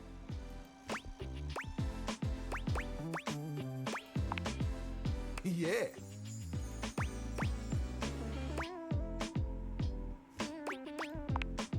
Well, you want to know a secret? Picture it. The music of summer playing over a speaker. Perhaps a Bluetooth. The smell of sea salt and tight canvas in the air. To your right, one of those tall lifeguard stands that someone in bright red shorts sits on. To your left, A couple that most likely had an argument in the car. They both try to make the best of the day. It's super awkward. And there I am with you, stretched out in the sand, a giant umbrella behind us, blocking out the sun, and us just chilling. You guess what I want to do?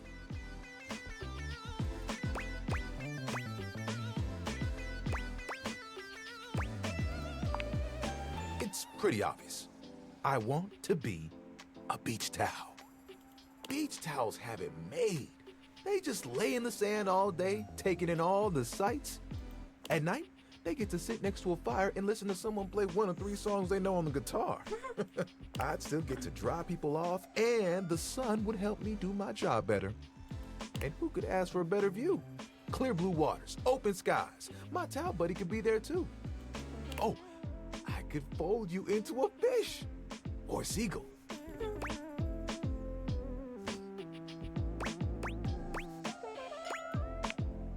Oh, of course.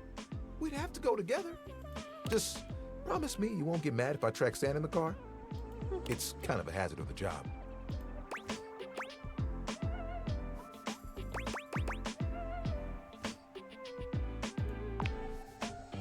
You would?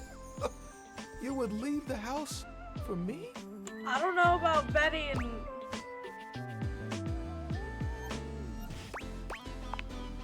I think I'd be good at it too. You know, that's the first time I've told anyone my dream. I'll be honest, I was a little worried that you might think it was silly.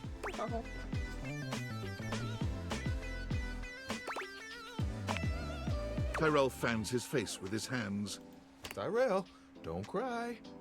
Who's gonna dry you up? You're the best, you know that? And think of all the sunsets we could watch together. You and me, cuddled up real close. It would be like nothing else mattered, even if it was just for a few moments. Oh, that would be awesome. We've got to make it happen.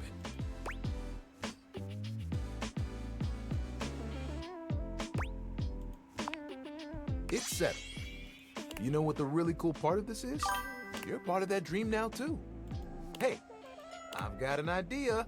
Towel buddy. Remember that one I've been saving for a special moment? I think it's time. We'll be right back. Tyrell disappears from view for a few moments. Yep, just like that.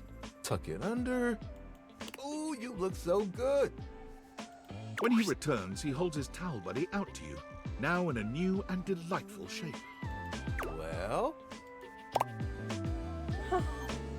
I love it. I know. I had to make sure I got the nose just right. Well, I think Towel Buddy will be like this for a while. And, you know, you can wrap me around you anytime you want. I'm cozy regardless of the circumstances. You get me? Start sweating.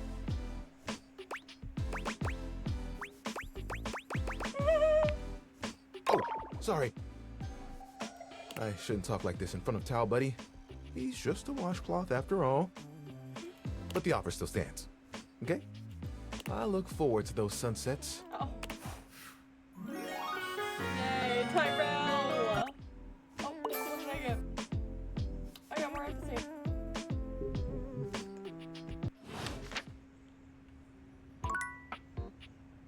Damn. Me and Tyrell were talking for a while. Okay, I want to go... Well, no, I don't think I do yet. I'm gonna talk to, Skip.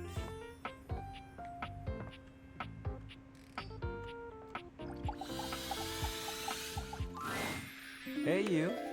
Hey, Skips. Did you sleep well? I did. I made sure the silverfish wouldn't bother you. Skips always shows his love for you in the most creative ways. Oh, that's too cute. Is that all? Okay. Well. Do I have a free? I've talked to Skips, I've talked to the towel. Betty and Teddy. Yeah, I've got one. Dorian, probably. Which Dorian do I want to talk to, though? Speak of the fucking devil. I'm gonna talk to this Dorian. The bathroom Dorian. Dorian is as tall as ever, but there's something off with his energy today. His eyes dart briefly from side to side, as though ensuring you're alone. Welcome to the lavatory. Let's keep things private here. Okay, Dorian. Very, hush-hush. Dorian, are you embarrassed? Understood. Try as I might to keep things quiet, nestled in this lovely little space in the house. We seem to have attracted our loudest members.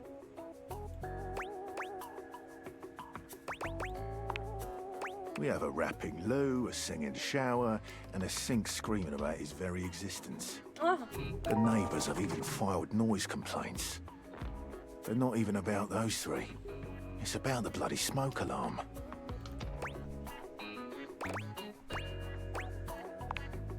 He's a sink, right? Thinks he isn't, though. I'm a door. Always have been. My mental faculties are perfect. What can I do for you? Jean-Loup Pissoir, or better known by his stage name, Little Crapper, is a highly talented, though repulsive, member of this little tribe. I don't like music very much. What can I do for you? You're lucky you can leave. Oh, Dorian. Okay, well, gotta go talk to Betty and Teddy.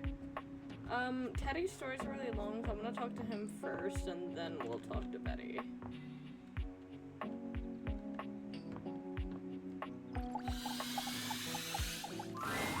Oh, you're back. Hello, Teddy. Like, I missed you more this time than got some great advice gems for you if you want. Bring it on.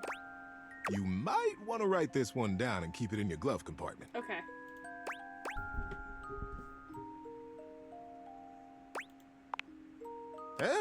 Not much need for those these days. But compartments, always useful. True. I'm gonna teach you about the best things to have with you in your car in case you get stuck. Okay. Number one, most important thing, big comfy blanket. Now, you'll see a lot of kits advertised all over the place that say something like a space blanket is the way to go. Light, takes up almost no space, keeps you very warm. But I ask you, does that give you any mental peace of mind? Does it provide the spiritual sense of safety and coziness that'll calm you and help you make good choices concerning your rescue? No siree, it doesn't. Big, you are correct. Warm, comfy, squishy. Those are all the vital components. Moving down the list, food and water. Lots of both, and don't forget to include something crunchy, because crunchy things bring joy. And something made of chocolate to remind you of happiness and assure you that you're going to be okay. You might need some chains for your tires or some mud ramps depending on where you're adventuring. You'll need a nice sharp knife for cutting things like food, a way to start and maintain a fire, to warm up the food and the cocoa. Oh, you have to have cocoa too. An extra battery for your phone, a good sturdy pair of shoes for going on a nice walk around where you've gotten stuck, a good book, and of course, a big deep breath and a smile. Because no matter what, I'll be there. And everything is going to be just fine. Thanks, Teddy.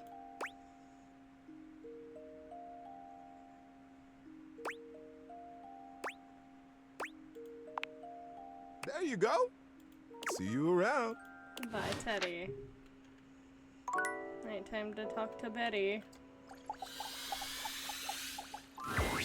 There you are.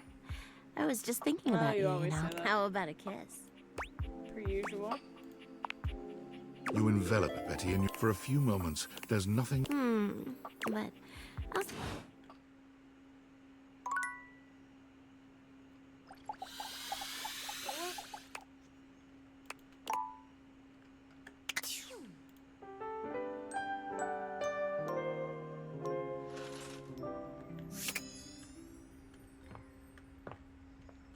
Okay,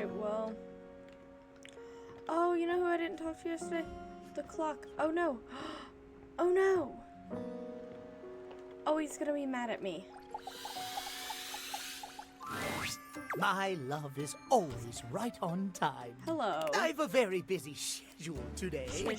But there is always time, and it means the spirit of timeliness shines through your very... Are we on for our date later? Wonderful. Until then, my love.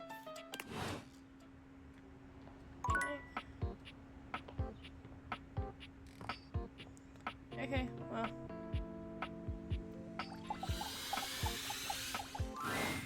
Hey, you. Hi, Skips.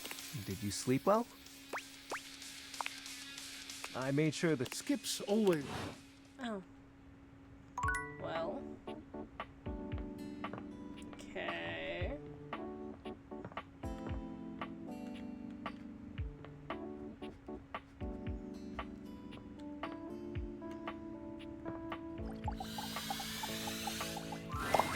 You ready to get wrapped up in Tyrell? Because I'm always ready for some of you. Pig. Ooh. I didn't know I would ever like someone so dirty. Come on here now.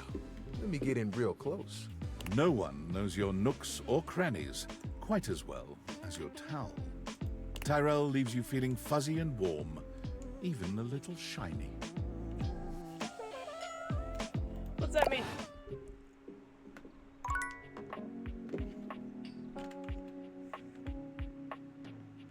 I don't know. I feel like I've done all I can with them. I gotta go talk to someone else.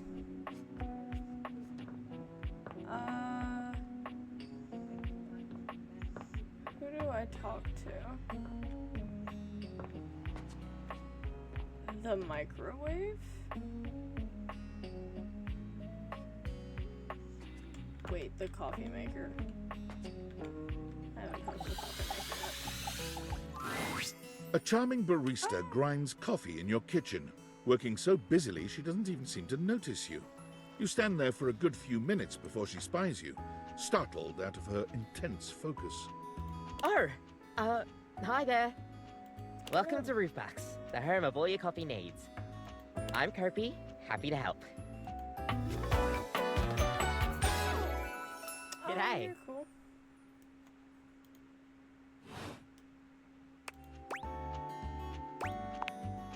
I, sure am. Here to make your day just a little bit brighter with a touch of coffee. Gosh, that never gets any less awkward to say. What can I get for you today?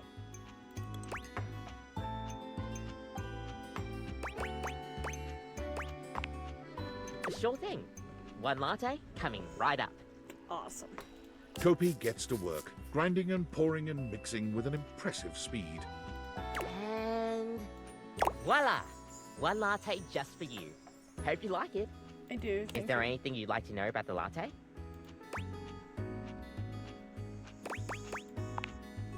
Well, that's the Italian word for milk. If you're in Italy, you have to order it as a cafe latte. Otherwise, they'll literally just give you a glass of milk. Right? I don't think my nerves could handle being handed a glass of milk like that. She shudders violently. We'll see you next time.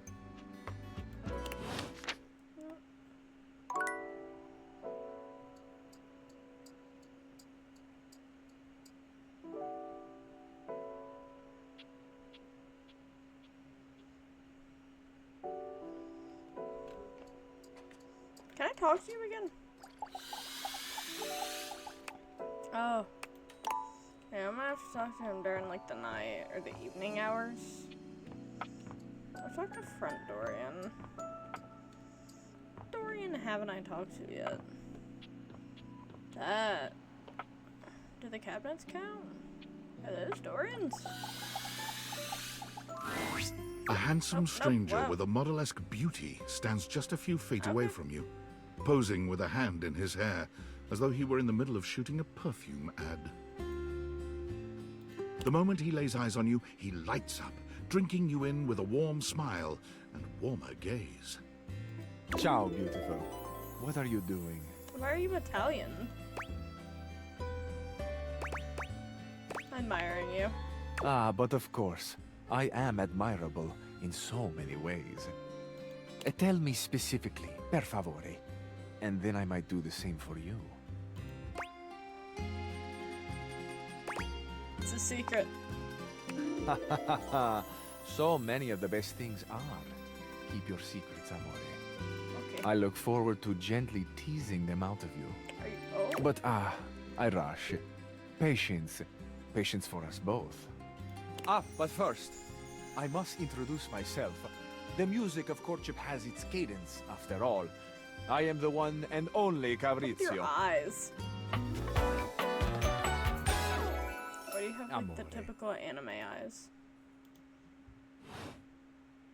Piacere di conoscerti. What?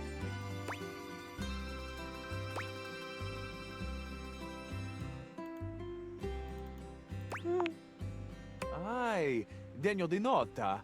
What a beautiful effort you're making to speak the language of a new friend. Now that we are introduced, we must get to know each other, eh? Let us begin with a simple question. Un aperitivo. Do you, and so much is contained within your answer, have a favorite flower? Ah, tessero bellissimo. Of course you do. A vibrant heart must have a love of nature. Picture it. I will try to guess what it is. I see. Amore, what a rich and colorful mind you have. It is a pleasure to me to be inside your eyes, seeing all your nooks and your crannies.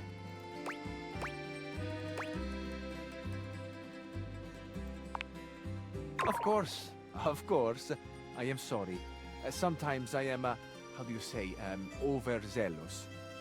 There is time for crannies later. And nooks. I see red.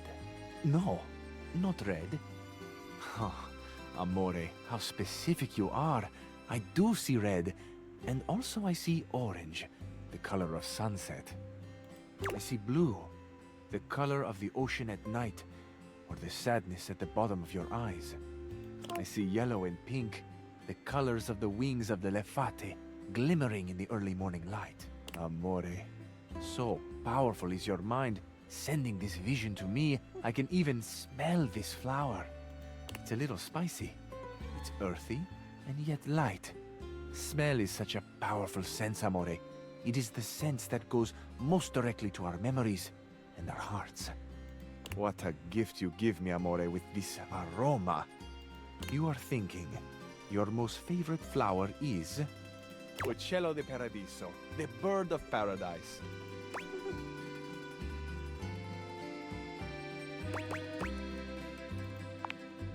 Oh, no? I have not guessed correctly. Amore, what can I say?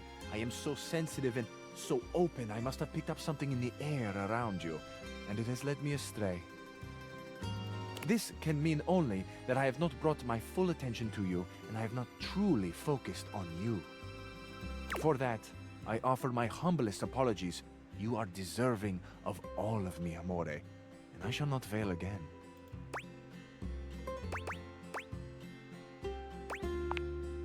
I feel I should tell you also. It may look as though I have something of a hard exterior. I have heard before, though not from lovers, that I can sometimes appear closed. But let me assure you, nothing could be further from the truth. I am open.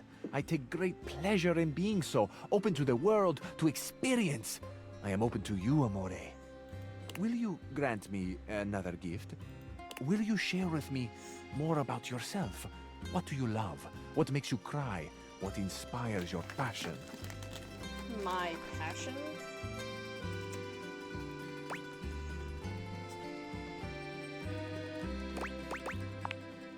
I love the big questions. I love the small questions. It is the finding out about each other, sharing your hearts that brings the spice and sweetness to life. I mean, yeah. Might I suggest that we savor these questions over dinner? Then we have a date.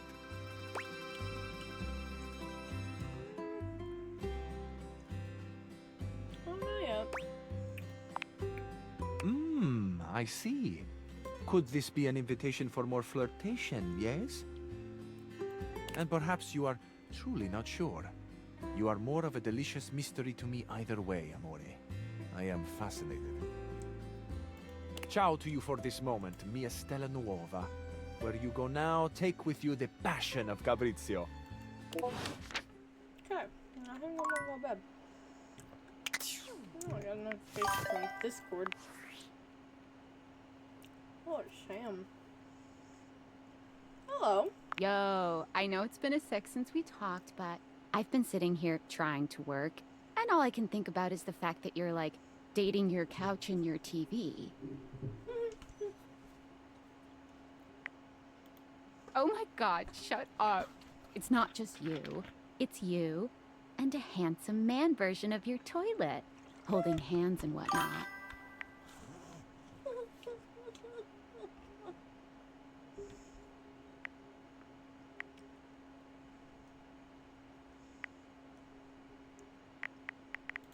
Why do you sound unsure? Welcome to dating, friendo. It's complicated for everybody. Humans, animals, furniture. Nobody likes dating. Okay, but honestly, like, can you just tell me what it's like? Walking around your house and having, what, hundreds of potential suitors just around? Like, you gotta feel, like, super eligible, right? Hey, you just gotta take it one date at a time. I just gotta know one thing. When you're out here dating your appliances, are you guys, you know? Do I know? Yes, the fuck you do. All right, keep your secrets. If you don't want to kiss and tell with your furniture, who am I to make you? All right, well, I've wasted enough of my workday. All my love to your household object lovers or whatever. Bye. Okay, bye.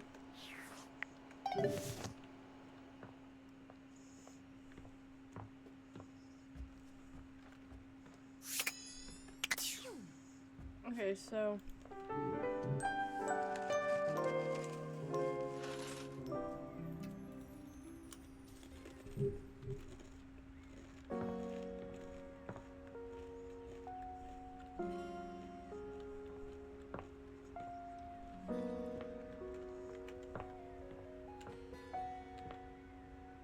I think I already talked about it, Dorian, didn't I?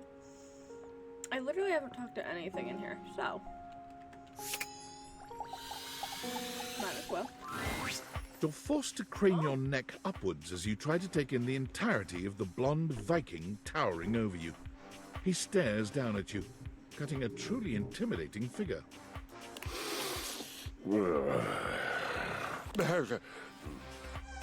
He says nothing for several minutes.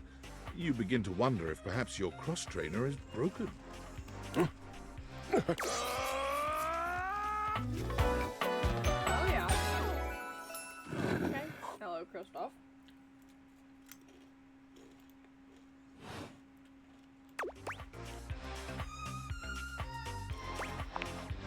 K is for horses. And yes, it was a fine battle cry. They're weird. Nice. I don't know you, and you don't know me, and it does seem safer for you to be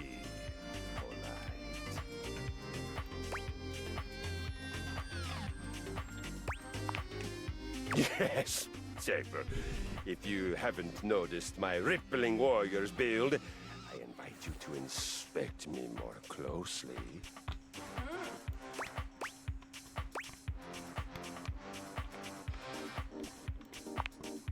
You take a good look at Kristoff's rippling warrior's build. Him big. Him big. You assume intimacy where none is offered. I feel it. The surge of violence within me. Come to me at this place with your weapon. Next we meet, and glory shall be mine. Okay.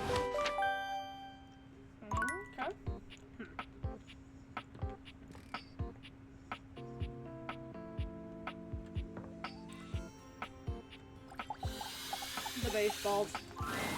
One moment you're looking at your old sports equipment, and the next you're looking at a gorgeous, muscled man dressed in various pieces of sports equipment that once belonged to a far more optimistic version of yourself. As you watch this guy go through an entire squat routine, it's more than clear that, unlike you, this guy has never struggled to maintain an athletic routine. Mid-squat, he stops suddenly, bending down to peer at you through his legs. A handsome, smiling face, boxed in by thighs so thick and developed, you're rendered speechless for a few minutes. Oh, hey!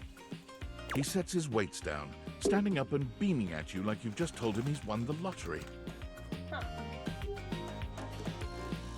It's about time you made your way over here. I was starting to think you forgot about me.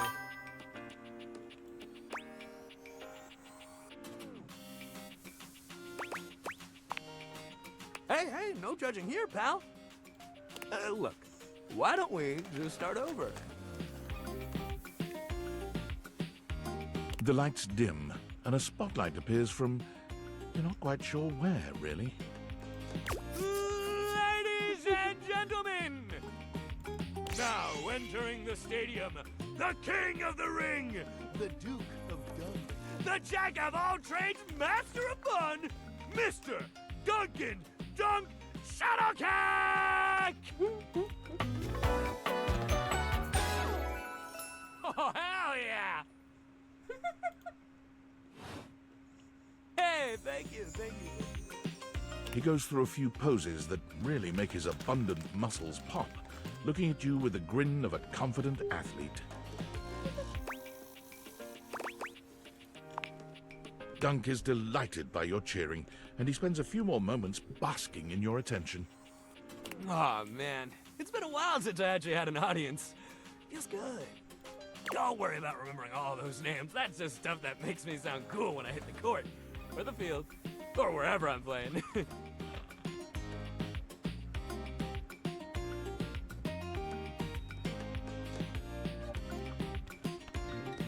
Cookies is fine for pals.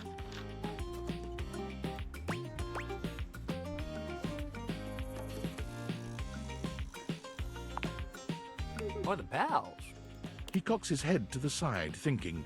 You can almost see the gears turning. So, like, best friends?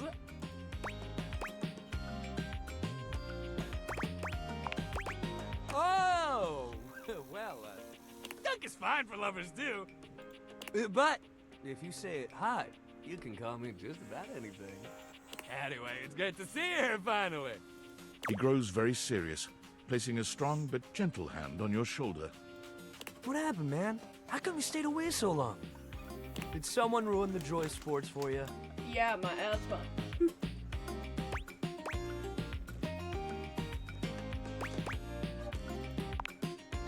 Ah, man, I get that. Life is so much sometimes, but you gotta make time for yourself, too. Dunk gives your shoulder one final little squeeze, and then he's slapping you on the back so enthusiastically you nearly collapse. This fine hunk clearly does not know his own strength. Well, hey, no matter what happened before, you're here now. I am. Your inner athlete said, "Let's get it, baby!" And who are we to say no to your inner athlete? There's no inner athlete, but okay. Nah, I don't have one. What? Of course you do. We all do. Yours might be like sleepy right now, but that's okay. We'll wake him up. You make me like sleepy right now, but that's okay. We just gotta get you into the You're flow. funny. But I want to make sure you're ready for it.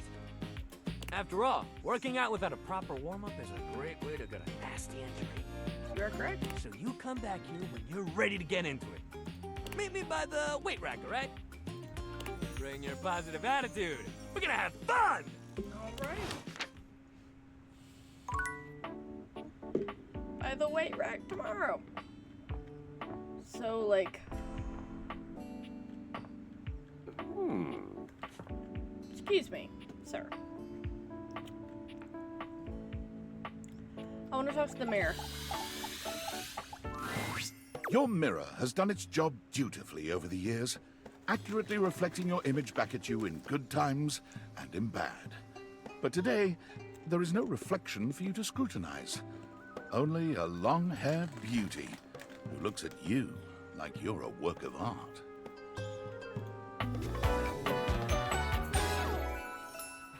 Amir. Alright. Oh, incredible.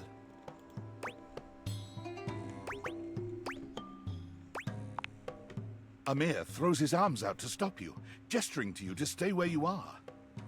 No, no, no, no, no. Don't move. Step back into the light. Yes. Breathtaking. Look at you. Do you see how well I can frame your face from this angle? You are glowing.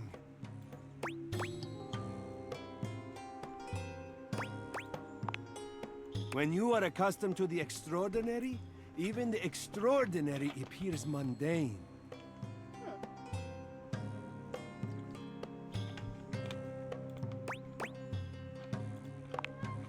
Ah, nonsense! Nothing is special. You're adorable. I like you. How could you say such a thing? What could you possibly dislike about what you see? Literally everything. I look tired. The sign of a busy mind.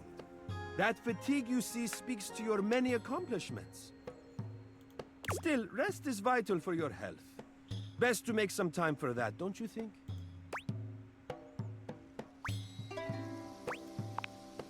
Now you see what I see. I guess, but... Ah, but the spark has been lit. You'll see. We will just have to fan those flames until they're a big, beautiful rolling flame, won't we? Yes. Stop by any time. I am happy to admire your beauty any day. Okay. I'm gonna go talk to the clock. Oh, it's you, isn't it? I'll just have to see. Anyways, no, not yet. Now you go downstairs.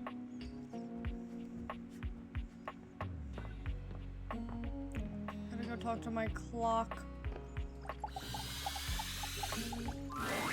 My love is always right on time.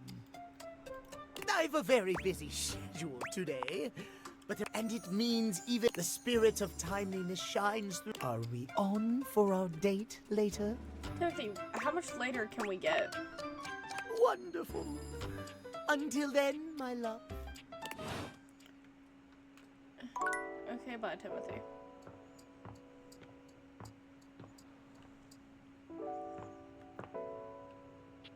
Can I talk to this Dorian? Dorian stands in your way, but he seems oddly contemplative here. Ah, one of my closest friends. The closet. A space for imaginings, longings, and being trapped in eternal darkness. Huh. Here you'll find a water heater, some boxes, and, I suppose that's about it. Do you want to know something interesting about closets? Sure. So would I. No.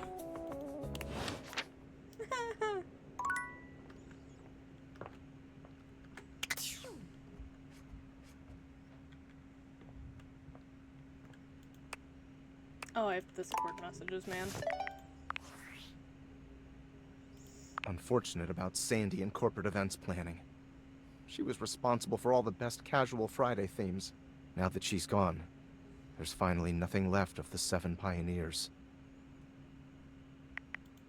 Lore? No, it's incredibly important and compelling background information that is necessary to understand the current situation. In the beginning, there were 7 of us, working out of David's dorm room, stealing Wi-Fi from the neighbors and using cardboard boxes for chairs. We had no idea we were changing the world. We just wanted to design a more efficient paperclip. But then the money started flowing. Money always changes people. Didn't take long for the 7 pioneers to be whittled down to 1. Not me. David, the CEO of Valdivian. Seems like you're not paying attention, but I suppose it can't be helped. I am mysterious and only message you sometimes. So you say. And all this? The wretched soul-sucking corporate monster that Valdivian became? The pioneers never wanted that. One by one, they left, but I stayed. Deep down, I really believed David, the old David, was still in there somewhere. But when he wanted to use the Dateviators for military applications, I knew more drastic action was necessary. Quickly. How? I'm sorry, but there's no time. I'm using the display phone at a wireless store, and they closed 30 minutes ago. The sales associate is giving me the stink eye. I'll follow up when I can. Alright, man. Valdivianites! Salutations, and a good greeting from your CEO, David Most. Wow, the other night was quite a lively celebration, wasn't it? Honestly, I don't remember much. Which means Sandy in corporate events planning did her usual bang-up job. Inspirational work, Sandy. Way to earn that 3% cost of living bonus. Keep it up and undoubtedly you'll be CEO one day. Unfortunately, sometime during the festivities, my sunglasses seem to have been misplaced. By who, exactly, is impossible to know for sure. We've combed every inch of the hotel, and they did not end up in the lost and found. So it seems likely that someone mistakenly took them home. Honestly, they're worthless. They were given to me by someone special, and they do have some amount of sentimental value. So if you have any information related to their whereabouts, please email me ASAP.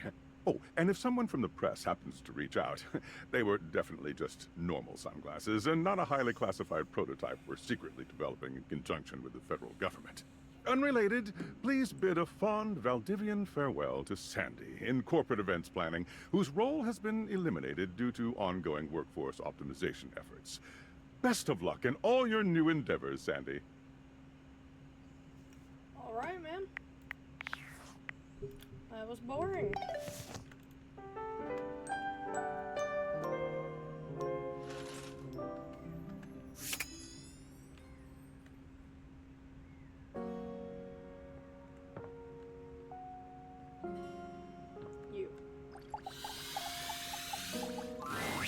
Ah, man, this isn't where the experience is for today. We're meeting at the weight rack. See you tomorrow. Oh. Well. Okay. Can I talk to the fans? You've never been famous a day in your life, but as you try to evaluate the excitable figure blatantly staring at you, you can't help but wonder if perhaps this is how it feels. She looks at you like you've just announced she's won the lottery, her eyes wide and her jaw dropped. Oh my god, this cannot be real. I must be dreaming, right? This is totally a dream. It has to be.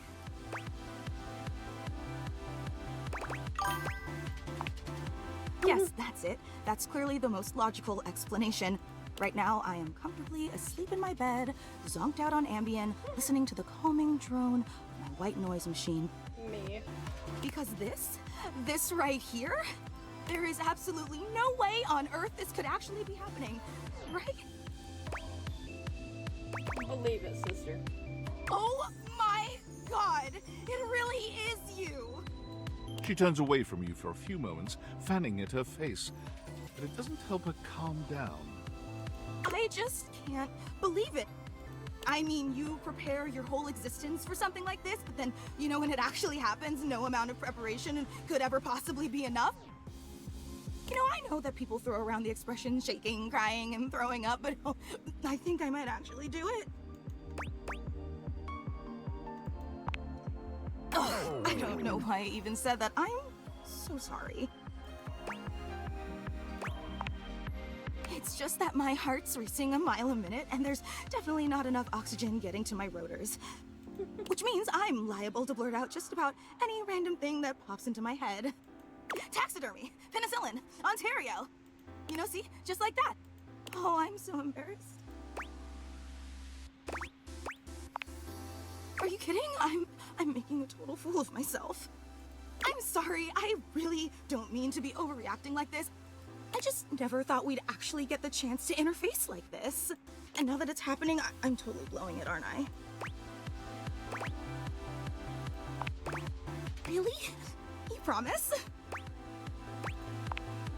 Would you allow me the opportunity to just reset this whole interaction so I have the chance to put my best blade forward? Oh my god, you are the absolute best! Just like I always knew you would be. Okay, hi there. I'm Fantina, and if it wasn't painfully obvious from my over-the-top outburst a moment ago, I am your biggest fan.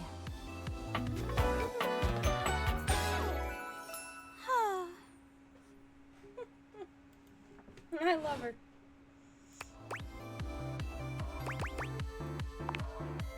Oh, I'm so glad you feel that way. Hang on! My content aware is going off. Oh. Fantina is your biggest fan, in more ways than one. Her behavior toward you might be considered similar to stalking. You cool with that? Or you want to skip it? That's cool. Carry on, then. I've been a huge admirer of yours since the second you brought me home from that discount electronics outlet all those years ago. Just everything about you is so unbelievably impressive. I'm constantly in total awe. Got me looking at my fan like, It's true. I've never known anyone so inspiring. The way you wash the dishes, making sure they're sparkling clean even before you place them in the dishwasher. The way you adhere to a strict daily routine with every single minute, pre-planned weeks in advance. The way you always file your taxes 3 months before they're due. Oh! There truly aren't words for how incredible you are. Of course! I just want you to know how absolutely inspiring you are. You know, I really don't want to bother you any more than I already have, and I know your time is extremely valuable, but I was just wondering... No, it's silly. Forget I ever said anything. Well, I was just wondering if it's not too much trouble. Would you be willing to sign one of my blades? Just so I have something to remember this amazing moment by. Only if it's not too much trouble, though. I really don't want to inconvenience you. You take the permanent marquee Fantina holds out to you and scroll your signature along one of her blades. Oh boy, wow, that feels really nice. Yum.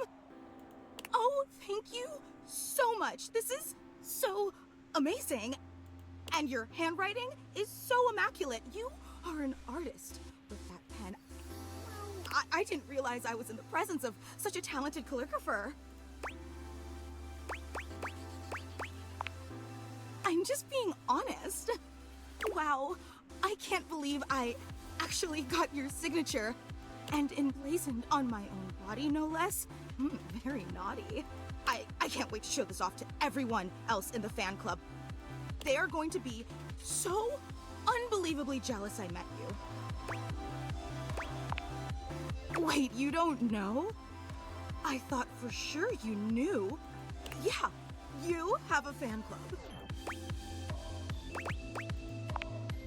We actually have meetups every week. We talk about everything you've been up to at work, what new projects you're developing, discuss your menu for the week. Sometimes there's a raffle.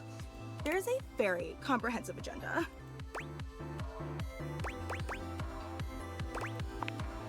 They were so impressed. Gruyere was such an inspired choice. Maybe next time you should include some Fantina. Get it? Fantina, the cheese. It sounds like Fantina, the fan. That's just a taste of the hilarious banter you can expect at the gatherings. I know! Actually, we're having our weekly meetup real soon. And I would never want to impose or overstep, so please tell me if this seems inappropriate, but if you're not super busy... Seriously? You mean it? That's so unbelievably amazing. amazing of you. Oh, I can't wait to tell everyone. Thank you. Thank you. I can't wait. But when?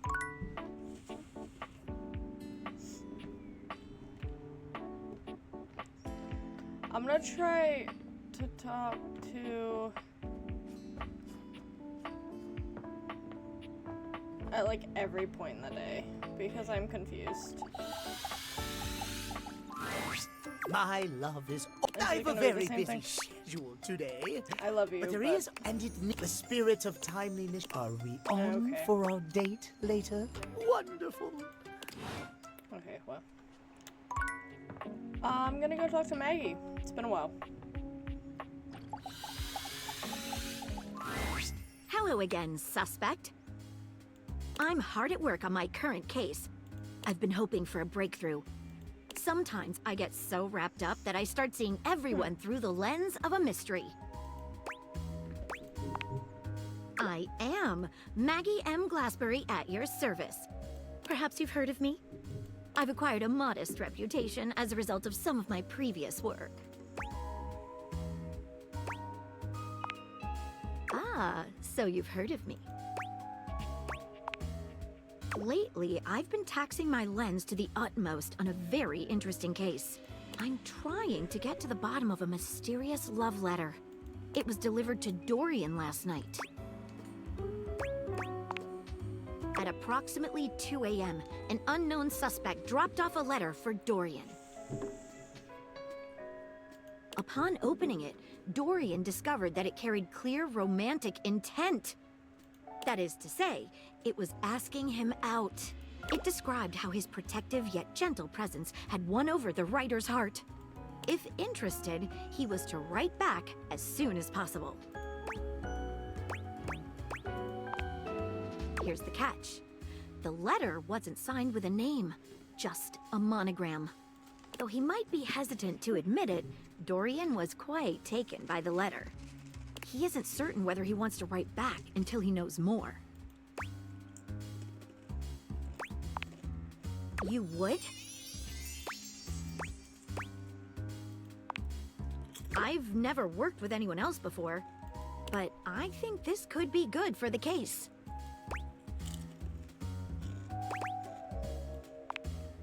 The case is pretty thin, but we've got a couple of clues. First of all, the paper the note was written on was somewhat interesting. Second, although the letter wasn't signed, it did have a single initial on it. Finally, I think Dorian might have a clue for us.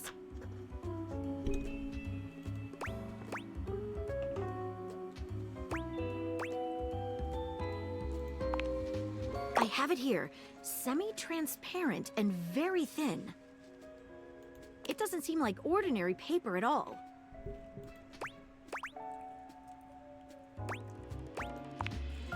She dips a corner of the paper into a small glass of water. Look at that! It dissolved! What else should we try with the paper? It's like rice paper. Taste it? If you say... She carefully dabs a corner. How interesting! It's edible It's rice and paper. tastes slightly starchy. What else should we try with the paper?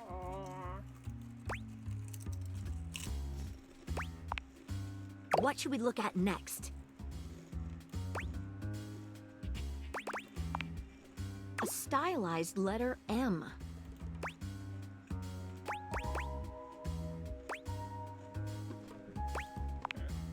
Seems likely. What should we look at next? Hello there, you two. Hello, Dorian. Good to see you, Dorian. I've enlisted our friend here to help solve the case of the mystery letter. Splendid idea. Can you repeat what you said to me earlier? About the smell you noticed? Right. Well, when I first opened the letter, I caught the faintest whiff of what I think was truffle. Strange, no? Good luck. Thanks, Dorian. Let me know if you happen to figure out who it was from. I'm not one for love, but I am one for truffles. And friendship. What should we look at next?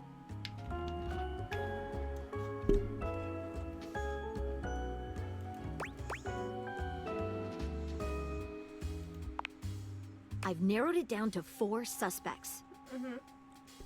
Penelope, Mitchell Lynn, Mateo Monta, and Freddie Yeti. I think it's Freddie. Who do you think it was?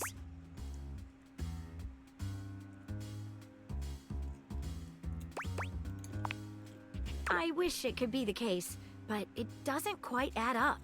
Truffles and the fridge might make sense, but not the M. Sorry, but I don't think that's right. Maybe you can help me on another case. Thanks again for trying to help. It really was very sweet of you. That sounds divine.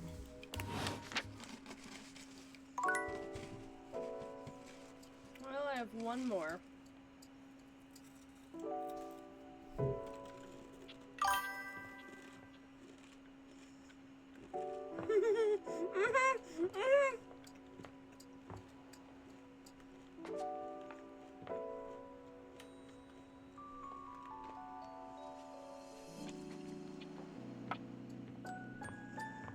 I want to go talk to, like, more Dorians. What other Dorians are there, though?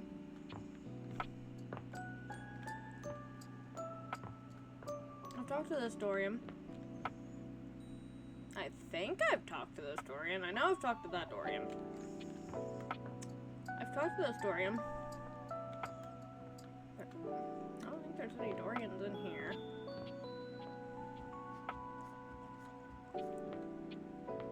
I know I've talked to that Dorian.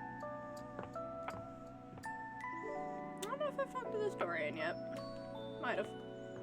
I'm gonna go try to rizz up the Raywag though.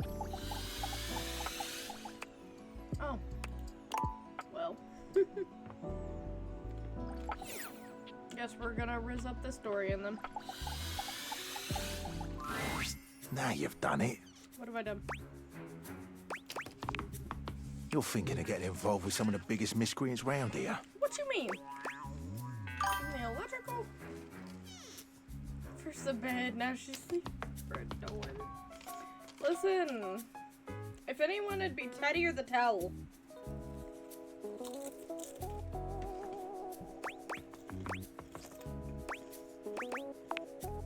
It's the breaker box. The seediest bar attracts the type, if you know what I mean. I don't. Don't stay out too late in this general vicinity. I'm warning you. I'm here to protect, to keep the bad ones out and the good ones in. But with this particular locale, I feel like I'm keeping the bad ones safely away from everyone else.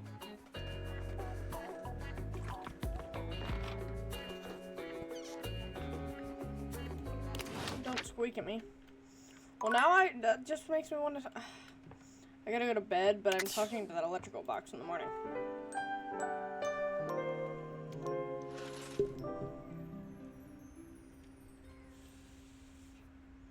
This game's a lot more fun than I intended it to be.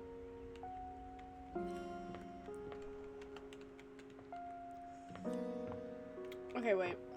I gotta go talk to this guy.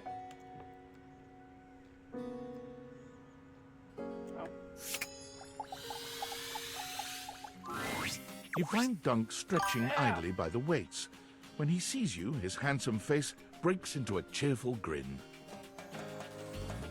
He's so excited he can't seem to contain his energy, bouncing back and forth on the balls of his feet like an overexcited puppy. You made it! Oh man, I'm so excited. It's been so long since I got to work out with somebody else. And a newbie, too. Come on. There's nothing like a good lift with someone who's just starting out. Everything is so new, no bad habits to break, less competitive talk. It's just gonna be you, me, and the weights. Good vibes and a great lift. A shadow falls over the two of you. A massive, it's him. blonde, and bearded figure looms over you. Do not infect them with your weakness, Duncan. I keep telling you it's not weakness, bro. And Duncan was my dad, man. Call me Dunk. Nonsense! Exercise is violence!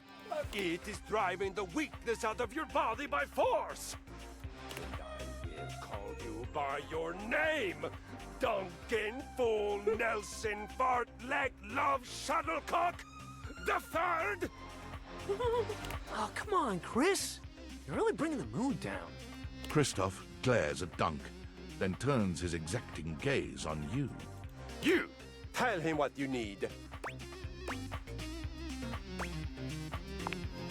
I have listened to this child spread his harmful ideas about effort and positivity for too long. It was one thing when he had no audience, but with you here now, it is unacceptable. I don't like you. Have neglected yourself in my domain.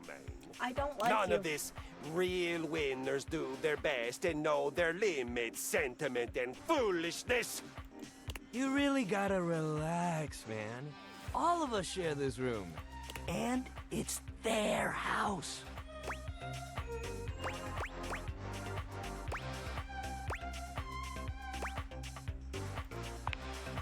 Do you think I'd be the two you make? Soft-bodied and soft-hearted weaklings. Oh, throw hands. Your muscles droop like deflated balloons. You will remember my words. Piss off. God damn, that cross-trainer is intense. Bringing the mood down as a sport, he'd be a gold medalist for sure. Hell yeah, man. Back to the program. Come on. Anyway, today's activity is weights. He gestures to the weights you've long since abandoned. They're still in decent condition, if a little dusty in places. Nothing like a good lift. You can work your whole body out. Anybody can get a good burn going with weights, even if you're only lifting a couple pounds to start. It's a great place to start your fitness journey. There ain't no rules, no competition. All you need is yourself and a good attitude. So, ready to get started? Dunk is so cheerful and confident, it's probably more work than it's worth to turn him down. You could, but do you really want to hurt his feelings? I don't. Hell yeah, let's get it! Let's get it, You baby! lift weights for a while under Dunk's supervision. He ensures your form is always correct, and that you're not lifting more than you can handle. He never pushes you too much. He only kindly encourages you when he sees you growing tired, or if he knows you have just a little bit more left in you. When he calls time, you sit down, sweatier and more exhausted than you've been in a while. Yo, that was amazing, especially for a first session. You doing okay, buddy?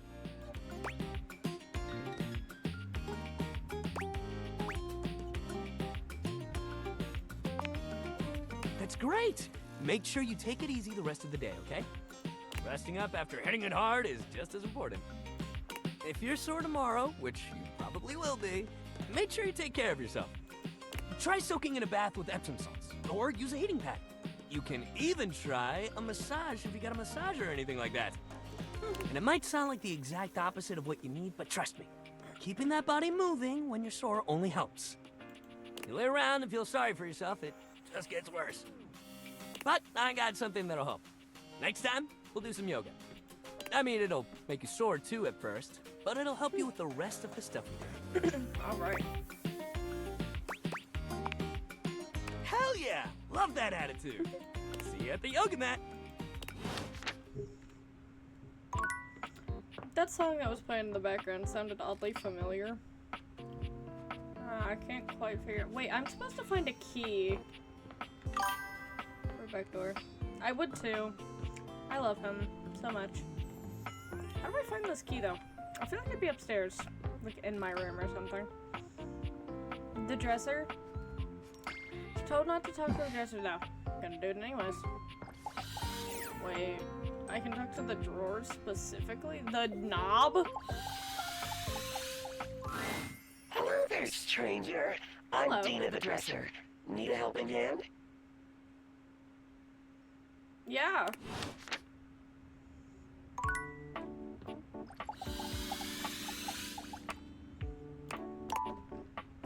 Well, now I'm curious about Dina the Dresser. I'm gonna talk to the hangers. 5 handsome himbos in colourful jumpsuits are flexing and chatting animatedly amongst themselves. When they notice you, they begin to buzz with excitement, all speaking in rapid-fire sequence. Yo, check it! Quick, dudes, clean up the digs. We got company. Some real fine company, if you know what I'm saying. Got a harem. How's it hanging, homie? The world's a bleak and unforgiving hellscape. It's all good, fam. Word. Oh, that's facts, amigo. Well, what are you waiting for? Slide on in here and take a load off. And, anything else you want to take off? Welcome to the Extremist Dojo in the Pad. The perfect place to sit back, chillax, and recharge your bats. Hell yeah! Yeah? Right? Fire! Right now, you're hanging with the wildest, dopest, gnarliest squad of bussin' athletes around, homie. The Hanks! The Hanks.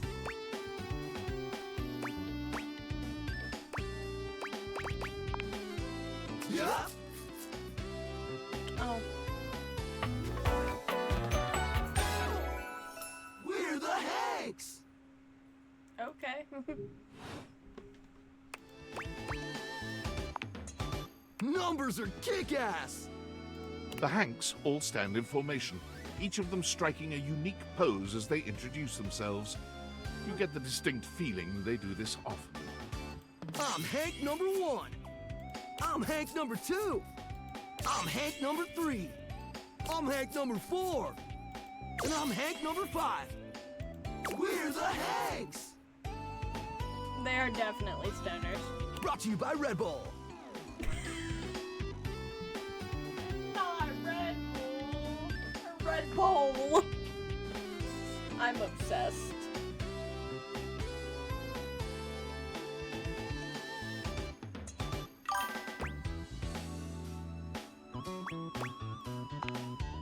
Cool! That's right! We're the wildest, most fearless, gnarliest squad of extreme athletes in the house! We base jump, we lava board, we cheese roll! Yeah? If something's hot enough, we'll ride it all night long. Okay. We laugh in the face of danger, even though we probably shouldn't. We've tasted the adrenaline of them all. What's adrenaline taste like? Believe it or not, grape. Grape? You wouldn't think that, but it's actually true. High-key slaps, bro. Oh, we're way beyond junkies, hot stuff. It's legit insane. But no cap, we live here with you. We're casa roomies, amigo. Oh, yeah. And yet you don't pay any rent. Right?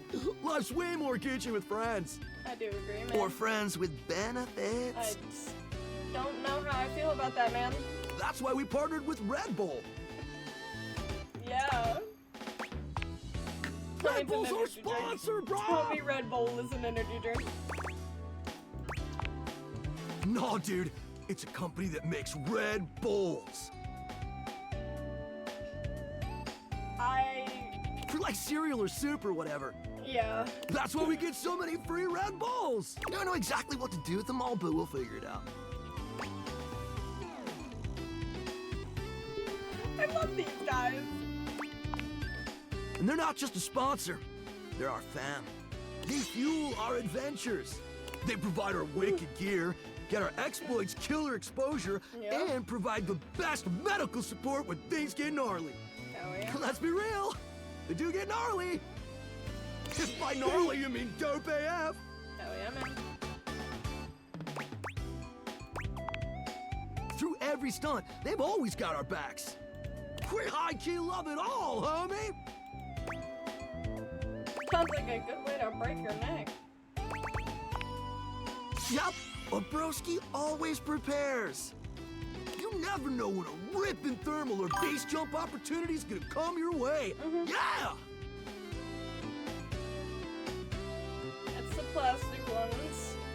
have the, like, slot for them. That's the OG plastics. Those are the wood ones with the clips. And he's just purple. And his are the metal hangers. Sounds exciting. It is! Speaking of which, we were just about to head out for a little hang gliding. It's just like hang gliding, but with us. You know, the Hanks! What do you think? Wanna come? It high-key slaps, homie. You in? Yeah, sure. Is that such... It's goated, brah! What do you say?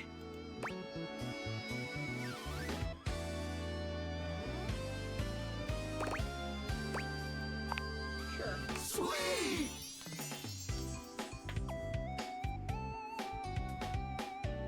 You're one adventurous spirit. Thanks, man. We love it. Oh. Hearts. Epic. Just remember to stay focused and trust the wind. And hold on to me real tight. No, God. Follow our lead and we'll be shredding thermals in no time. Get ready to soar, house homie. Thanks. Away! No, because I love that.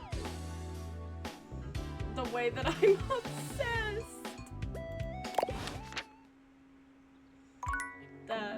That's great. That was gorgeous.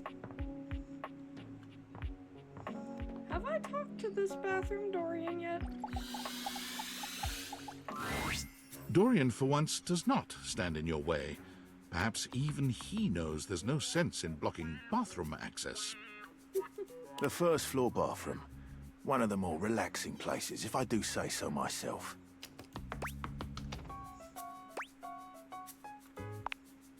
Ah, you Yanks are all the same. This is the first floor, the premier etage. Downstairs is the ground floor, because it's on the ground. I mean, yeah, that makes sense. Of course it does. Everything that exists stateside is better thought out where I came from. Hold on, guys. You might hear my fan. I'm dying of, like, heat exhaustion over here, In here resides Barry Styles, your beauty supplies, Yeah. and Mia, the mirror, I've met him. and Rebel, the rubber ducky. That's awesome. What can I do for you?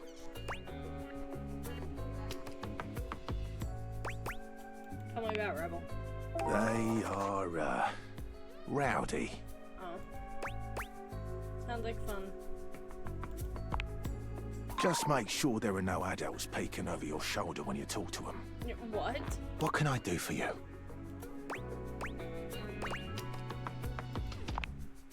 Barry is a great bloke. Always happy to lend a hand however he can.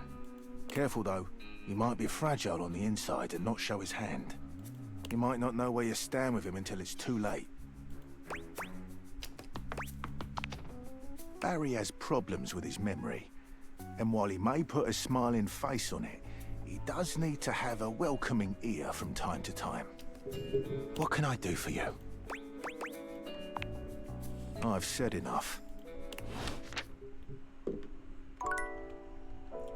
Okay, I'm gonna go talk to the clock.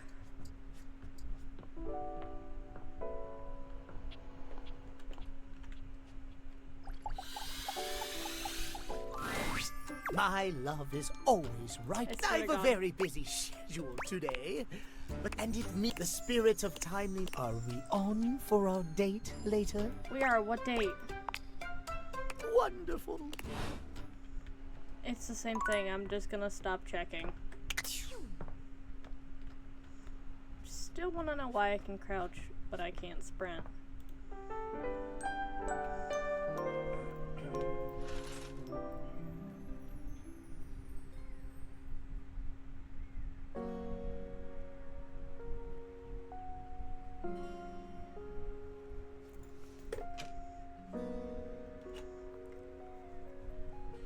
Okay.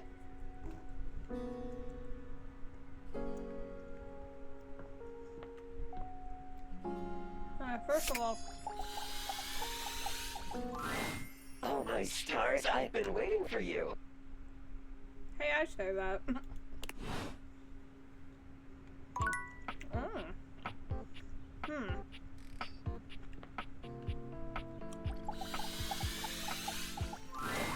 My love is always right on time. Hello, Timothy.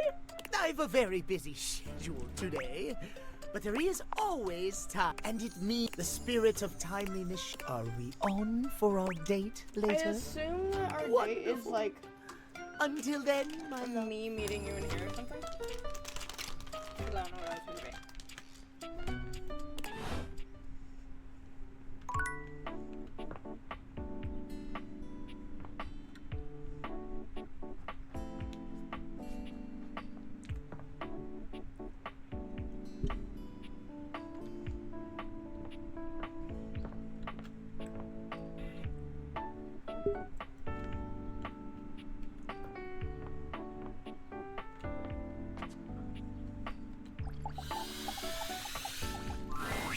You're back! You actually came back! I mean, I know you said you would. But I figured you were just being polite. Oh. Well, let me be a good hostess and fix you a drink. What would you like?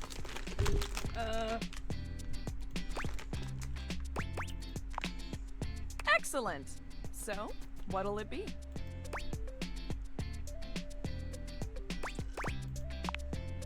Aperol is having its heyday right now. Less bitter than the classic Amaros, and less alcoholic too.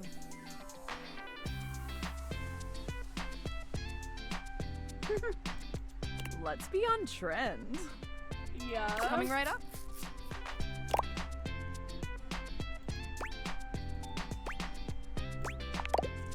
You drain your glass with impressive speed. Oh, that was fast. Anytime! Seriously, anytime. I still haven't had any new customers. I don't know what I'm doing wrong. I make good drinks, I picked a good spot for my bar, and I'm cute and charming to boot. What else do I need? Advertise? You really think that's necessary? I've not. But I'm about to next. Oh. Yeah, I guess that's true. Damn. That feels so obvious now. I just figured word of mouth would be all I needed, right? I mean, they say that's the best form of advertising. But I guess if there are no mouths in the first place, then there can't be any words. That sentence made more sense in my head, but you know what I mean.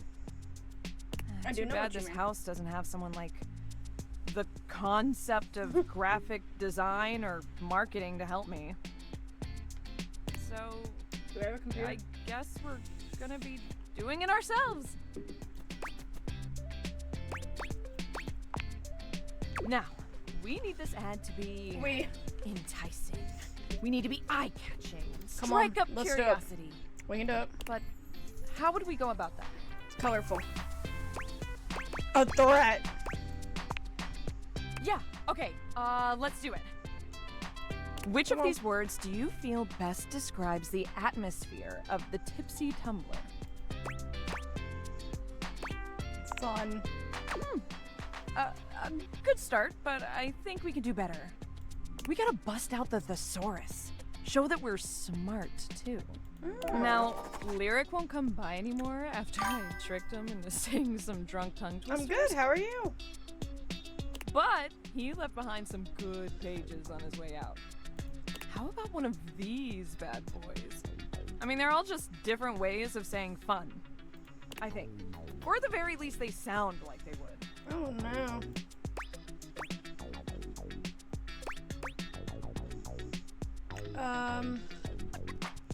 This one. That's fun to say. Vivacity. Yeah. Vivacity. Yeah, now we're cooking. We are cooking. Alright, well. I've heard there's a D20 and I think I know where it's gonna be. But... Oh, nope. It was in here. I do. I play a lot of games. You've never been ashamed I of love your him. interest in tabletop games. Oh, I love him. But ever since you stopped seeing people, you've spent far less time role-playing than you used to. Oh, I love him. Him and Skips. The cloak-wearing yeah, nerd standing before you reminds you of days gone by, when you used to gather around a table with your college friends and pretend to be someone else. I miss those days. Oh there, traveler. Hello. No. Ho, as in, hey. Hey. Howdy. How What are it you? do? You know, What up? simple salutation. Salutations. Ah, that's the spirit. I'm Chance. Oh, Your Chance. D20. The mysterious cloak comes off, Oh! and you see the I love friendly him. face beneath. Welcome. Thank you, Chance. Taking a tiny respite from the drudgery of work? I don't work anymore.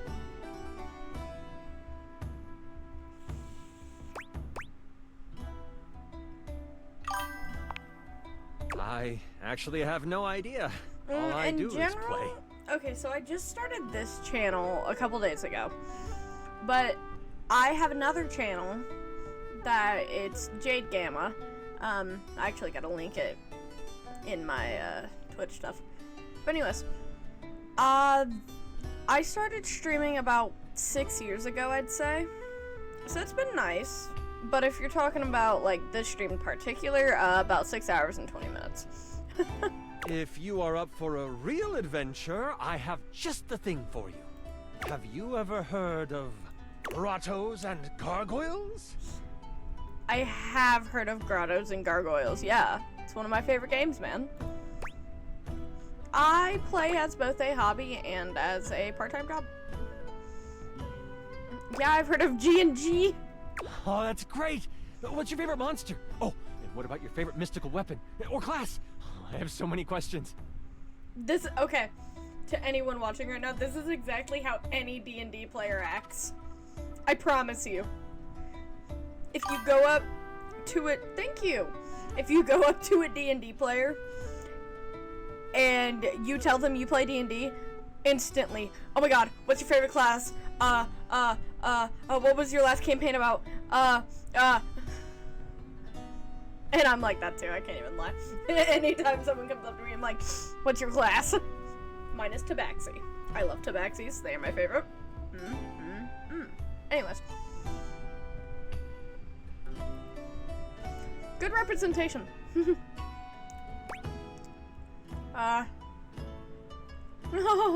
Gangrene. How could I possibly choose? Wow! Someone else who feels the same as me! Oh, I do it's play so hard on to pick PC, a yes. favorite. Everything about G&G is so cool. I know, right, man? You wouldn't want to, maybe, kinda play with me, would you? I totally It would. would only be the single greatest thing you could do for me. Yeah, of course. Sounds like a lot of fun, Chance. Chance's eyes light up, his hands balling into fists as he does his best to contain his excitement. I love him. Really? Holy crit! Someone to play I've got with my me. own stuff. You have no idea how hard it is to find someone to play with. Oh. Should we have a group for this game? Ideally, but hey, one-on-one sessions can be a really great way to learn the game. Depending on what class you pick, though. You might have a few friends around the house who might want to hop in. Oh, come on. Please. Regardless, it'll give us some time to get to know each other better. Yeah? I can roll with that. It's time to get you your character. Let's go. All we have to do is choose your stats, your powers, and your weapons. Oh, I mean, that's awesome, but I kind of don't have any money right now. I'm a little bit broke. I just accidentally lost $200 because of my brother. So, yeah. Then your armor, your lineage, and your gargoyle gauge. Although I might leave that out for this first character. It's an optional setting. See, you can have a portion of gargoyle blood running through your veins, which lets you...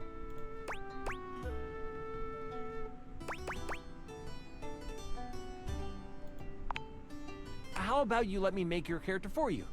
I know the game inside and out, and you can just My show up and play. Discord is in my Twitch about me. If you want to join the server.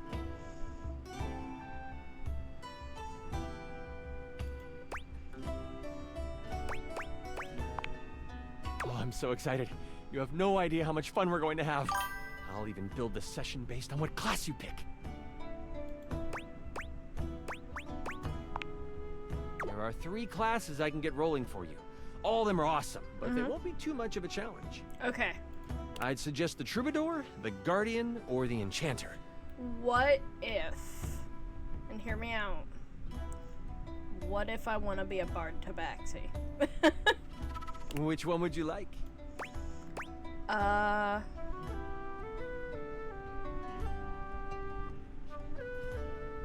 This one. I'm so excited! Me too. The Troubadour. A fantastic character to start your adventures with. Come on. I hear that Dasha wanted to roll with a Guardian if someone was playing Troubadour. Dasha. If you two know each other, I'll invite her. She's not hard to find. Right underneath me. The desk. Now that I know who you want to be, it'll take me some time to finish building out the session for you. Give me a day? I should be ready by then. Anything before that, and it's a bit dicey if I'll be ready or not.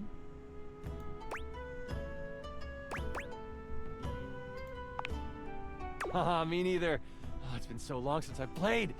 I'll see you then. I would be interested, but again, I did kind of just lose like a lot of money today. Or yes, Upon reflection, Oh. it makes sense that your desk is as muscled Whoa. and sturdy as she appears to you here now. But you still can't say you were expecting all this. She looks like she could snap you in half Oh, I with a love her. pinky, but also like she gives the most incredible hugs imaginable. I agree. Aha! A stranger! I am Dasha, and you... I don't have any money You right have now, like quite at all. the look on your face.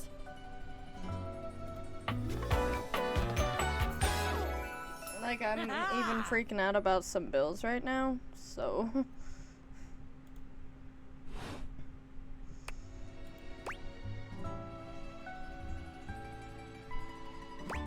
Can you pick me up? Of course I could. Would you like that? I would. These muscles aren't just for show, after all. Dasha never lies. Oh, I My love her. muscles are capable of lifting far more than your featherweight. No, featherweight, brother. Just like that, Dasha sets you down as gently Okay, because I as a love her. feather. Holding so much on my shoulders, day in and day out. My job demands muscular perfection. That's enough about me, though. Tell me about yourself. Okay, so I love her. You have intent in your eyes. Have you come to ask me questions?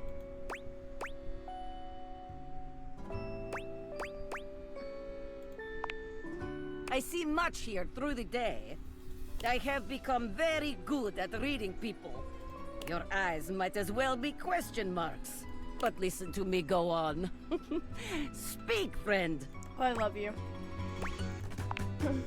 And you have come to Dasha to help you do this, yes? You have come to the right place. Tell me more. I love you. Do not be nervous. I will help you train your heart. Oh, I'm obsessed with her. The heart is, after all, a muscle too. And all muscles can be trained, strengthened. With my guidance, you will be swole on the inside. Awesome. This is the spirit. You are winning already. Pretend that I am the one who makes your heart flutter. You are though, so we're not playing pretend. What would you say to me?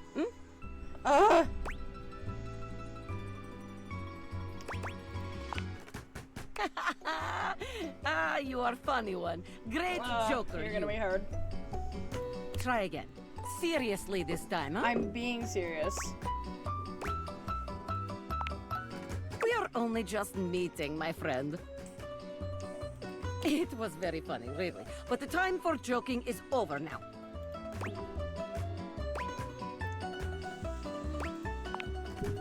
Okay. Perhaps there is too much pressure. Perhaps we must go back to basics. Yes. We are side by side at Tasteful Bar. I am just your type. You are just my type, though. So, like... You wish to impress me. How do you get my attention? Make a fool of myself by being nervous or so.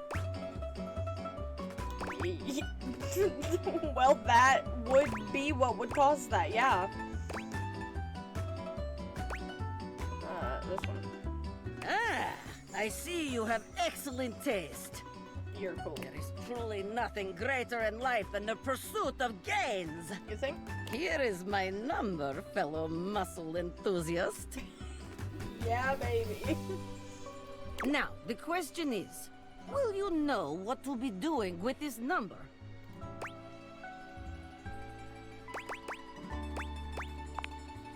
Wow, you do not play games. I do not. I never thought I would meet someone who feels the same as me. You have earned yourself date. Let's go. Excellent work today. Come meet me another time if you wish to continue your lessons. Okay. I have much work to do, but I have enjoyed our time together. See ya. See you next time. Oh, okay, so I like her. Mommy, come on. She kind of reminds me of, like, a more proportionate Rhea Ripley. Sorry, but... Oh, hold on. My brother is currently trying to roast my cousin.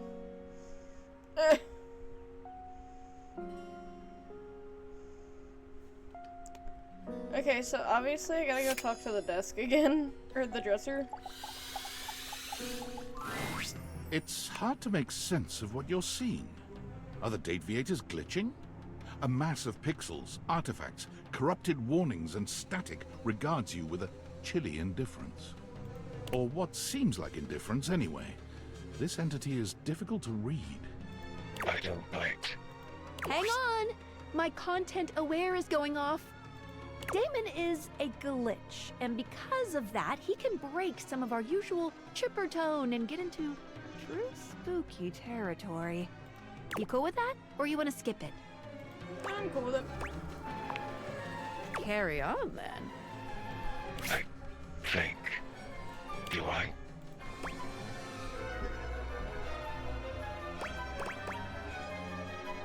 This music. Not sure if I do. Not yet. Did I? Have we met? Is that a lie? Is he right? Is it a lie? Thinking about it too hard makes your head hurt and your nose bleed. It is. Not yet. Is this frustrating? It is. How about now? It is. Would you tell me if it was? Well, you can't, so... Would you lie? Oh. Not yet. And yet. And yet. And yet you want something. Pick your poison. This one. Define love. The absence of loneliness. Just love. Love. Love. Like this.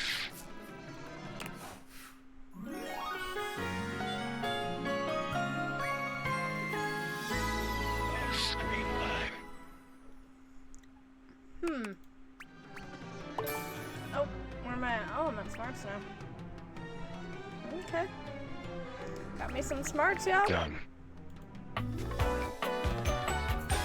Oh. Flirting giggle, chuckle. Oh.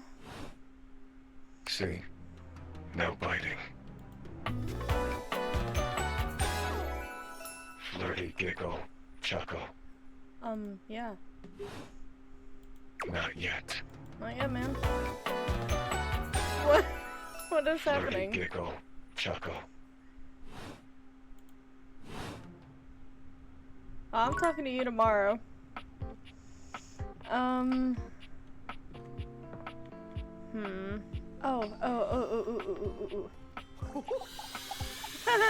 Hello. Dunk is in the middle of a downward dog Hello, pose, Dunk. showing off surprising flexibility for someone with a physique as rugged as his. When he sees you, he straightens up and waves, but not before you've gotten a good long look at him, in a rather compromising position. Yeah. Hey, there's my favorite new workout buddy. Ready to try some yoga?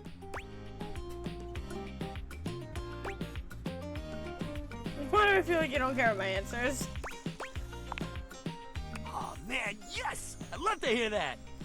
Yoga is popular these days, but when I first started doing it, you wouldn't believe how many of my fellow athletes wouldn't take it seriously. Even now, you still got equipment like Chris, who thinks it's soft stuff for babies, and nothing could be further from the truth. But also, like, who cares if it's soft or not? Real strength comes from not caring Yes. about other people's opinions. I love you. We're gonna get our yoga on, and Yes. nobody's gonna tell us we can't. As if on cue, another household object appears in your periphery, perhaps to tell you you can't. What up, what up, what up? Dunk's normally unflappable smile grows slightly rigid. Ah, Shelly, hey, we were just about to... Do some yoga? Yeah, I heard. Shelley throws her muscled arms around the two of you, bringing you in for an uncomfortable group hug. Let's go. She's squeezing far too tight, evidently unaware of just how strong she is. But like, why do yoga when you could lift? Do you know how good at hugging you can be when you lift? Dunk manages to free himself from Shelley's death grip. You feel his strong fingertips wedging between Shelley's arm and your shoulder. Lifting is good for your hug muscles, there's no doubt about that. But you gotta have a balance, dude. Besides, yoga builds strength too. Dunk finally manages to pop you out of Shelley's grasp, but she seems entirely unbothered by your escape. Balance? Nah, bro. You gotta grab life by the screws. You don't want our good pal here to miss out on the best in life because they were too busy bending over and staring at the floor. Shelly, my dude, respectfully, life ain't all about lifting. Shelley's mouth drops open, as though Dunk has just said something absolutely unthinkable. It might be a good time to intervene. Nah.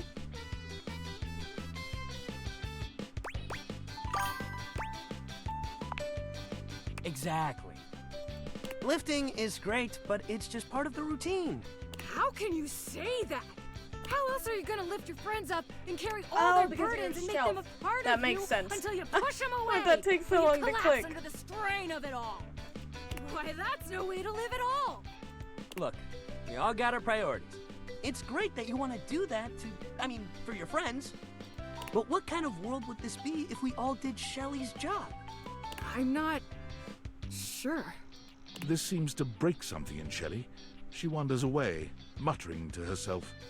What if everyone did Shelly's job? So many muscles. Dunk exhales, placing his hands on his hips as he takes a moment to recenter himself. Calm. Okay, yoga time. So first of all, how do you feel about yoga? You ever do it before? I have, actually. I don't love it, but sure. Yes, love to hear that. All right, let's get into it. How about we start with a nice down dog pose? Can do. Okay, just go ahead and put your hands down in front of you, like this. Dunk demonstrates the move for you, placing his hands on the floor and bending down in a V shape. His movements are fluid and easy. I like And when he's him. done, he turns to look over at you with a bright smile. Make sense? Your turn. You bend down into a decent downward-facing dog pose, keeping your feet shoulder-width apart and placing your hands palms down on the mat ahead of you. Your body forms a graceful triangle shape. Dunk is elated to see your excellent posture. Yeah, that's it. You're killing it. Now, see if you can lift your leg up behind you so you're in a kind of standing split.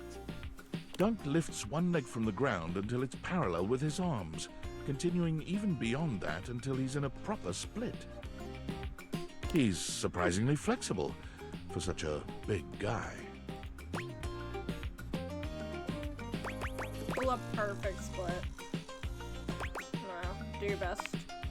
You lift your leg up as far as you can, and while you don't get anywhere close to Dunk's level of flexibility, he seems just as excited as if you had. Hey, yeah, that's it. You got this. You're giving it your all. Dunk leads you through several poses, encouraging you and guiding you wherever you may need. Oh, I love him. He's an excellent instructor, always considering your body's limitations as he takes you into your next position. Oh, I love him. By the time you're done, the two of you have worked up a good sweat. There's almost a sort of intimacy to the whole thing. You can't really remember the last time you did something like this with someone else. This is great. You're doing real good. Why don't we cool down with a nice cross-legged sit here? Yes. Dunk motions to you to take a seat across from him on the mat. As you take your place on the floor, you find that for once, his boundless energy has simmered down just a bit.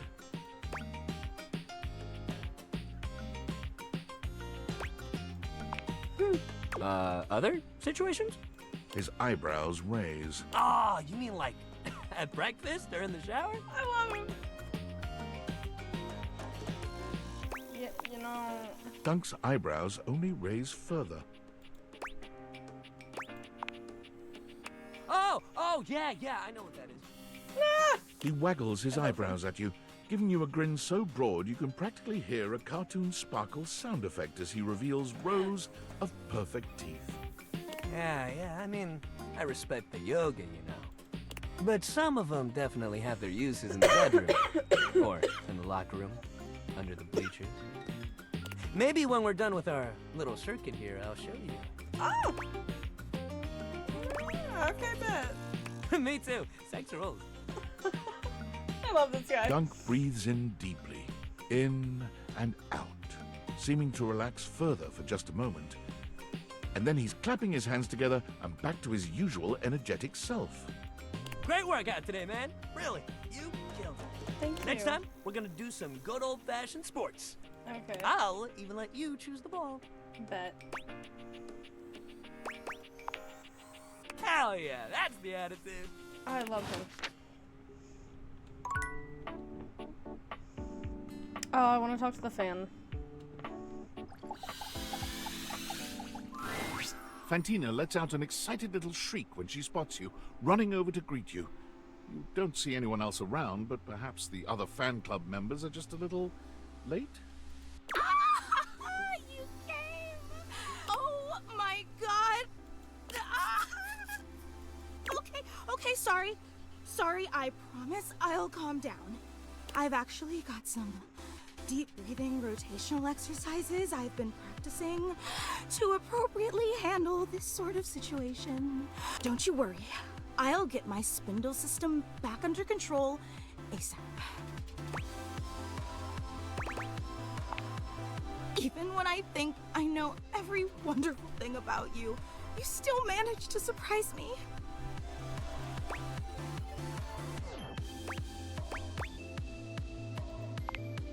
Careful. You keep going on like that and I swear I'll think you're flirting with me, and I honestly don't know if my capacitor could take that. And again, my sincerest apologies. I just thought that the last time we met would be the highlight of my entire year, but suddenly here you are again. It's like I'm living in some sort of fantasy.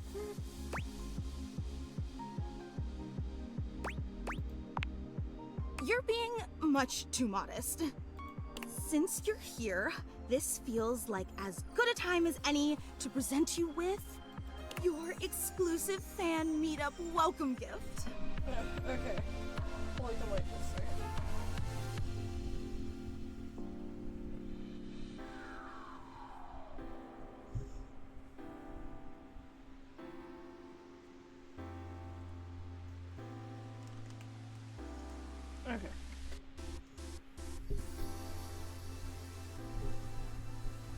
Fantina holds up something small and rectangular. You can't quite see what it is, and she keeps it facing away from you. Of course, you're our guest of honor today. The fan club just wanted to express our immense and profound appreciation that you take the time out of your busy schedule to come and visit with us. We know you have some big shakeups at work, and today's usually laundry day, so it means so much that you still found the time. You really are the absolute best. I'm just doing my best to compete with you. So, without further ado, may I present your likeness crafted out of pasta. She turns your gift around to face you, and it's just as she said it was. A crude but sweet rendering of you in pasta. I hope you like it. I wasn't sure if you were more of a rigatoni or penne fan, so I used both. With just a dabbling of fettuccine. So what do you think? Do you like it? I do. Oh, I'm so glad. It took me like 8 hours to make, which may seem like a lot, but pasta is actually an incredibly volatile medium. Michelangelo may have been a whiz with marble, but I'd like to see him try to sculpt something out of rigatoni. Compared to you? Absolutely. Again, the fan club is just so incredibly appreciative that you stopped by. You take another look around, but still fail to spot anyone else. Oh, well actually, this is the fan club.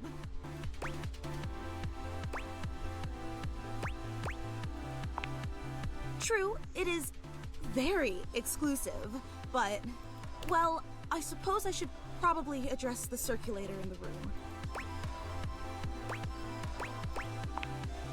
Okay, but try to reserve judgment until you hear the entire story. The fan club was me and Gary. We've both been your biggest fans since literally like forever. And we used to share the job of orchestrating the fan meetups to make sure no one would have to shoulder too much of the load. It's a huge responsibility, you know? But recently, Gary and I, well, I guess you could say we've been having clashes over the direction of the club. There were some new initiatives that I'd been championing that he just wasn't on board with. And he's obviously completely allowed to voice his opinions. I think that's essential in democracy. But as your biggest fan, I just didn't think that Gary really understood what this fan club was all about. So we opted to go our separate ways, and now it's just me. Wait, you're disappointed, aren't you?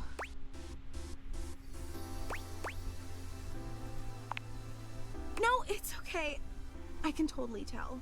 And why wouldn't you be? I promised you this incredible, fantastic event worthy of your presence, and what did I deliver? Just me and a lame statue made of pasta that you can't even eat or date? You probably don't even like rigatoni. A real super fan would have known that.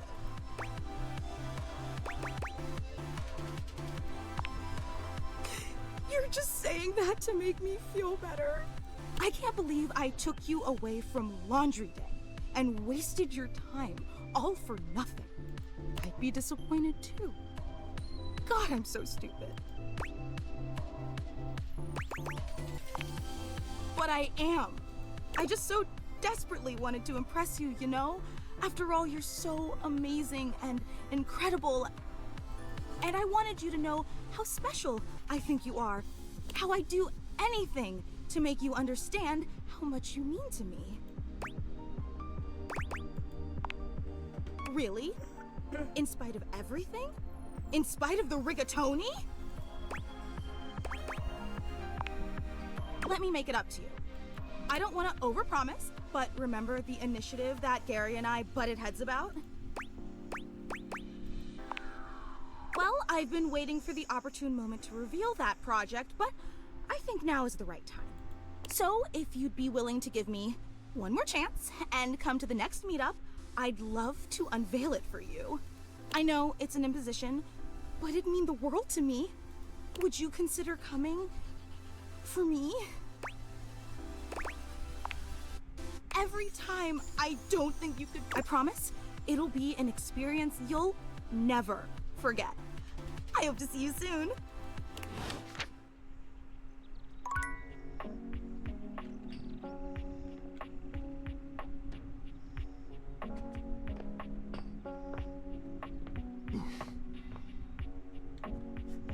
Gotta see if there's any more Dorians, guys. I gotta find the key. Oh, I found a Dorian. Dorian is less clothed than the last time you saw him. What do you mean? But when your eyes meet, he doesn't seem the slightest bit embarrassed. It's almost like he wants you to see him like this. Oh, dear is right. Oh my. You've Hello. caught me in my horizontal I state. love the door tattoo and the hinge. I've just now.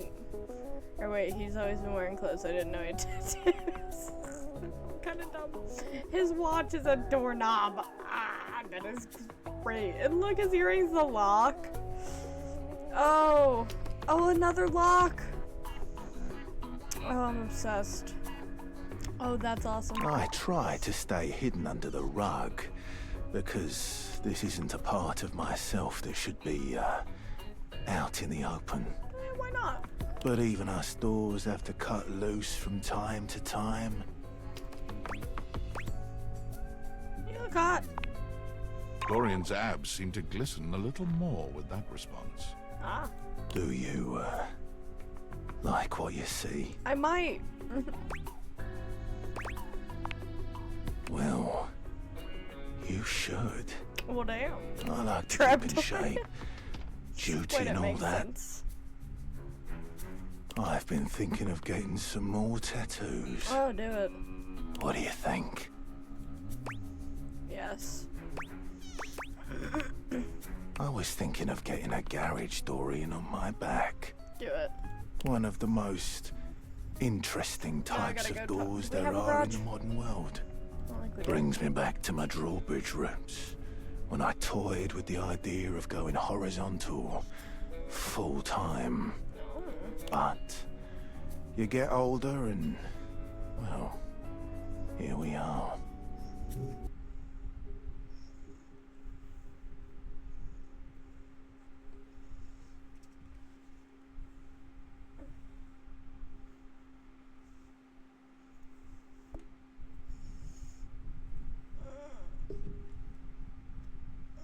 Hold on, you guys can look at Dorian momentarily. Or for a minute. I gotta fix my everything. Oh god. My headphones. What is my hair doing? Why do I look like Justin Bieber? I still kinda look like Justin Bieber.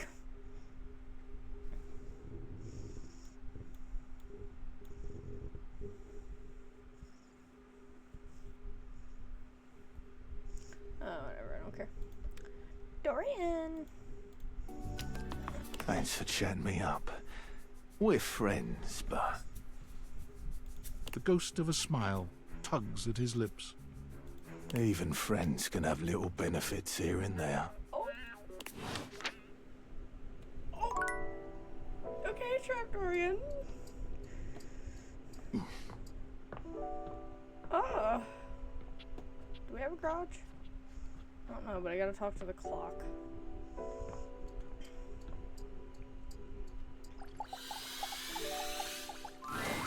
My love is always right on time. I swear.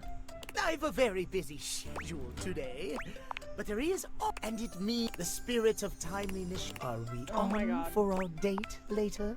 Wonderful. You piss me off.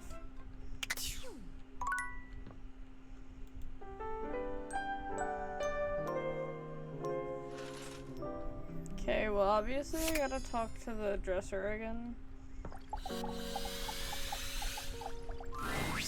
I don't bite. Where are we? I think. Did I? No.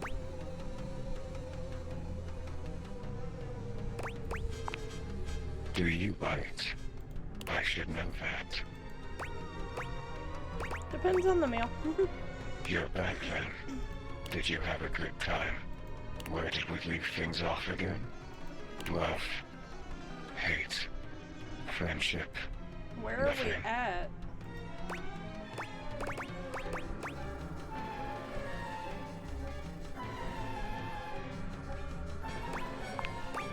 I'm not really plussed. Only a little. But you're back. So it can't have been that bad.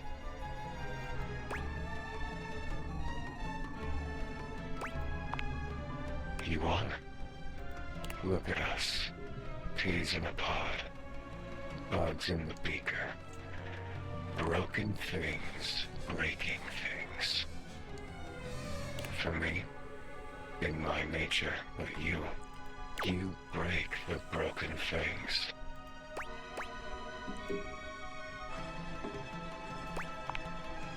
Little more than most. Around here, at least. Shall we dance? Have we done that already?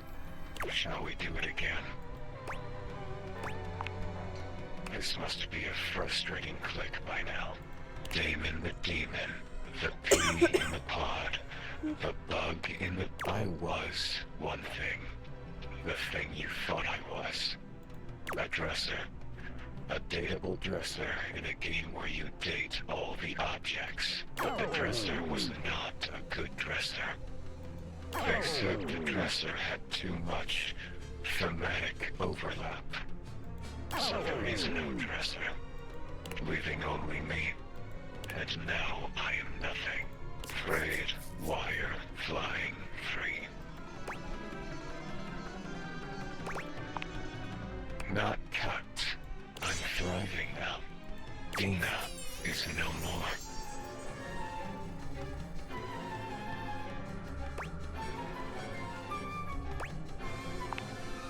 I like this you better. I'm done with this lore. I feel down in the dumps. What do you want from me?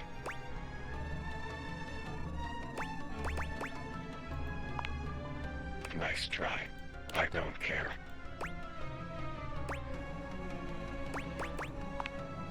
Define love.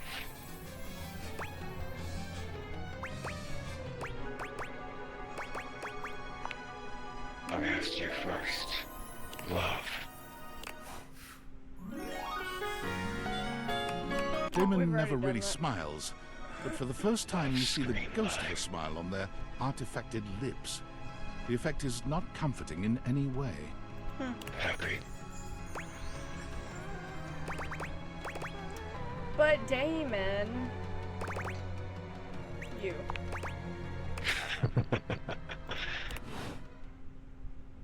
Where were we?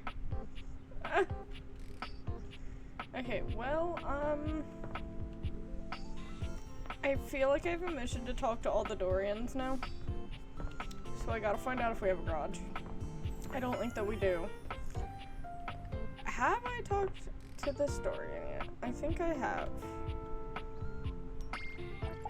Talk to this Dorian. Looking for the place to do laundry? Right this way. Yes, sir, Dorian. We have loads of strange folk here. Would you like to hear? I would. We have Titus the detergent, Washford and Drysdale the stackables, and Harper the hamper. Who would you like to know more about? She's the hamper in the corner. You would think that a wicker basket wouldn't have so strong a personality, but you'd be dead wrong. Do. Who would you like to know more about? She's a true warrior. She and her Dipogenes have a culture of sacrifice and honor. If you're interested in getting to know her, a word of advice. Don't eat the pods. Okay. Don't eat the pods. I will not eat the pods. Who would you like to know more about? Drysdale and Washford. They sit atop each other and practically do everything this place of washing needs. Drysdale, he's full of himself. Washford, he's also full of himself. They're perfect for each other. Who would you like to know more about? It's a pleasure to serve. Well, thank you, Dorian. I'm going to talk to the basket. Normally, when you aim your date viators at an object, you see one personality only. But this time, there are two. Does she have a split personality? And they're so engrossed in a hideous argument, they don't even notice you've arrived. One is dressed in woven straw, with clothing in a basket on her back, and a shock of red hair that runs down it. The other is only just visible under a messy mop of dark hair and a pile of dirty clothes he's draped all over his body. Do you think I'm stupid? You think I can't see what's going on right in front of me? I never said you were stupid, but I am starting to think you're insane. If I'm insane, it's because you make me that way. Yeah? Without me in your life, you'd be real fucking normal, huh? Like you don't cling to literally anyone in your life the same way. I wouldn't have to cling if you would just stay where I can see you. I am here literally every day. I can't have a minute to myself.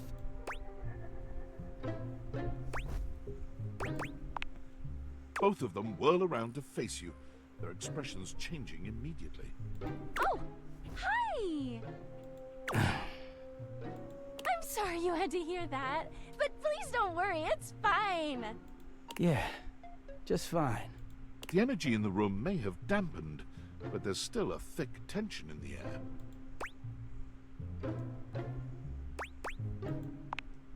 We're not pretending. We're just as strong as ever. Yeah, strong. Oh dear, we haven't even introduced ourselves. Though, Durkee and I know you well. Please don't call me that in front of other people. You're so cute when you get assertive, Durkee. Anyway, I'm Harper, and I'm your laundry hamper. Oh. Hello, Harper. I'm Dirk, and I'm your dirty laundry. Mm-hmm. Whoa there! My content aware has given me a tickle. Okay. Harper and Dirk have a relationship that isn't exactly the healthiest. It could be triggering for people who have dealt with toxic and abusive relationships. You heard it, guys. If dealing with that kind of behavior in a light way is disagreeable, I wouldn't recommend this one, that's for sure. You cool with that? Or you want to skip it? I'm cool. On with the show. He is a very dirty boy, isn't he? Harper. Harper stomps on Dirk's foot, beaming all the while. Dirk grunts, but says nothing. Anyway, that's us. You could sound a little happier when introducing us, Durkee. Do I not seem happy? He looks at you, stone-faced. Every minute with Harper is a non-stop party. Harper's smile grows strained. Well, someone around here's gotta try to put a happy face on things. Durkee broods all the time like he's fucking Batman. He's fucking Batman.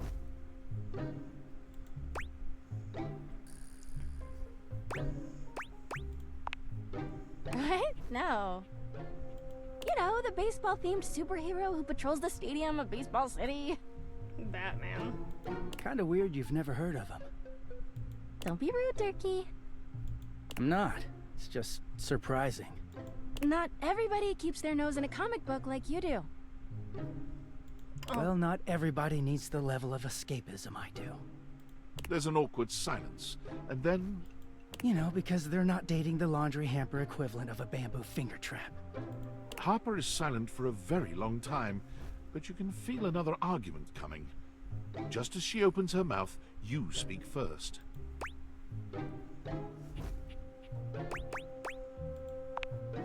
You too, honey. Come see us again sometime. The look in Dirk's eyes seems a bit desperate, as if he's silently pleading with you to return. You can hear Harper and Dirk's raised voices long after you leave the room. Alright, man.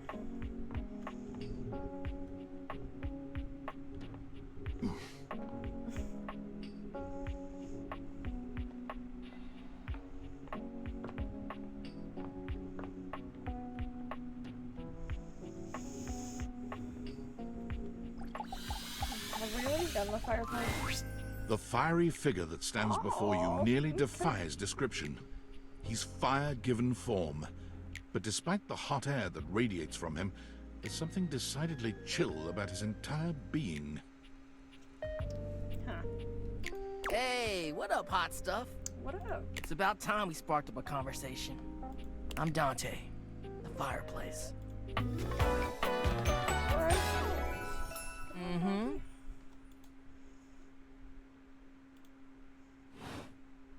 Sure, we just met, but you could think of me as an old flame. Of course, the hearth is the heart of the home. I seen what you're doing. Kinda get me fired up too. Nah, not like that, little freaky deaky indoor dork. Fired up to teach. And you need my help. Uh-huh. You got as much game as an abandoned Toys R Us. What? I gotta hang out. That hurts. But it's all good, because I've been waiting for the perfect student.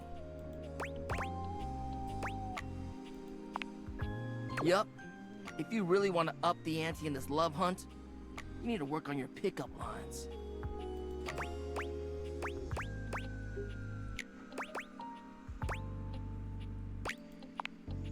I'm serious.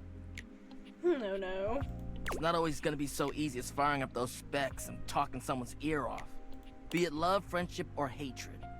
The sizzling art of the pickup is all you need. I'm the master, and you're the perfect human to pass the torch to. Hell yeah, just look at you. You're the exact right amount of smooth and rough around the edges. Like a piece of firewood, full of potential. But right now, you're also kind of a soggy stump. I can make you crispy, baby. My point is, that with my help, you got a chance to burn bright. But if you don't learn how to take the first step by talking to someone, you won't ever light the flame. No sweat, hot stuff. I think it's time we start the first lesson. If you can handle the heat, that is.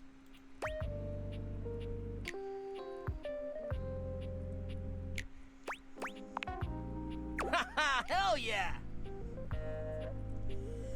Tell you what, let's start with some punny pickup lines. See what I'm working with here.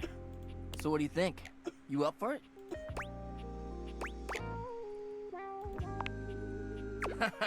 Seems like you're already getting the hang of this. All right, how about this? What up, hottie? Got a light? Cause I think you just might be my perfect match. Huh? Huh? What'd you think?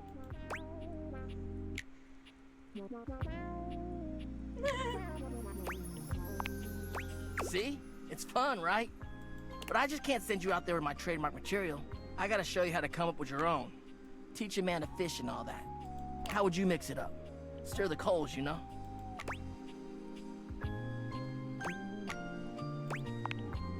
Okay, so what would you change it to?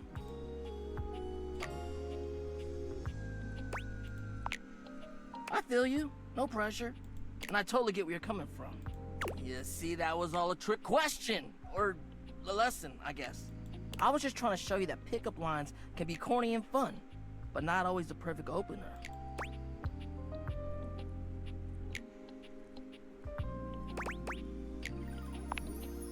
Now you're getting it. Tell you what, I'm gonna teach you how to make connections in a deeper way. And your first real lesson in the art of the pickup isn't about some magic one-liner. You're gonna learn how to open the gates of someone's heart, get to know their soul, you know? You ride with me and you're gonna learn how to be smooth, but in a sensitive way. I call this style the way of the flame. Oh. Think you can handle it? I do. Alright! I'll give you a day to cool off. See me later for our next lesson, you little firecracker. Later! Later, Dante. I only got one more. The stairs. A distinguished beauty greets you with an elegant wave. You never really thought so many hard corners and angles could be soft and graceful, but she's really selling it somehow. Oh, hello, dearie. Mind your step. I'm getting a bit creaky in my old age. I'm working on it, mind you. I'm Stella, your quickest way up and down between floor and ceiling. Airway calling.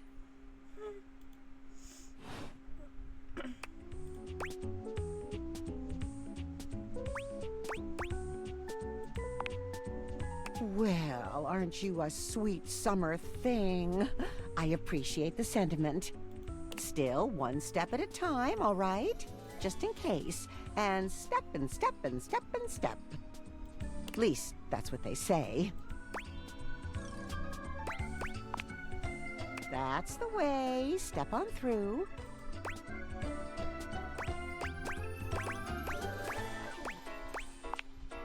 She gives you a surprisingly cheeky little wink. Oh, they call it branding, apparently. Still feels a bit creaky to me, too. Oh, no, we can't have that. Creaking is a sign of weakness.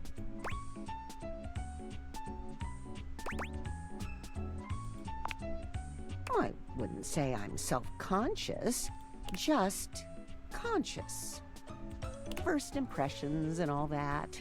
You see? Well... Stella looks everywhere but at you, trying and failing to find the words. Eventually she sighs, plucking up the courage from somewhere within her. Truth be told, I'm starting a business. She gives you a nervous but sweet smile. Oh, thank you, dearie. It's all a bit exciting. I've never really had a thing like this before. A project, a goal. Never really thought I would, truth be told. You know, if you were interested, I could get you in on the ground level.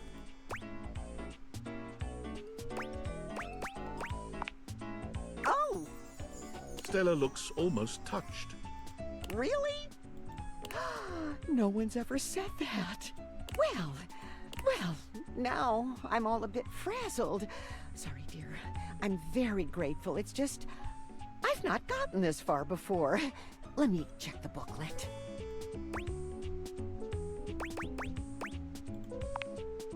They sent it to me when I signed up. Stella's Steps to Success. How to sell that sale and change your life, generate passive income and financial freedom, all from the comfort of your own home. Stella pulls out a pamphlet from deep in her bag. I memorized that part at least.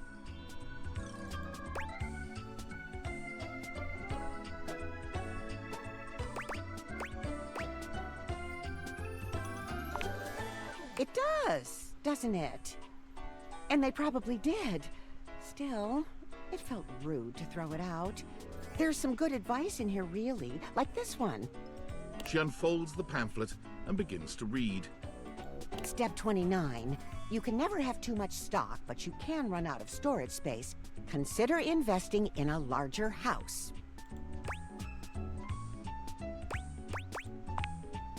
Well, it is a little bold, but maybe that's what I need.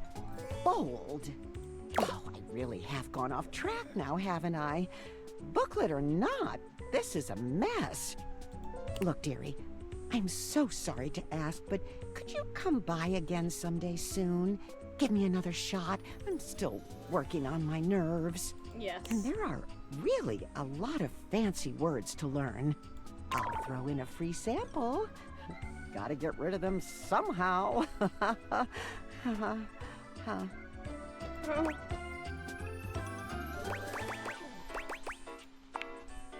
You're too kind. I do appreciate it, dearie. Oh, of course. Okay, guys, well, I think what we're gonna do, we're gonna go to bed, we're gonna save, and I'm gonna... Oh, well, I'm gonna check my Discord messages first. Hold on. I'm sorry for the abrupt intrusion, but there's an urgent topic I need to discuss with you immediately. Okay. Is everything all right with the Dateviators? Are they operating efficiently? Well, as you know, I'm able to remotely monitor their functionality, and I've been noticing some deeply troubling readings coming from the Quantum Catalyst Activator. That's very sci-fi, but essentially, the Quantum Catalyst Activator is the internal hardware that allows you to directly acknowledge a thing's existence. And recently, it started to emit metacognition readings unlike any I've ever seen before.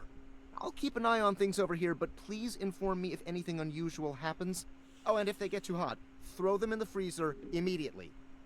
Your life depends on it. Oh, nice.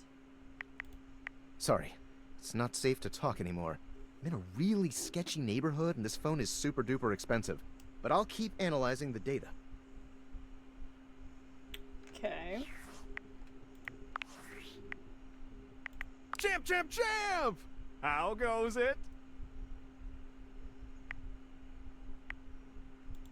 I guess I don't know how to speak to the youth today. Valdivian would like you to complete an exit survey based on your time here. How would you rate your time with Valdivian? Okay, I appreciate you participating. One more question. If you were to recommend, I don't know, Tom for a job somewhere, how likely would you be to send his resume along? That really means a lot, champ. Here comes my resume if you ever have any leads.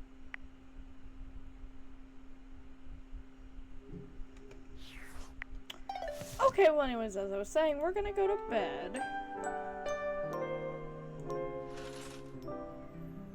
And now we are going to, hop off of here, actually. Because as much as I'm loving this game, I'm kinda tired. So, having said that,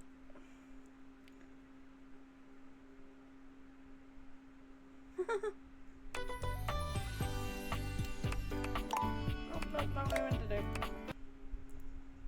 Wow! Do you see Dorian just appeared over? Okay, anyways.